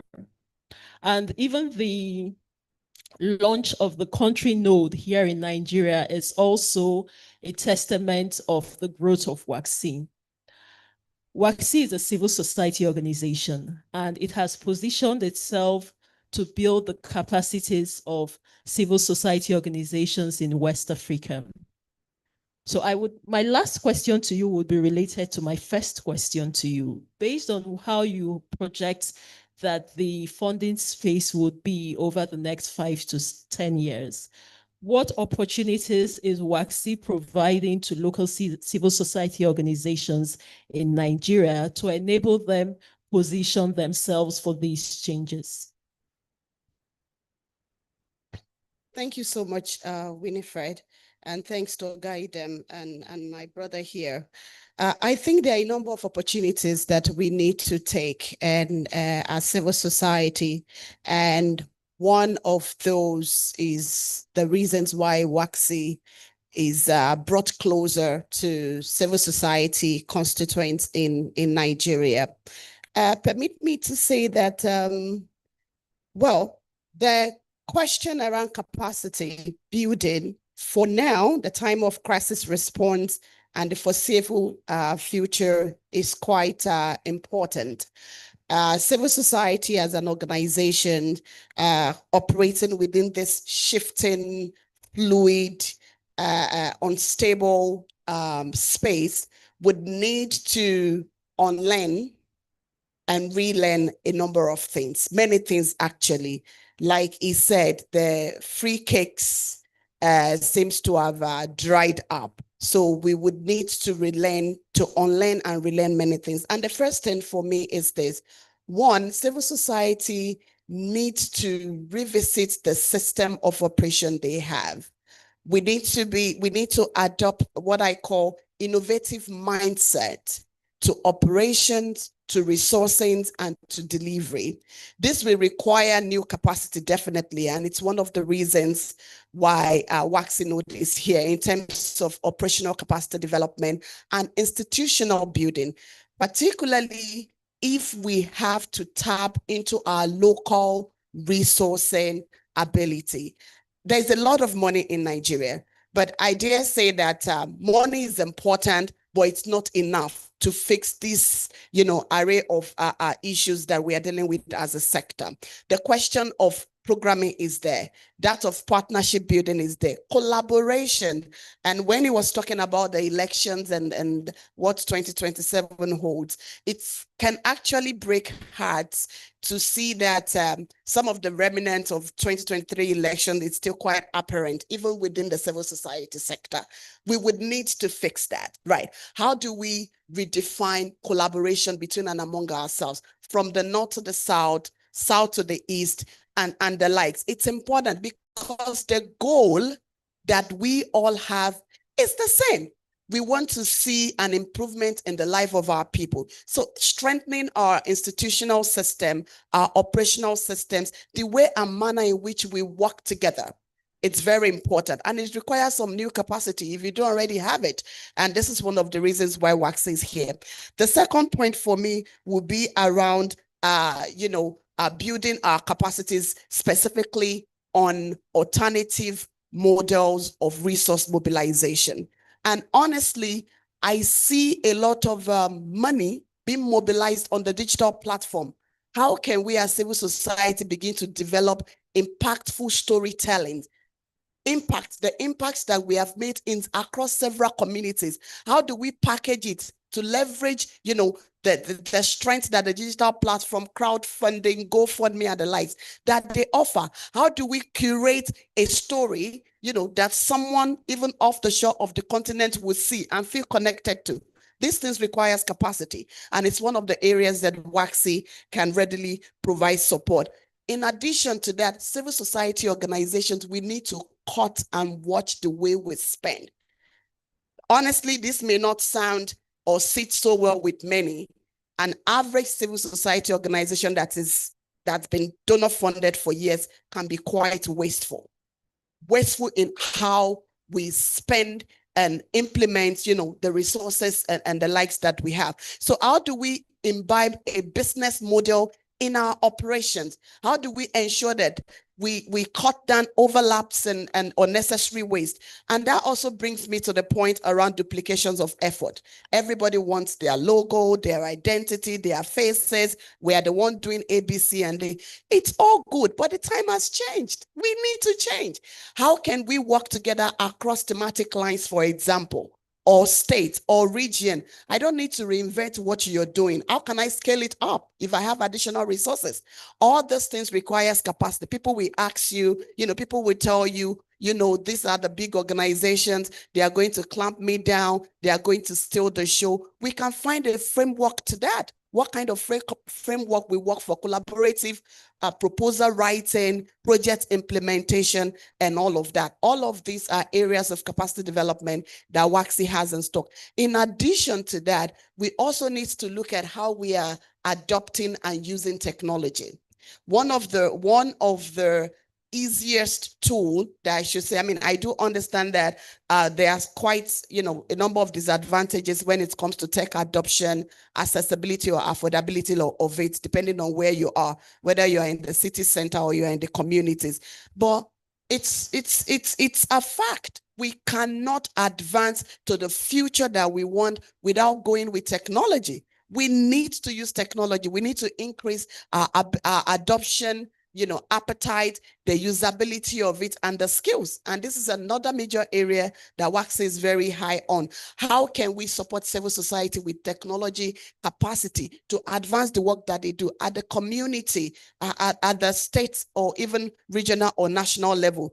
There are so many offerings that we have in that area that WACSI provides, support on. I think one important area as well that WACSI is working on now is how to make that case. There's been this long struggle around making a case for corporate support for civil society. You approach big companies and corporations, and it's like you can't find a case to make. Some of them will tell you, we already have our CSR, it's focused on beauty pageantry, it's on football. All these things are good to push forth our art and culture, but there are organizations, and you mentioned it, organizations pushing for social justice, advocacy have been hugely impacted by this shrinking. The voices are drying up. They need support. How do we make social justice case and support with corporate entities? What does it mean for a Dangote foundation to support advocacy in one area or the other? It seems difficult. We are still struggling on how to make that case. And it's part of the work that WACSI is trying to do, not only in Nigeria, but across the region. How can we partner with upstream corporations? How can they see a reason and relevance in our existence as an advocacy organization? Not necessarily maybe gender or health. These are relevant, but they are people that continuously push beyond the boundaries, ensuring that the law works, ensuring that there are peace and security, ensuring that there are integration. These are difficult cases to make because you are not counting the schools or the boreholes and the likes that you have done, but you are weaving something together. How do we make that case for businesses to support? And it's one of the areas that we are now trying to, be more light and unpack and make a case for it. And of course, everybody's support will be required. So WACSI runs different training programs from strengthening your monitoring and evaluation system to financial management, operations, governance and leadership, board governance, meeting some of this regulatory compliance needs, civic space protection. So it's a whole range, and I would, invite you to visit our website, www.wacsi.org, WACSI.org. And yeah, so these are some of the support.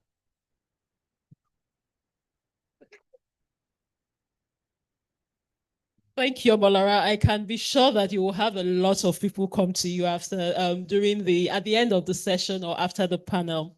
So at this point, I have stopped asking you questions. And we would open the floor to questions, or we would take questions. But before we take questions from people in the hall, we would take questions from our online participants. So we'll take questions from the online participants first. And I would ask that for the online participants, please mention who you are asking your question to before you start asking your question. So we'll take questions from the online participants first, and then we'll take, Ikemeso, how many questions are we taking from the floor? Okay, so we'll take 2 questions online, and we will take 2 questions from the floor. So I see 2 hands up already on the floor. So we'll start with this side, and then give the panelists time to respond and also ask more questions if we have time. Okay, so I think we can grant permission. I think we have one hand raised online. So if you can unmute and ask a question, or if you have a comment, make a comment. Please let your questions be questions. No preambles to questions. No further and better particulars before the questions. Only questions. Thank you. Okay, What did you well, say? I didn't intend for this Yes, to be a Madam Abiodun, question. the My floor name is is yours. If you can unmute and speak. All right, thank you. First, I don't like being called madam. The orientation I have of madams are, not very nice. My name is Abiodun, and I just wanted to contribute to the conversation, particularly on what donors can do to help civil society organizations navigate funding and the changing scenario. The scenario has always changed. There are times where it's very green and there are times when it's very lean, and we're moving back to the lean section of things again. Having worked in global rights for several years and having gone through the abundant and the lean seasons, I think one of the first things I would like to say to donors is that we need to decolonize funding. There is a deep colonial agenda to funding. And except if we confront this and we really, really think about it and the way in which donors treat organizations that work and their own agendas, then of course you would say that the piper should dictate the tune, but there's still a very strong colonial agenda, especially by multilateral organizations that fund. We need to have a big conversation about decolonizing funding. The second is that we need to think about true costs, that it costs a lot more than paying salaries at the end of the day or running workshops for civil society organizations to be sustainable. Most civil society organizations do not have reserves, and donors really don't care about that. And what happens in the lean season where there are no reserves is that organizations are forced to shut down and really cannot do anything except if their staff work for free. And in global rights, as much as people would think, oh, global rights has always had it good, we've had very, very lean seasons where everyone has worked for free for at least 6 months. And this is global rights. This is global rights with offices in DC, with offices all over Europe and in Africa, and the way in which we have had to shrink as a civil society organization, as an NGO over time to accommodate this. But believing in our critical mission, we went on. So how do you help to ensure that the organizations through which you fulfill your mission as a donor also become sustainable? We keep hearing that we should adopt a social enterprise model, but already, because civil society organizations are working so lean, that you are asking people to work even harder to support the work that they do.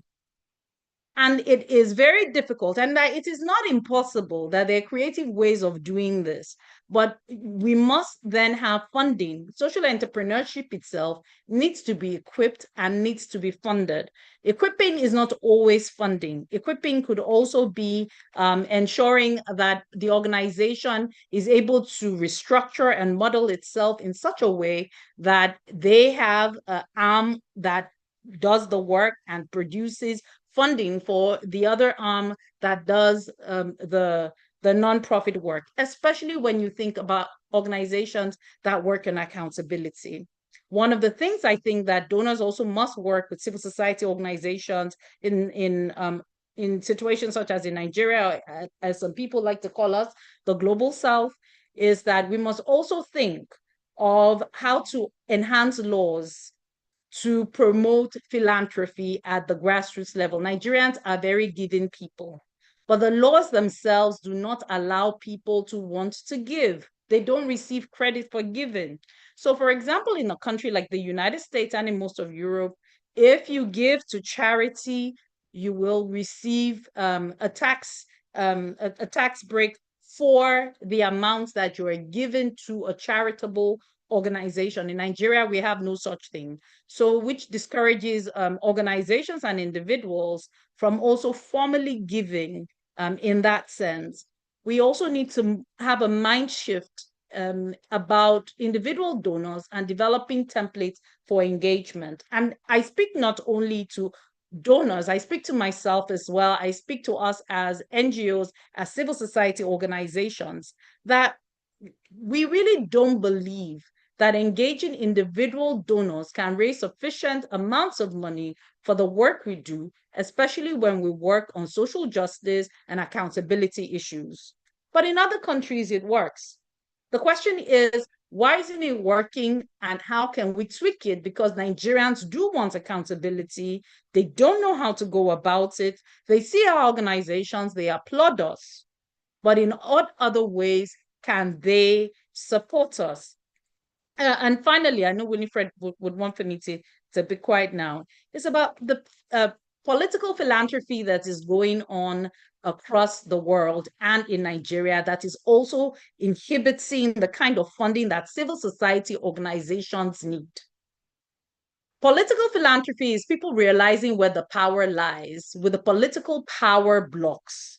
And so that is where the main money of philanthropy is going to. That's where Dangote is putting his money. Let us speak English plainly. How do we shift this?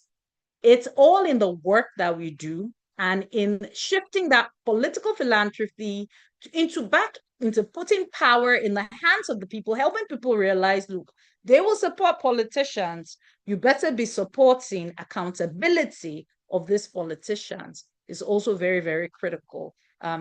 So I will stop. Thanks for indulging me.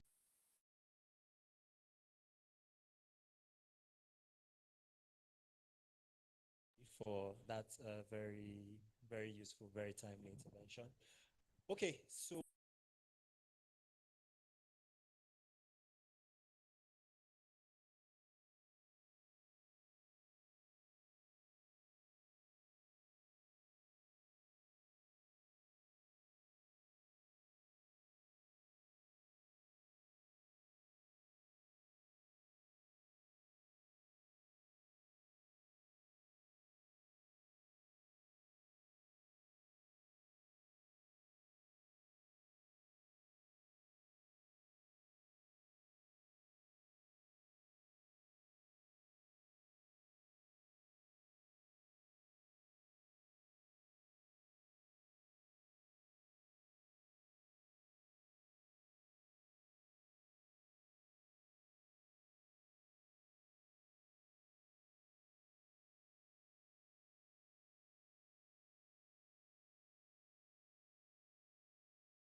Can speak.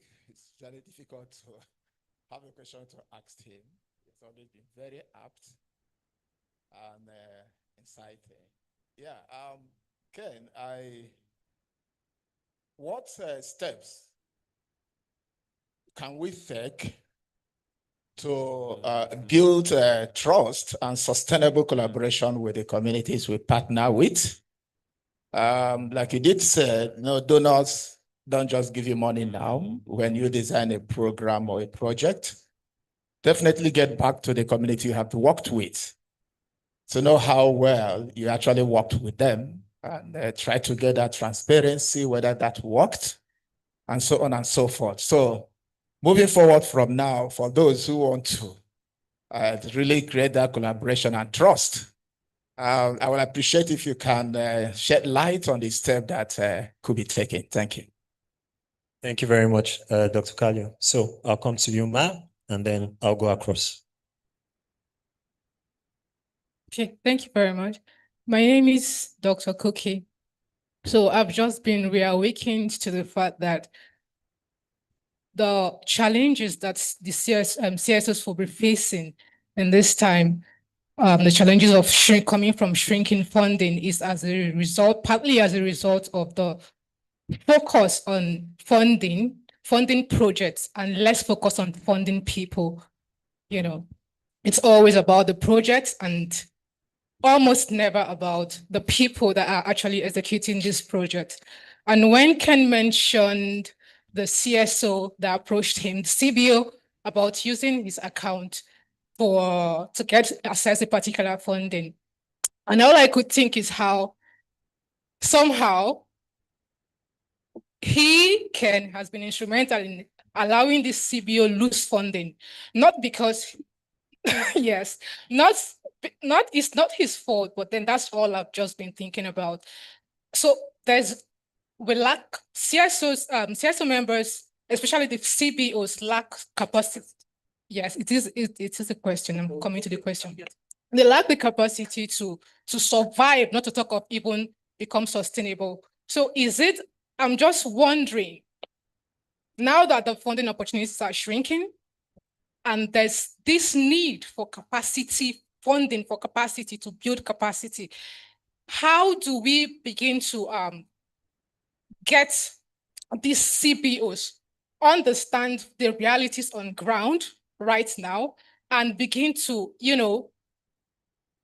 I don't know, what kind of skills should we begin to tell them to begin to develop, and what are their plans on ground to really go to these CBOs and give them the exact training that they need to survive and then to become sustainable? So just to clarify, is this question for Mr. Ken? It's for who? Mr. Ken. Okay, all right. I would probably also like Ogidem to take a stab at that question too, especially since it's I'm sure we'll find someone asking. Oh, I see.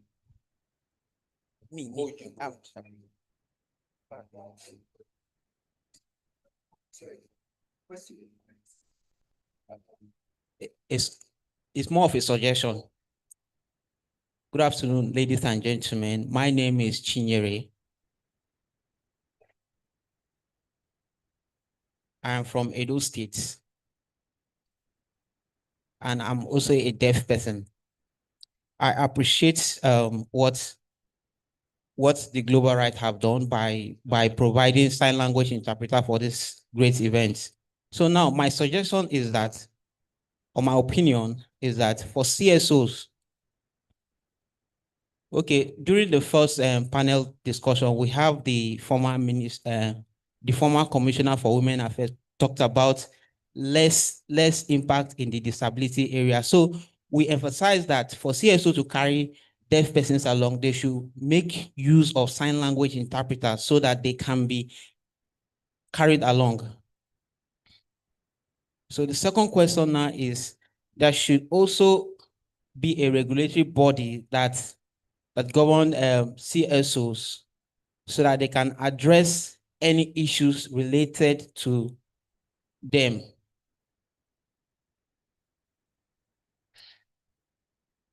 Now, they should also make laws that will make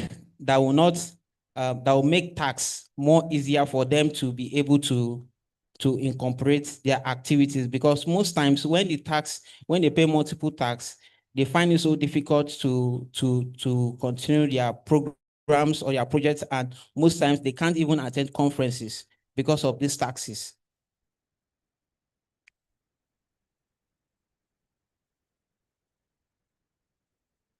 So that is my suggestion. So because we have as an association, we have registered with CAC, but most times we submit our letter for support through to CSOs, but most times they don't listen to us. They don't see our association as very, very paramount compared to others. So we are suggesting that anytime we make requests, they should also give attention to us as swift as every other organization. Thank you so much. That's my question.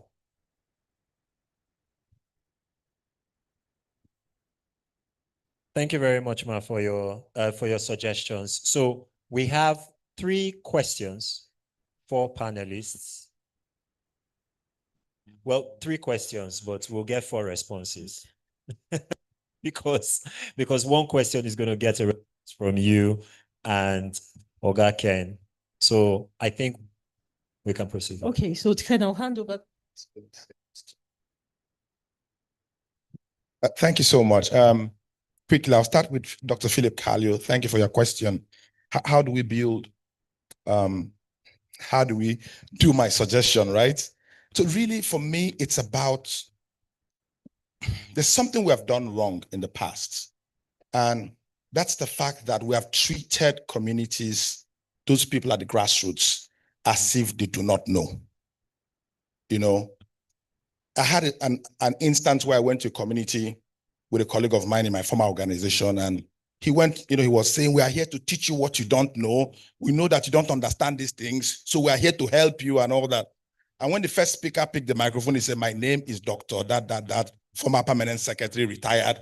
This one's I'm professor, this former DVC, this university. And this, my colleague, felt small. So we do that a lot, thinking that communities don't know. But at our organization in the last 7 years, we have come to realize that communities actually know a lot more than we give them credit for. And as you heard from my citation, I do a lot of work, aside from the civic space, I do a lot of work around environment and climate change. And you'll be shocked at how much communities know about something like climate change adaptation. That sounds very technical. They do know a lot. I think that the critical step in the work we do is that we must understand that we must accept the reality that communities know a lot, and we must trust them. Trusting them is not just telling them you trust them, but it's also to show them that respect by co-creating the project with them. Not just, looking for a well-written solution in a fancy, glossy proposal, then look for a community in Nigeria to implement it, right? You go and look for a problem when you've had the solution already. No, it's by co-creating that solution with them. We don't often do that. And communities actually do know. We just need to trust them and believe that they know a lot. The other question I got was from Dr. Cookie about my friend's NGO that lost funding. Well, and it's part of the regulatory thing, I couldn't possibly take money from an individual, in my account for another, and then transfer it to another private account. That will give me, you know what that means? That will be scary, what happens. No explanatory note will explain what just happened to an auditor looking at it from outside. So I said, no, I declined. He lost the funding, unfortunately, but it's not such a bad thing, really. And your conclusion from that scenario is a bit faulty. I mean, you said that CBOs lack some kind of capacity and we need to build their capacity. Now, this is still about our arrogance, that they lack capacity. Let's backtrack to what Oga Idem said about we going to them and ask them how they have survived this long. We do not need to force them into our model of civil society. We don't need to force them into that model. They have a good model, And who says that them having more money is more work, more good product? Just go to any indigenous community like in Rivers State, go through Ikwere Road on a Sunday, right? And see the number of flashy uniform wearing women clustered together with 2 bottles of Fanta on their table. Every Sunday, different cluster, those are CBOs doing very brilliant and interesting work. To go now and build their capacity on how they can best comply to CAC regulation and get SCUMUL and FIRS and so on, you're just going to confuse them, right? I think what we need to do is support them to do better what it is they do, and our support should come in terms of getting them some kind of recognition, how be it at the state level. Yeah, that'll be it.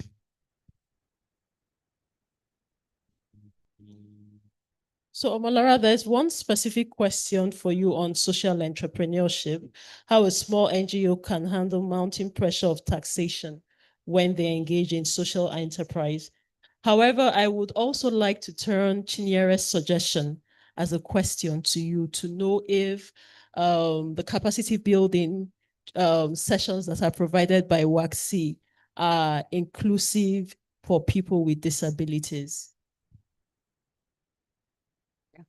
Thank you so much, Winifred, and thanks to all the people that asked the question. I think I will draw my inspirations from Oga Idem's political response. So I didn't put the political in the mouth, but political response. When he talked about donor playing a more facilitative role in ensuring that civil society have the right legal vehicle to survive the new times. I think I read more meanings to that than just how it sounded on the face value. And what do I mean? The question around social entrepreneurship. We are in a new era. So it suffices to say that even the regulations that we are talking about, be it over regulations or over compliance and all of that, it's not all encompassing. So it's a very valid question that you asked. If you are to transition or step into the social enterprise space, what kind of risk exists? And one of them you kind of shared, that people can come and say you have to pay this tax and all of that. So we need to make our regulatory framework robust, or we need to revisit the current regulatory environment and regulations that we have basically to fit or to be fit for the purpose of a time like this. What we currently have, considering the new times, the tides, and the instability and the fluidity within the space, is it fit for purpose? Does it create that space for you to innovate and try something new in order for you to exist for the next 10, 15 years? And this is what I believe, my interpretation of Oga Idem's point around legal vehicle. And that kind of discussions or intervention cannot be one-sided. It has to be very, very collaborative, inclusive. Everybody within the space, from government to donor to private sector to civil society, all sorts of civil society up to the community levels, we need to be part of that conversation, because the space in which we work has changed and we continue to change. In fact, I noted that what has happened is what we know. What is going to happen, we have no idea, because this world we have is changing and changing so fast. So yes, so what I can say in terms of that is, and I think I'll build on Ken's point, we need to be more accountable. We need to be more, collaborative with our community. The community, and it's indeed arrogant, I completely agree with you, to think that, and you can see this arrogance even in some of the nomenclatures, the concept that we use. The communities are beneficiary of our effort. We are the one that have come to save this community, so we are the saviors as NGO, and it's a colonized language. And I love what Madam Abiodun said. We need to decolonize some of the concepts that we use in engaging within the sector. So if such is going to happen outside the regulatory framework, I think if the community are active participants of what you are charging for, if they know the values of whatever amount you're charging or the kind of services that you offer, I think that it will be challenging for a third party to want to disrupt such support. So I think strengthening community engagement, making it inclusive and co-created would be my proposal to that, or my what is it called? My recommendation to that. And just to touch on the points, I think one question around Ken's story of losing his friend's organization losing resources. In our work as a capacity development organization, we have truly seen some organization, association, networks, very small, sometimes they are not so small, who do not have, the structure, certain structures that are demanded by certain donors to receive resources, maybe financial system, requirement, this paper, that certificate, they don't have it. And part of the work that we do as a capacity development institution is to provide technical support beyond the trainings, the coaching, and the likes, providing technical support to organizations to assess what they do not have current capacity. Their current capacity could not accept. And this is what we call the fiscal hosting. So you are doing amazing work. You want to receive support from a very big donor, and they are asking you, oh, you don't have this absorption capacity. You have never accessed $20,000 before. We can't give you the 50,000 and all of that. So WAXI steps in to serve as fiscal host. And it's part of what we have done, in fact, to many organizations across many countries, and the disbursement of that resources, the reporting of it is co-done, with the organizations, the main organization. I should say that social movements, which often have no structures, have been main, participant of that process. So I think it's also important just to build on, I think, the question that my sister asked. Yes, I was just sharing with Ken here that I find this quite amazing in Nigeria. I've had the opportunity to work across 18 countries, in West and Central Africa. And the inclusion level in Nigeria, especially in the development space, is amazing. So really would I organize a meeting like this in Senegal, Cote d'Ivoire, or Cape Verde, and I would think of including sign language. You will most likely not see it on my budget, right? But I remember when we had the first Civil Society Week in Lagos. On the day of the meeting, the donors were seated, partners were seated, and one of the donor representatives said, Lara, was a sign language. I'm like, sorry, what was that? I thought it was something missing on the agenda. And right there and then, colleagues are to call some of the service providers, to provide those services. So I am proud to be Nigerian and to see that, yes, we are truly leading the way when it comes to inclusions of, differently able people. So at this moment, this is something that we, even as a capacity development institution, is learning, and will ensure we comply with it, not only in Nigeria, but in other places that we work. I think the last point I would like to raise, Winifred, if you permit me, is that part of the work that we also do as an organization is leading the decolonization of aid and shifting the power in West Africa. So we are one of the partners that is driving this change in the global south. And what do we mean? There's been a lot of excuses by global not donor community around the level of our capacity as global south NGOs to access resources. And we are saying it is time that we do not only decolonize the aid agenda itself for people, local people, to define their own agenda and their approach. Because believe me, every community you get into, they know the problem, they have the solution. They do not necessarily require your Cambridge certificate or Harvard degree to give them solution. They will, if you ask them, they will let you know the kind of support you can give, not to teach them their solution. And I think it's important. And this speaks to that decolonization agenda that I talked about. How do we shift power to the people on the ground, to local partners? How do we ensure that the capacity is rebalanced?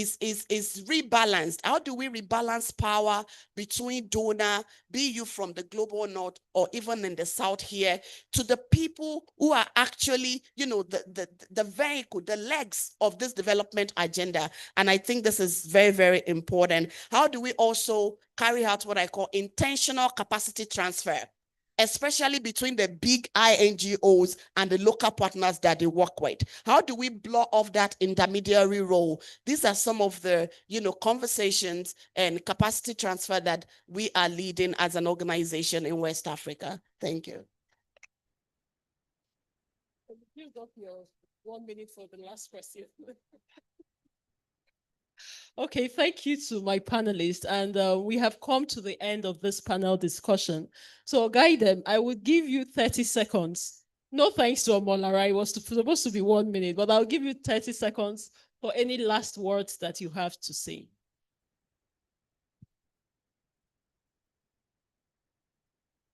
Turn on the mic already.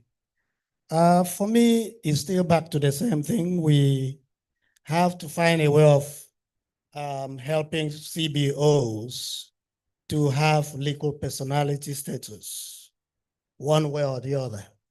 In my experience, that is what is preventing them from receiving donor funding. It's preventing them from even protecting the assets they have. Legal personality is not just about being able to get donor funding. So I think the challenge to the State House of Assembly and my federal House of Rep, please, it's a matter of urgency. So we need to zero in on that. For me, that is my last comment. Thank you, guidance. So Omolara, I would come to you, 30 seconds. Okay. Thank you so much. I think, like I said in the morning, one of the most important stuff that struck me on this program is the scaling policy to action. I was at a meeting where it was said that we do not actually need new policy. We need to activate the existing ones. And I'm so excited that we have our policymakers, the executive and the likes in the room. Like Oga Edem said, I think it's important that we move from this room into action. We have talked about how much changes has happened within our space, how our people need to step into that next phase of recreating innovatively, and that will require some legal intervention. So whilst we are talking about the CBOs, how they can get legal status, can we widen the scope of that conversation to look at the new things and the future that we see for the sector, particularly around having, the right legislations that will enable civil society to step into the new framework of social entrepreneurship, local philanthropy, and the likes. I think this will really move us to action. Thank you. Thank you so much. It's been an exciting panel. Just 3 points very quickly. Speaking to the theme of this panel, in the future, we will certainly, as civil society organization, we will certainly have to do a lot more with a lot less resources. That's critical, and we need to start adjusting to that fact. Second point I want to make is that our future, our funding future, is more in Naira than it is in pounds, euros, and dollars. That's another fact that we cannot run away from. And it's also important to say that our funding future may not even be in money. It may be in partnerships, in opportunities, in collaboration, and in strategies to work more together, more in synergy. That may be the future that we need to embrace. And then very finally, as organizations and also as a community of practice, I think it's pertinent that we realize the signs of the times and begin to make appropriate adjustment towards the coming of those times. One such adjustment will be to anticipate what possible government regulations could be put in place if we decide to adopt alternative funding models. because the government will kick, will respond, will make laws. We need to start anticipating those laws and start engaging brilliant and welcoming legislators like Honorable Buzo on how we preempt it and keep this space open, free, and supported. Thank you. Thank you so much to my fantastic panelists. And with that, we have come to the end of this panel discussion. I thank you for listening and also for the questions that came in from our online and physical participants. Thank you very much, Winifred. Thank you so much, Ken. Thank you, Omolara. And thank you, Dr. Idebs. I'm adding that to you. All right, so very quickly, we'll have a photo session. Very quick photo session. May I also invite the chairman of this year's regional conference to join them up stage here. Mr. Tija, where are you? Kindly join this photo session very quickly. Of course, sessions that involve money, funding always gets lengthy. Everyone is interested. Yes. Okay. The number of people that pinched me behind saying, I still have a question. Yes, Say, yes, we all have questions, but we can't take any more. All right, distinguished guests and participants, may I please ask you to rise? For those who can rise, we just want to take a 2-minute icebreaker. Who's ready? That was a long session. Please, 2 minutes, 2 minutes, 2 minutes. Let's do this together. Are we ready? After we finish talking about money, let's just relax a little. Yes, we've talked money. You know, we've had so much currencies. Yes, life is serious, but it's not that serious. Yeah, you get it. Yeah. Okay. So, sound. Are we ready for us? Scratch it, scratch it. So what we're basically going to do, this icebreaker is not just for us to stand and stretch our legs. We're going to dance a little. Sound, sound, sound, sound. Relax. Relax, relax. Yeah, let's prep everybody. Just pause it first. Okay, everyone, can we have your attention, please? May we have your attention, everyone? We're almost at the finish line, but we need everybody's attention. We need everyone's attention. Okay, so what we're going to do is we're just going to move our body a little. And please, as we're moving our bodies, nobody should look at me. No, just to dance. Just, move your hands, move your legs. You're giving us the cue, right? Yeah. Looks like you're a dancer. No, I'm not. Did you say DJ? Okay, music, please. So music, can you just give us, just 2 minutes. So everyone. So some persons have really nice dancing steps. I'd really like to see them. 2 seconds, 2 seconds. You don't have What's to your be, best? you don't have to be good at it. If money will come out, so dollar, euro. However, you can find a friend, you can find a partner. Maybe there's somebody that you have been looking at. Steps. Yes.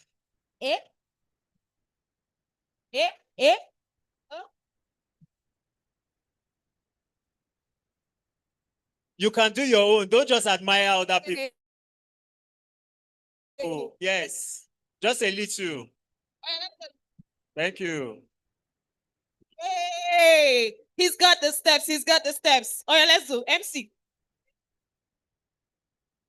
What do you want? 1, 2, 1, 2, 1, 2, 1. Okay. Yeah. Okay. Yeah. 1 more minute. Did I say 1 more minute? Yeah, you did. 1 more minute and we are back.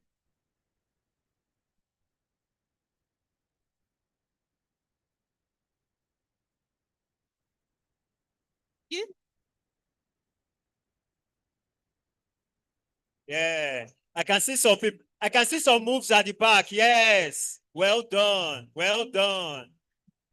Hey, Good.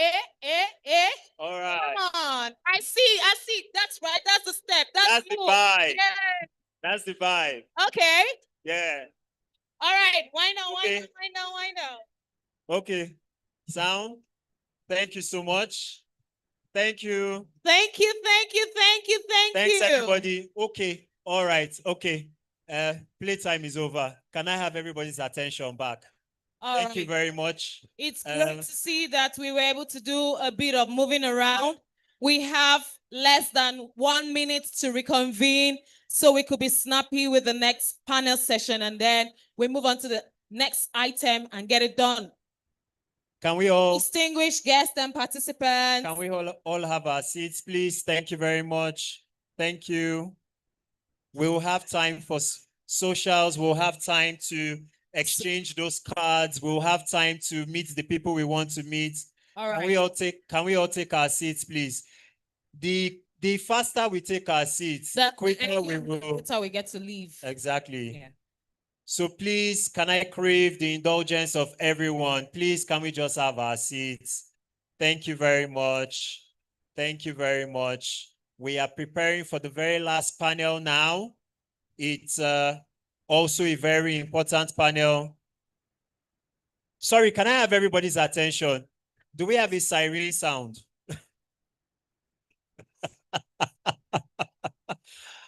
I knew when I suggested dance break that I was going to open. Oh my God. I was going to cause Wala. We have not recovered from the dance break. All right, delegates behind. Thank you. Thank you. Kindly take your seats. We are not done.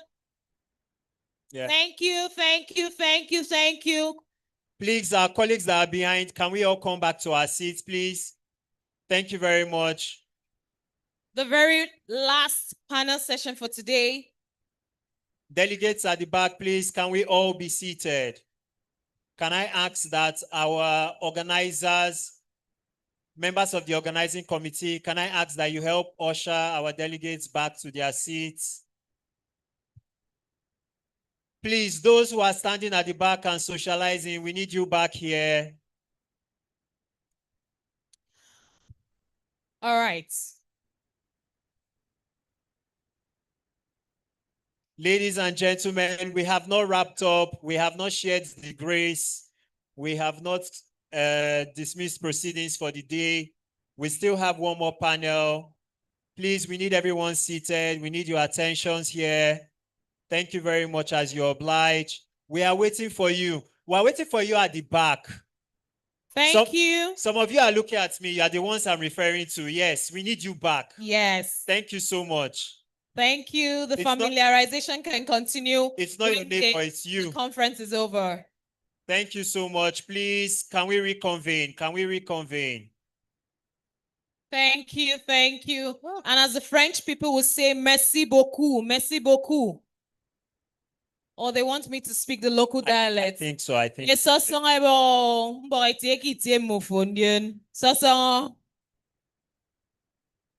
they want me to speak Edo too? Yes, you can speak Edo too. I beg my people, make una sit down. You don't do. Thank you. All right. All right, distinguished guests and participants. We are almost drawing close to the end of this conference today. But before that, we'll have the very last panel session, which is themed From Policy to Practice, strengthening from policy to practice, strengthening the legal framework for civil society through legislative and regulatory action. I quite like this panel. So exactly. We've talked about funding. We've talked about what we need to do in order to strengthen the space. Now, here is where, the rubber meets the road. It's the frameworks and the practice itself. Exactly. And it starts from, what does the overall framework look, what does it look like from a legislative perspective, but also from, a regulatory standpoint. What is good and what is not good from the eye of the Constitution, from the eyes of the regulatory commissions that are saddled with the responsibility of checkmating the civil society organizations. Ladies and gentlemen, distinguished guests present, our online participants, thank you for staying through with us. We appreciate you. This is the very last panel session for today. We have the honor of inviting a very distinguished personality to anchor this panel session. She is the General Counsel at Abuja Chambers of Commerce and Industry. With a loud ovation and with some prayers and encouragement, let's make welcome Barrister Hawa Kaka Usman. Is that how you encouraged Barrister Hawa? All right, Barrister Hawa. Okay. How are you feeling, Barrister Hawa? Yeah, after the powerful session, I really know that it is interesting that this particular session is left as the last session for today. And to get legislative, to get the regulatory bodies, and to also get participants together in the same room, it's quite important. It's a difficult thing. But today, the right honorables have been left from morning till afternoon. That's interesting. I think we should give the right honorables a round of applause. Interesting. Thank you. Thank you. It shows that today we're going to have a very important deliberation, which is the most important part of this conference. From practice, right? From policy to practice. From policy to practice, having all the yes. This is the panel. Yes. So I'll move straight to this session, which is from policy to practice, strengthening the legal framework for civil society through legislative and regulatory action. And it is quite interesting also that I am the one moderating this session. I crave your indulgence to continue to stand on the already established protocol that has been established in the morning. And I hope it is still standing so strongly. So I'll just quickly dive into it. And I will welcome my first panelist on this session, Right Honorable Victor Obuzo. I hope I pronounced that very well. Thank you, Sam. He is the chairman, House of Representatives Committee on Civil Society and Development. Ladies and gentlemen, please make welcome the Right Honorable Victor Obuzo. Thank you. You're welcome, sir.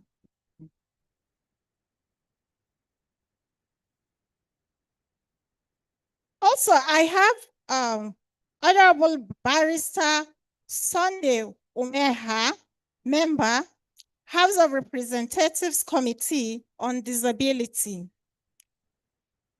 A round of applause, please. We also have Barrister James Ibo, the Executive Director, Basic Rights Council Initiative. Is he here? You're welcome, sir. May I also call upon the representative from the FIRS, Ms. Oyintare Hobeni. You're welcome, ma'am. May I also welcome Mahmoud Isa from the Special Control Unit Against Money Laundering, SCOMO.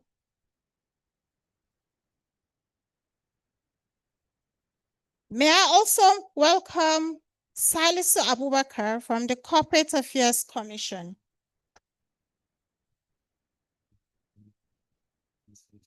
So a lot has been said since morning, and I think it is just important that we dive into the questions. So we'll just take one round of questions, and then we allow participants to just ask their questions. And okay, quickly going forward, this particular session, a lot have been said about how CSOs have been key drivers of development and human rights protection, service delivery, and accountability. And sometimes I see CSOs as though they are a fourth arm of the government, right? Demanding for governance and accountability. So I'll quickly go to my first question, and Mr. James Ibo. Yes, sir. So to set context for this discussion, I'll ask you, can you give us an overview of specific legal or regulatory barriers that have most significantly hindered the operations of CSOs, or how CSOs are responding to these challenges? Thank you very much. I think I don't want to overflog the issue. Some of those issues have been discussed and people are already tired. Just to take us back to maybe from state to federal government budgeting. Every state has budget for civil society organizations, but the civil society organizations operating in that state never get that funding. The only organization that gets it is the governor's wife's NGO. As soon as you become High Excellency, you set up 2, 3, 4, 5 NGOs, and you're able to access this funding. Now, the money also, we are talking about barriers. Please just listen. The money is also meant for the government agencies themselves, like Ministry of Women Affairs or Social Welfare. The monies get to them, but somehow also go to High Excellencies. So what are then the barriers? Civil society organizations are expected to register in these ministries. For you to operate, you have to register in Ministry of Women Affairs, Ministry of Youth, Ministry of Donor Support and all that. At the federal level, you have to register with Corporate Affairs Commission, GES, KUMOL, and all that. To do all this, you need money. You have a grant that lasts for 1 year. As part of the grant is not to do this registration. And in some states, you have to renew that registration every year. Yet, you're expected to pay pension, you're expected to do housing, you're expected to do all those things. You look at the funding, the salaries, and most donors, they will tell you 60% project and 40% overhead cost. So how do you navigate around this? You see NGOs start developing strategies like creative accounting, where you don't represent the real figures. And even the civil society organization set up to fight corruption is itself corrupt. Not because they want to be corrupt, but because the environment is designed to make them corrupt. Every day we complain of police corruption, but we agree that everybody knows if you report a matter to the police, you have to pay the police to investigate the case. Even our president knows that. And yet we are not addressing it. So the problem with civil society organization is weak institutions. We don't have social services in Nigeria. It is the civil society organizations that are closer to the people, attempting to cushion the issues. Government are not interested, but they are coming up with laws and regulations. Yes, they are not enforcing them. They only enforce them anytime you begin to call them out and ask them to be accountable. So, like we have always said, if we run a true federal system where we have in the state a commission, like this Corporate Affairs Commission, that if an NGO in America wants to fund maybe an organization in Uyo, they should be able to access the website of that commission in the state and fund that organization without the fact that, look, this organization has been criticizing the governor, so they've been deactivated, stuff like that.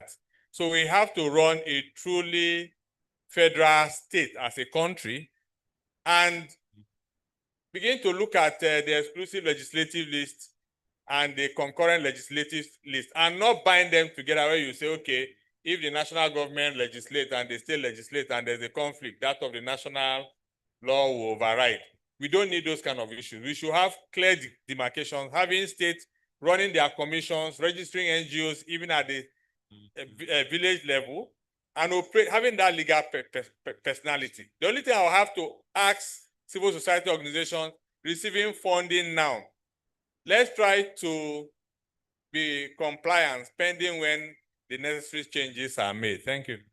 All right, thank you very much. To have a clear demarcation of responsibilities between the government, federal and state government. Thank you. And that takes me to Honorable Victor Obozo. And thank you, sir. I heard you've done a lot in this particular sector. And for that, I'll be asking you, and as a follow-up to what Barrister James Ibo have said, does the National Assembly deem it pertinent to review or amend existing legislation or to effectively balance the need for regulation and an enabling environment for civil society organizations with clear delineation of powers, as has been said. Thank you.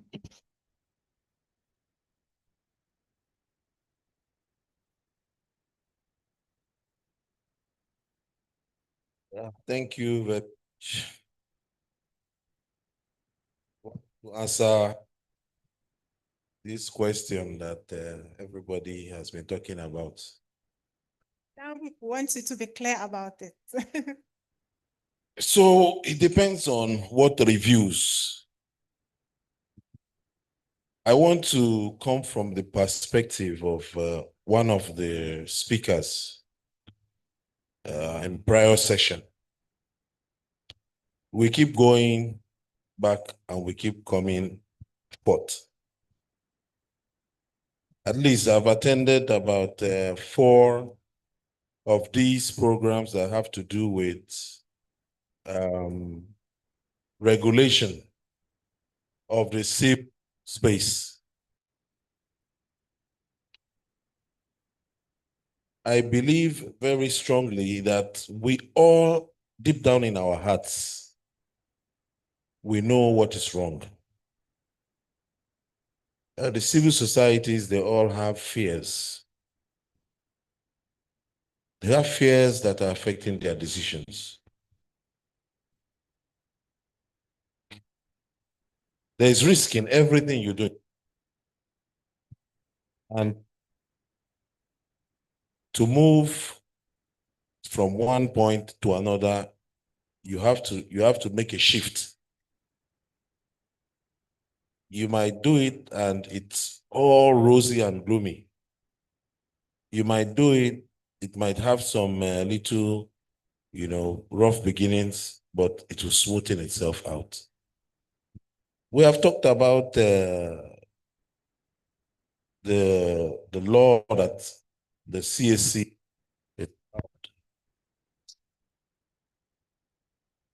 Hello. The CSC is empowered to incorporate bodies under the federal government. We have talked about this, we have gone forth, we have come back. In fact, my colleague even talked about the states not being limited to, registering, bodies. But at the end of the day, all the states are still under the Federal Republic of Nigeria. And the Constitution of Nigeria stands supreme. Now, these are facts that are late. And for many years, CSOs have still been going back and forth about this. And for many years, they have not been able to say, okay, you want to take out that from the exclusive list because it has tremendous effects. The ripple effects based on the fact that you want to start registering at the state level and be able to bypass the CAC issues. If you look at the risk analysis in terms of money laundering, terrorism financing, in terms of, look at what is happening in the country right now. Look at what is happening in Borno. Look at what is happening in Benue State.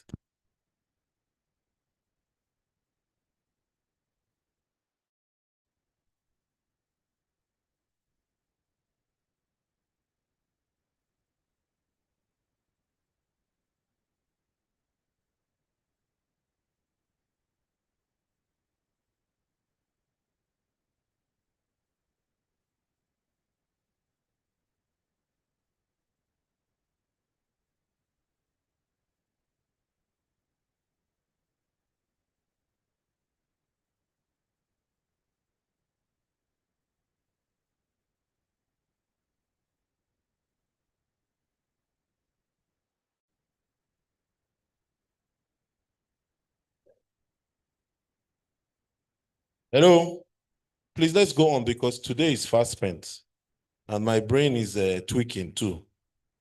So that I don't lose, I'm not distracted. So when you look at we have, that also CSOs should not operate. What it means, you should think of, somebody talked about having an agency. a commission, a body. In fact, the last time when we were in Calabar, and then when we went to the West,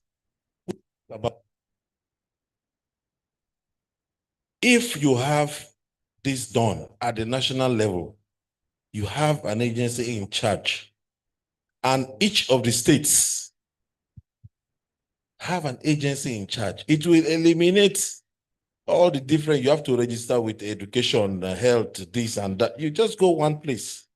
And with our brothers in the CSC, with proper dialogue and collaboration, there might be a way to station personnel there and link up. So CSC will still have your documents. You will not be stressed about maybe going to Abuja. In fact, we can even try to, with good dialogue and deliberations, to cause CSC to remove, to sensitize you by maybe making you not pay any little thing. And at the end of the day, we still have what the records that we need in order to keep track of everything going on in the country, right from the state to the federal. We need to look at these things from real objective points of views and with the realism in our eyes. I think we should look at ourselves too. Ask ourselves, are we accountable too as CSOs? Are you accountable? You need to think of that, because one of your own members spilled out my thoughts, the one who spoke online. If we asked anybody based on any, in fact, I've been gagged by the civil society. Some people will bear me witness here. After being their friends for so long, they gagged me in the National Assembly, and I actually put on I knew what will happen. They bankrolled just because they don't want people to see their documents of what they are spending, where they are getting their money, what they are spending their money on. And you want to now have total control where your activities, not all of you, the bad ones, the activities are destroying people, causing a lot of harm in the country. So I think we need to look at our conscience very more. I started off very well with the CSOs. I love all of you guys, and you know it. So there is actually need to look at the laws that are existing, yes. But the perspective with which you are thinking they should be changed may not be the best for the country. But something can be done. I will speak about the balancing. If you can recall, the best way to go ahead with legislatures is for these kind of dialogues. We've been doing these kind of dialogues. Most of the champions right here, we had resolutions last year. The committee has pushed. There was supposed to be an office, and today even the CSOs cannot come together. You don't even trust yourselves. How do you trust government? We need an information from you to move ahead, and you cannot pull yourself together to give us what we want. And we are chasing you for your own benefit. So like the other speaker said, whatever laws that you feel are dealing with you, the solutions, we have spoken about it here. We have spoken about it in all our meetings. What we need to do is to intentionally, not to come and sit and speak to everybody about the problem over and over again. We have doctors, we have professors. In fact, this law of bodies corporate, it was debated to a very detailed extent. So nobody should go home and be deceived. Pull yourselves together. CSOs, you people have to come together in one accord. Be ready. You are talking of the minister. Somebody said the governor's wife. is taking funding, the ministries, but you call them out, you hold them accountable. Who calls you out? Have you asked yourself that question? One of your members sat down here and said, that sometimes you spend recklessly. I was not the one who said it. I want us to look at our conscience. Yes, the laws are there. The laws, we have all laws. We have those because of the multiple laws. We have, firstly, the Constitution of the Federal Republic of Nigeria. That gives you all the rights, your fundamental rights and everything. It's all embedded there. We can go to the acts, the FIRS, SCOMOL acts, and all those other acts. There are a lot of them, yes. They can be harmonized. Yes, they are here, they are ready. They will speak for themselves also. But you also have to be ready to come under that body. Don't feel that government wants to strangle you and gag you. It might be the best for you. Someone mentioned the European Union civil society, the United Kingdom Civil Society organization. Someone mentioned it here. It's a body. It's a body where all of them are under and it's working. How do you know right now in Nigeria? Is it not appalling? Even the Nigerian government cannot tell you which CSOs are operating or the CSOs are operating in this country. It cannot tell you. In the states, they cannot tell you which CSOs are operating there. You can't say it. Okay, population orientation, National Population Commission wants to now do census of you. You say they want to shrink you. They want to gag you. National Assembly asks for documents based on work he wants to do. You say they want to shrink you, they want to gag. Everything is shrink, gag. Meanwhile, you are the one even gagging us. Not allowing us to talk. No, I want us to be very, very frank with ourselves because without this, the nation cannot go forward. We can't go forward. So, yes, some of the laws, there are a lot of laws that you have to, that you are over-regulated. But it's because of you also. Because if you had come together and you decide to come under one body, the road is there with CAC and they will come together under that body. You will go and do it in one place and they will link everything up. You are not for profit. So many of you are supposed to have money if you want to come and do NGO work. Yes? Before you say you are going for non-for-profit, you should be able to feed yourself very well. And you are complaining that the donors, they are now bringing money again. So what did you come to do? Let us love ourselves. Huh? We love you. Government loves you. I'm telling you the honest truth. This is my colleague here. We know that there are a lot because of the state of the nation. That's why you see that there are so many different things that you have to, attend to, which is stressing you. You have to come together with us so that we can, agree on the route we're going to use and we work it out for you. By next year, if we're coming back and we are going to say the same things here, I don't think I will be here. Thank you very much. Thank you very much, Honorable Victor. And I think this also speaks to what Dr. Annie had said earlier about professionalism and standardization. And I think a lot of some speakers have already said this before about bringing all the CSOs together. And I think Global Rights has been doing a lot in this aspect. And maybe it just needs further coordination. Thank you. So I'll quickly go to Honorable Sunday Umeha. So, well, this issue came up in the last panel, and it is the issue of inclusivity. The world is shifting towards inclusive governance, and I know Madam here talked about how Nigeria has actually been doing something and which is commendable. So, but how can lawmakers ensure that this inclusion, especially of persons with disabilities, is mainstreamed into what the CSOs are doing and also CSO-related legal reforms and the civic space revolution. But I think this also goes beyond the civic space revolution to every aspect of our governance.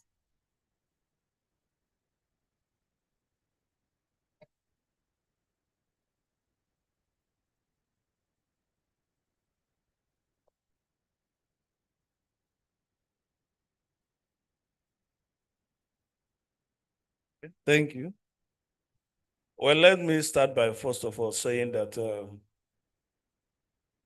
I am here in a representative capacity, and it's important I make that point.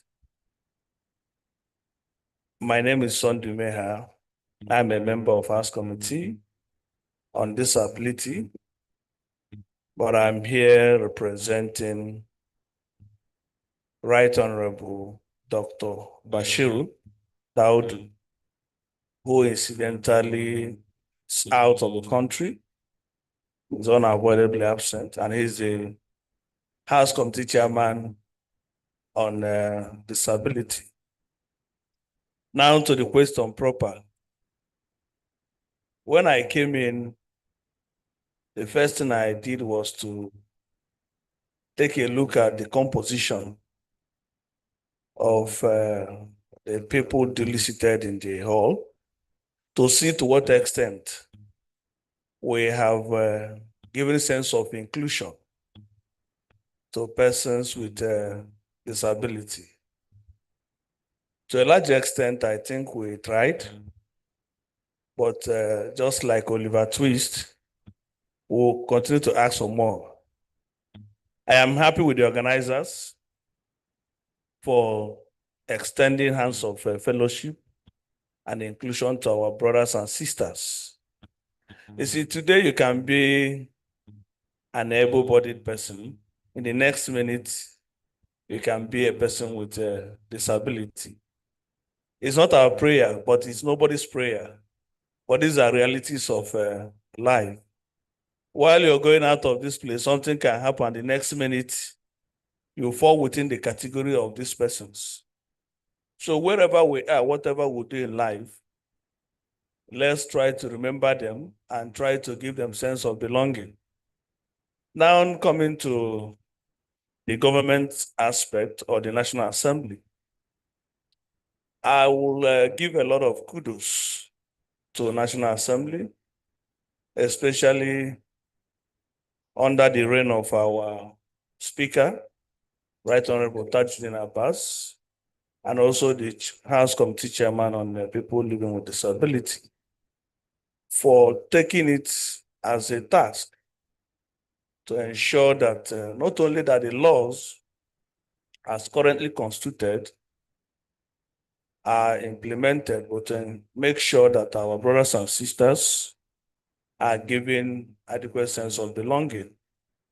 You all are aware that after due consultations, after several public hearings, including the voices of civil society organizations like you people duly seated here, the National Assembly passed Discrimination Against Persons Living with Disabilities Prohibition Act 2018. And in that act, copious and far-reaching provisions were made.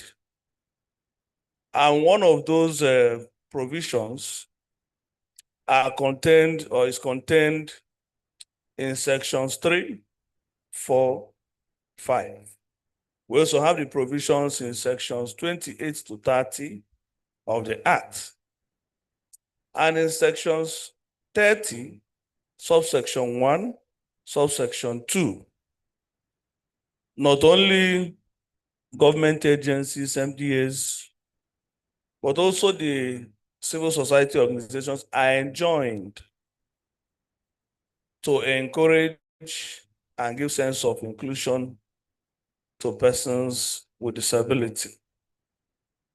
So it is expected that while you're advocating for compliance, because we see civil society organizations as watchdog, influencing government policies in a manner that it comes into conformity with the desires of the society.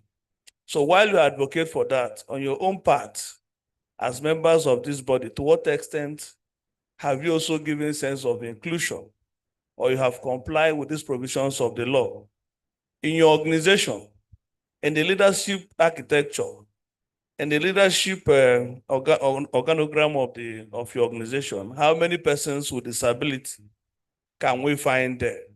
How many of them are included in your activities? You are asking government to do this, government do that, government comply with this transparency.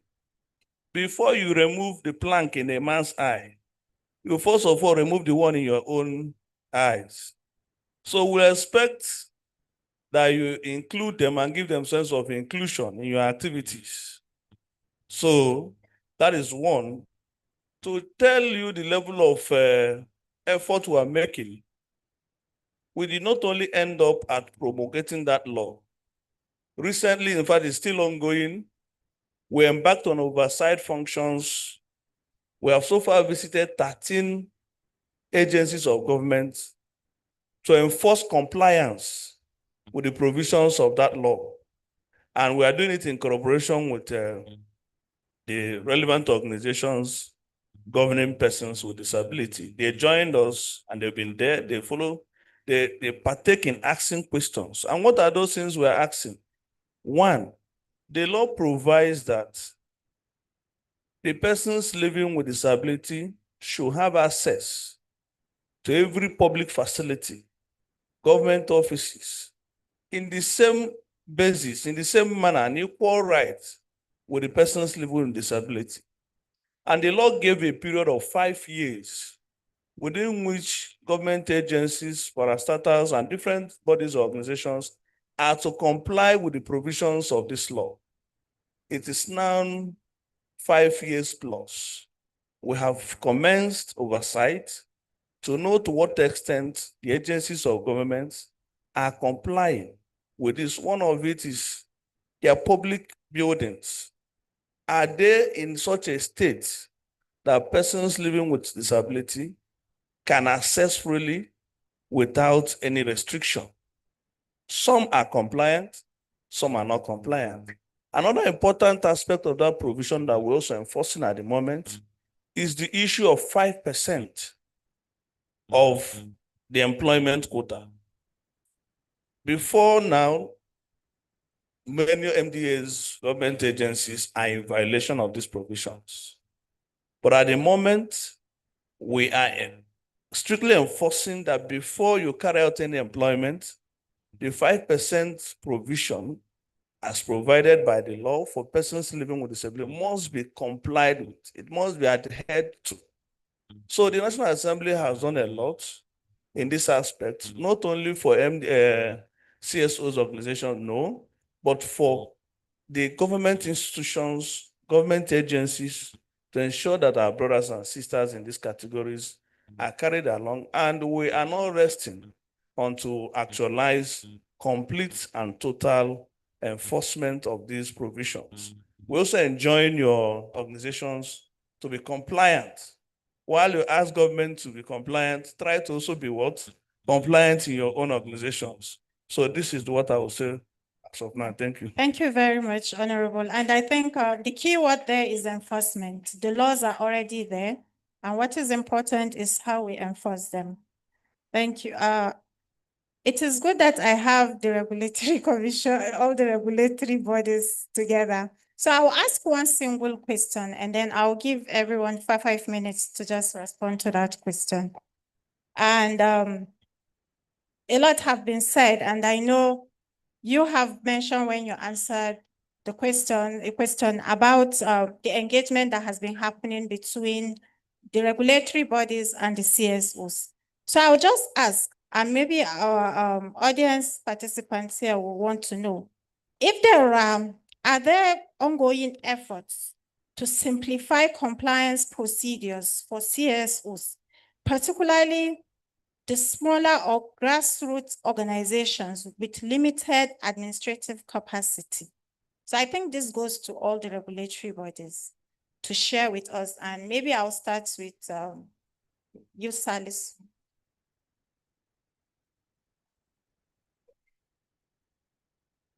to talk about simplicity. I think the best thing we have a collaboration that is going on, the Corporate Affairs Commission with FRS for a single registration number. Once you register with CAC, it's the same RC number that you will use in FRS. Maybe probably it will be extended to SCUMO and others so that there will not be different reports. Or somebody will go and present a different financial statement in FRS and different financial statement with CAC. So we are at the verge of harmonizing the whole process to simplify it. If you want to see over-regulation, I will give a very simple example. You go to AMAC, a shop owner opens in Guarimpa or anywhere. You will see AMAC officials today asking you for parking permit. Today, kiosks, health, everyone, they will come with dozens of it. They will tell you to comply. And also, CAC, we went, this country, we have one peculiarity, as Honorable has said it all. If you go on a highway now, it reaches a level where POS is being used to collect money from you. Even if you don't have, they will use POS and collect money from you. But it has reduced tremendously since the commission has started asking them to register. If you know the person you are dealing with, it will be another thing. But as it is, Honorable Chibuzo has said it all. The Constitution guarantees you can, if you like, don't register. You don't need school. You don't need FRS. You don't need to pay tax. Since you are doing a humanitarian job, your reward will be in heaven in the end. But if you register and you are seeking donation, you have to comply. We are not saying that some civil societies, some of them will be used. I have a lot of instances. Some Nigerians, once you go and, why is Dubai doing this to Nigeria? Why are other countries doing this? You go and open an account in a foreign land. Monies will enter into your account without knowing. And before you could get out of it to explain to the people that somebody put money is not you, you would have been long gone. So these are some of the things that we check when you have, and there are a lot of benefits that comes with this registration. You enjoy tax. The FRS, there are some things that they don't tax. You don't pay tax as a civil society. And school is not just registration. People will assume that once you register, that is the end. No, I believe my friend will add more to this. But generally speaking, there is more advantage in registration and not. And talking about the commission's fees and everything, I think we are one organization that gives services at 500 Naira still up to today. We are self-sustaining organization. We pay our salaries, we buy diesel, we pay electricity. We are not on solar, pay electricity. The bill of electricity bill to run an IT infrastructure, they are the most expensive thing you can handle. When you pay for IT infrastructure, you pay through your nose. It is the commission. It's not the commission that is managing its infrastructure. It gave out to a vendor. It is the vendors, and vendors charge. If you don't pay them, there will be problem. There is always one thing or the other. So the reason for the slight increment for availability, name reservation, it has always been 500. Now it's 1,000 Naira. Those are the increases, and these increases does not affect civil society organizations. It affects foreign companies, multinationals that pay 5,000 as annual return. Now it's no longer the case. They don't pay 5,000 Naira or 10,000 Naira. They pay huge based on their income. So people should expect the services. It's better to pay 2,000 Naira to get the services than to pay 500 and you don't. That is the reason why, that is the main reason why the commission decided to, in line with reality, to increase the fee for the services. All right, thank you, Mr. Mahmoud. Thank you very much. I think for us in SCUMO, first thing first, I think let's diffuse this idea of, let me take it from what the first speaker said, Honorable Henshaw. He said, let's look at it in this way. Let's look at it not we versus you, but let's look at it that it is us. I think that is the suspicion that is a problem in this gathering or in environment like this, where regulators and the operators come together. But I want to thank the Global Right for providing this platform. I think this should continue. Because with such kind of conversation, in fact, pressures from CSO made a lot of effort globally, locally, as alluded by the Deputy Speaker. Part of the pressure is we made a lot of improvement in our regulatory environment because they speak out on issues like this. Then coming home for us in school, for the past 5 years, we've been making progress. Are we where we're supposed to be? The answer is no. Before now, it was a learning curve for us, honestly. In fact, we were lumping CSO NPOs with businesses and professions in regulating them. But with conversation like this, a lot of education were made, a lot of understanding, a lot of opening. Okay, fine. What does the law say? Where are we driving our enforcement powers from? We went to FATF Regulation 8 and look at it that we're not supposed to be locked there. Today, as we speak, CSO NPOs are not under obligation to report. Report what? Currency transaction report, whatever, donors report, or whatever report. There's a progress. And through same collaboration, we've scaled down a lot of activities. We've digitalized our processes from the process of registration and even obtaining the certificate itself. Now, going forward, I think I align myself with what Madam said earlier on. Let's have a kind of a platform. In fact, we are gravitating toward ensuring that the CSOs do self-regulation. Because that's what is happening in the legal profession. They call it code of something practice. They embedded AML CFT into their code of professional conduct, or what, I forgot the name of the call it. And CSO too should start to think along that line where they self-regulate themselves in the area of counter-financing of terrorism, take those laws into their code of conduct. So for me, we've done so much, but we are not where we are supposed to be. But with such kind of collaboration, we'll make progress. Thank you, sir. Thank you very much. Thank you all. I was getting exhausted actually being on the third panel, but indeed we learn and we unlearn. So I picked a lot from the first and second panel, and some things were an eye-opener. I don't sound cynical as a regulatory agency, but when I listened carefully to the other panels and the panelists and participants from the floor, it was disheartening to hear things like north, south. And I asked myself, are these not supposed to be humanitarian services? That in as much as you are located somewhere, but you're out to just give humanitarianly. So when I hear, well, if I'm located in the north and I don't want to register as federal, then you're in the north. Doesn't mean you will not benefit somebody else in the south.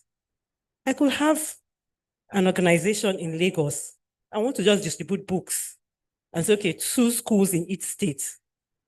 So what? There's nothing wrong with that. So I was so surprised that I kept hearing, but I'm in the north and your law, so must I go to CSC in the north? That's one aspect. For the regulatory agencies, that we have them at grassroots level is to make administration easy. Doesn't now make it a not CSC or Federal Inland Revenue CSC. So you say, oh, in the north, the CSC is the same federal CSC, is the same Federal Inland Revenue Service. That we have it in your state or in mini offices is just to make administration easy for the taxpayer. So we bring it down to the grassroots. So that idea of location tied to what you can get from the legislative framework, please let's try and debunk that. The administration, the legislative laws is national law. So if I talk of Company Income Tax Act, there's nothing like Company Income Tax Act for the North, Company Income Tax Act for the South. No, it's one law in as much as the regulatory agency is just maybe stated in its north, south, east, west. It's for administrative purposes to make it easy. Now back to the question for the moderator. Yes, there are ongoing regulatory frameworks, especially in areas of taxation. We no doubt simplicity is a vague word, but I'll split it into two. Simplicity in context and simplicity in administration of the law. When it comes to context, I mean drafting, wordings. Yes, we're looking into that. And FRS from time to time try to do a lot of clarification apart from doing orientation and stakeholder engagements. No doubt some of you can testify. We bring up public notices, guidelines, circulars to guide you. There are forums where you can write. We call them inquiries. And those inquiries are dispensed to various units. They are attended to. If we need to call you for engagement, we call you and ask questions, or you come and ask us questions. For simplicity, yes, that's for context. Then when it comes to administration, we are not there yet, but we've gone a long way from where we used to be. Now you have automation. Most of the things are now digitalized. So the idea of moving from office to office is going to fade away. The truth is, when we talk of laws and regulations, from what I've heard now, I have a question to ask you. The existing regulations on ground, how far have you tried to exhaust them to your benefit? They tell you go and register for TIN, that's tax education number. Some of you want to dodge. Those things are free. Go for tax clearance. You want to dodge because they will ask you names of directors because you have not established yourself properly. Well, if you do that, the tax clearance is free. And those are regulatory requirements to even get further fundings. Mr. Ken made my work a lot much easier. He said, oh, they had, was it friends or a set of organizations who wanted to give out books and they asked for his bank accounts. Now you are hearing it the way I heard it myself. If I'm a donor, put yourself in the shoes of the donor. And you want to now give someone money for a project and you don't bring your company account, you say, put the money here. Won't you suspect that person? Will you release your fund? So that person lost out, not because of any regulatory difficulty, but maybe because he has not complied. If it was me, I would do the same thing Mr. Ken did. I won't release my account number. And if I'm the donor to release the money, I will withhold. So sometimes the lack of funding are just not a reason of not you complying with basic regulatory things. You said, oh, CAC here, we register here, we register. Why should you register? Then the question is, if you're in your local government and you want to take advantage of the incentives given to you in the federal laws, if you don't identify yourself and register yourself with me, how do I know you are there? It's not about looking at the signposts. And why will I take what I have for Peter, who has registered, to give to Paul, who have not registered? So sometimes you're not enjoying the benefits of the law. It's because you've not done the basic. And like I said, some of the things are free. Just comply. The gain you will get is far more than the cost. And what is the cost here? There's nothing for federal inland.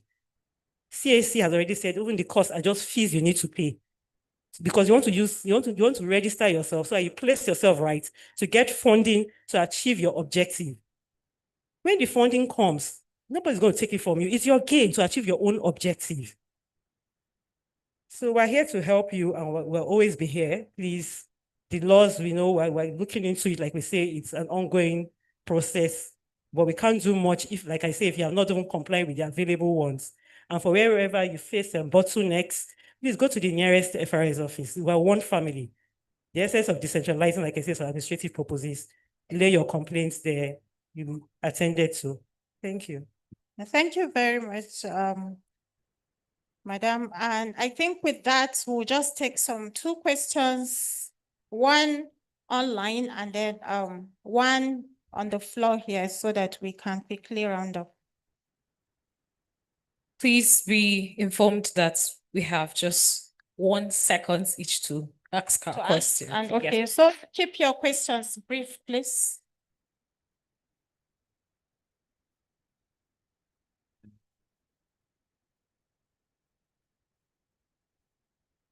We can take the audience present. Okay, all right, we have one person. I can see, oh, okay. I can see this lady directly opposite me. I think that's the first hand I saw. No, okay. Please be very straight to your point. Very straight. My question is gonna go this way. When we come to conferences like this, we talk about the issues, but in reality, when it comes to addressing these issues, they are not as easy as you're saying it. Now, a typical example I will give briefly. Last year, we had an engagement in my state to empower 100 rural women and girls. And one of the benefits of that program was to open a CAC registration for the beneficiaries. And at the end of the day, they submitted their names, business names that they wanted to use. But we realized that the names were changed without prior information. And then these women were meant to go to the bank. It didn't correspond with their NIN. And they were asked to go and do affidavits at their own cost when the problem actually came from the CAC. Now, my question is, if you want to change someone's business reg name, is it not appropriate that that person is told? And then for whatever reasons, human errors do occur. And if that happens, why is the CAC not taking responsibility? And they put the burden on those that are giving their accurate names. That's my question. All right, thank you very much. So that question. Okay, can we still take another question? Just one more. Okay. One more. And that's it. Thank you very much. My name still remains Ambassador Princess Egbe from Bayelsa State. The issue of civil societies not agreeing to having one voice is that issue that I want to speak into. Like one of the panelists talked about the fact that we have different categories of civil society. And when you talk about civil society, now we are noticing that almost every government worker in the ministries and politically, they all have also civil society. If you cast your mind back, anytime you come up, the real civil societies will come up to confront something. Before you know it, the political civil society will also come up to confront something. So I'm a bit uncomfortable when I begin to hear that we are not agreeing. What will we do? Because of these two divides that are there, how can we navigate it so that we can get a common front?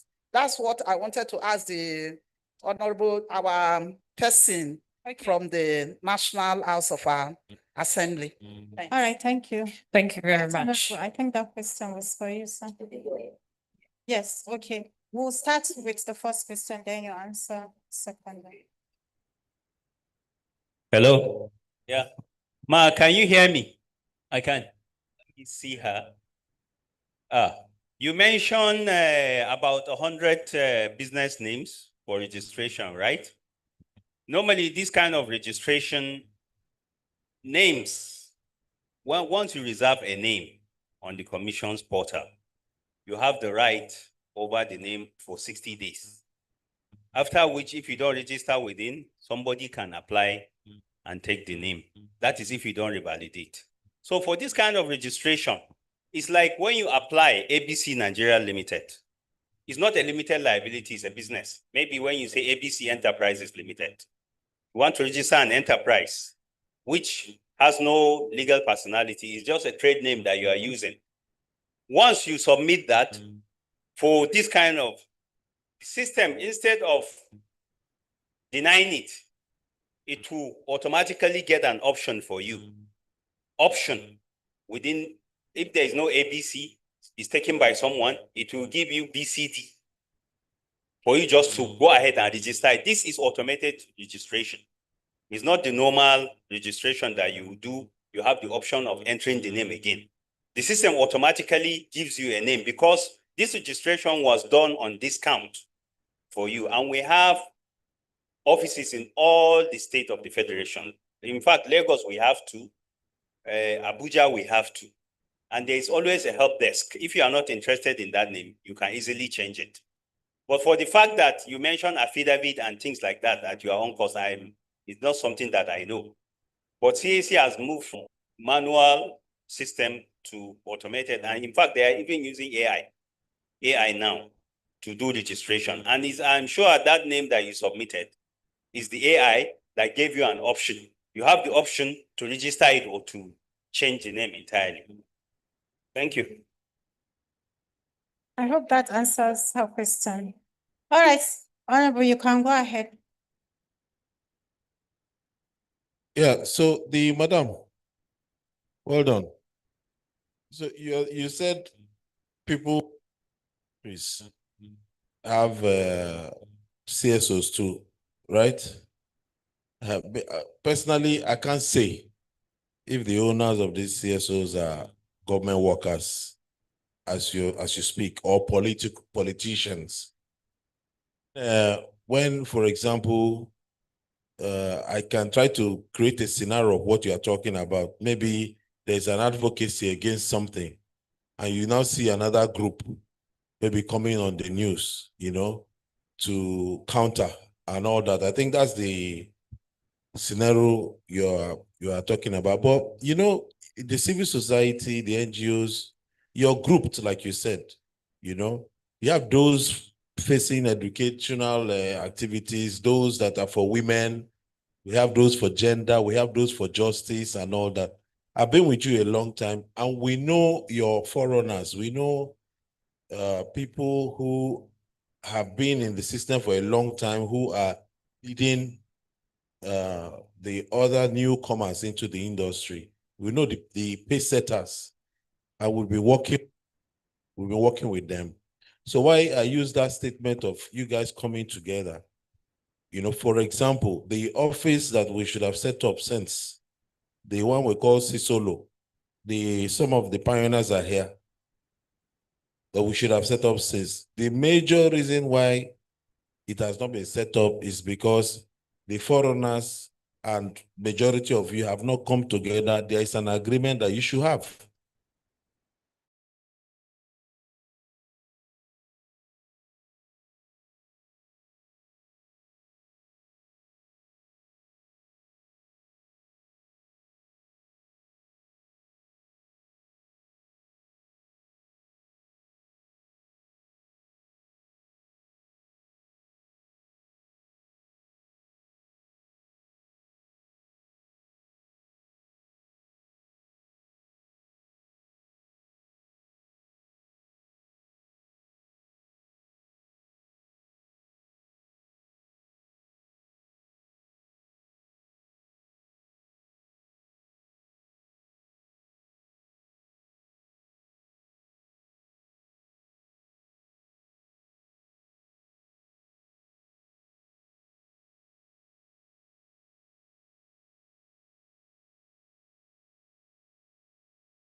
And that's what we were referring to.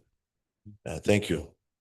Thank you very much, everyone. And with this, we have come to the end of this session. And I thank all my panel members here. And to also say that, to thank the organizers of this very conference for the opportunity to moderate the session. Thank you. And thank you very much, Barrister Hawa Osman, for being the able moderator of this session. Can we please give this panelist a round of applause? Thank you. And as usual, a quick photo shot of the panelists. Thank you. Mr. Co-Chair, may I please crave your indulgence to join this photo session? Thank you. Same, yes. Yes. Our founders. Citation, yes, awesome. Very quickly.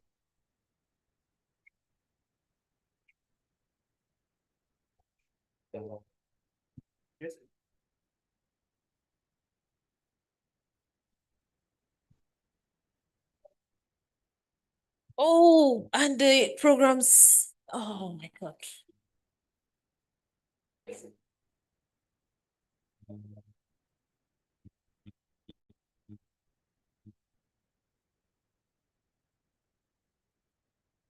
All right, thank you so much. Our online participants, we thank you for staying put with us. Thank you to everyone seated here in the hall for being a part of this conference right from the start up until this moment. Very quickly, we'll be taking our closing remarks. Very short closing remarks. And to give us the closing remarks, please make welcome Chima Jeff Megwe. He is the Executive Director, Community and Youth Enhancement Initiative. Chima is here. You have a floor.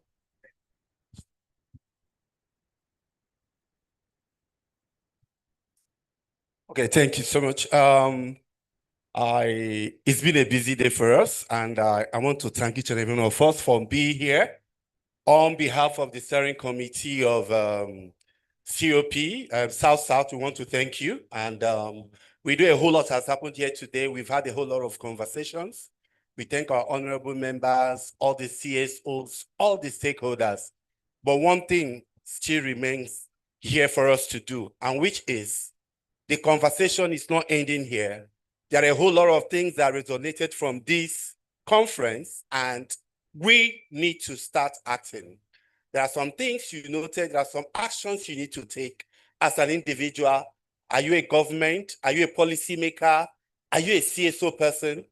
Community of practice, in our individual states, we have something to do. So at the end of this meeting, don't just go home and relax. Try to connect. Try to have conversation with people. Try to deepen the conversation here online when you go back to your state. And the general goal is we need to have these policies come to life, actions. Let's start taking actions. Once again, I want to thank all of you, Global Right, all the funders of this program, all of you that have been patient with us. I want to say thank you and may God bless you. Thank you for keeping it simple, Mr. Chima. We appreciate you. All right, ladies and gentlemen, when I was still in the School of Literature, we used to say, I knew you did literature, the way you were counting and the way you were spelling the hashtags. calm down, calm down. So like we love to say in the literary terms, this is where we'd like to draw the curtain, but then the veil is still staying there. We've drawn the curtain, but the veil is still there. Now we understand some organizations here present have heard what has been said today. We are encouraging you to get all of your documents together. Do not just listen, ensure you put all of these things said into practice. And from the government side, we thank you for your commitment. We look forward to seeing this practice in the offices, in the MDAs, not just giving us commitments here today. Yes, very much so. And all of our panelists, especially our regulatory stakeholders, they are available to take questions. You can walk up to them, you can meet them, you can talk to them about any pressing or emerging issues you or your organization may be having. And in my experience, in our experience, they're always more than willing, not only to listen, but also to help and support any potential resolutions. Yes, once again, we want to say thank you to Global Rights, our implementing partner, and a huge thank you to our funders, the European Union, ably represented here today. Distinguished guests, partners, this is where we draw The curtain. Well, name is Abasiema Cyril. I can leave the mic to you. You can continue. don't leave me here now. You already. No, we've been together the whole day. So some very minor housekeeping rules, and please can I just crave our indulgence? This is the last time I will ask you to pay attention to me. After this, don't send me. You don't need to care about me. Anybody that likes me can come and say hello. But for now, please, very, very important information that we need to pass across. First and foremost is that for everyone who is in attendance here, there are a couple of, we've been talking about compliance. There are a couple of forms that we would need to sign, especially for our out-of-town delegates. Please do feel free to meet. Damilola, where are you? Are you in the room? Wave. Damilola at the back is waving. He's behind his waving. Yes. Damilola. If Damilola does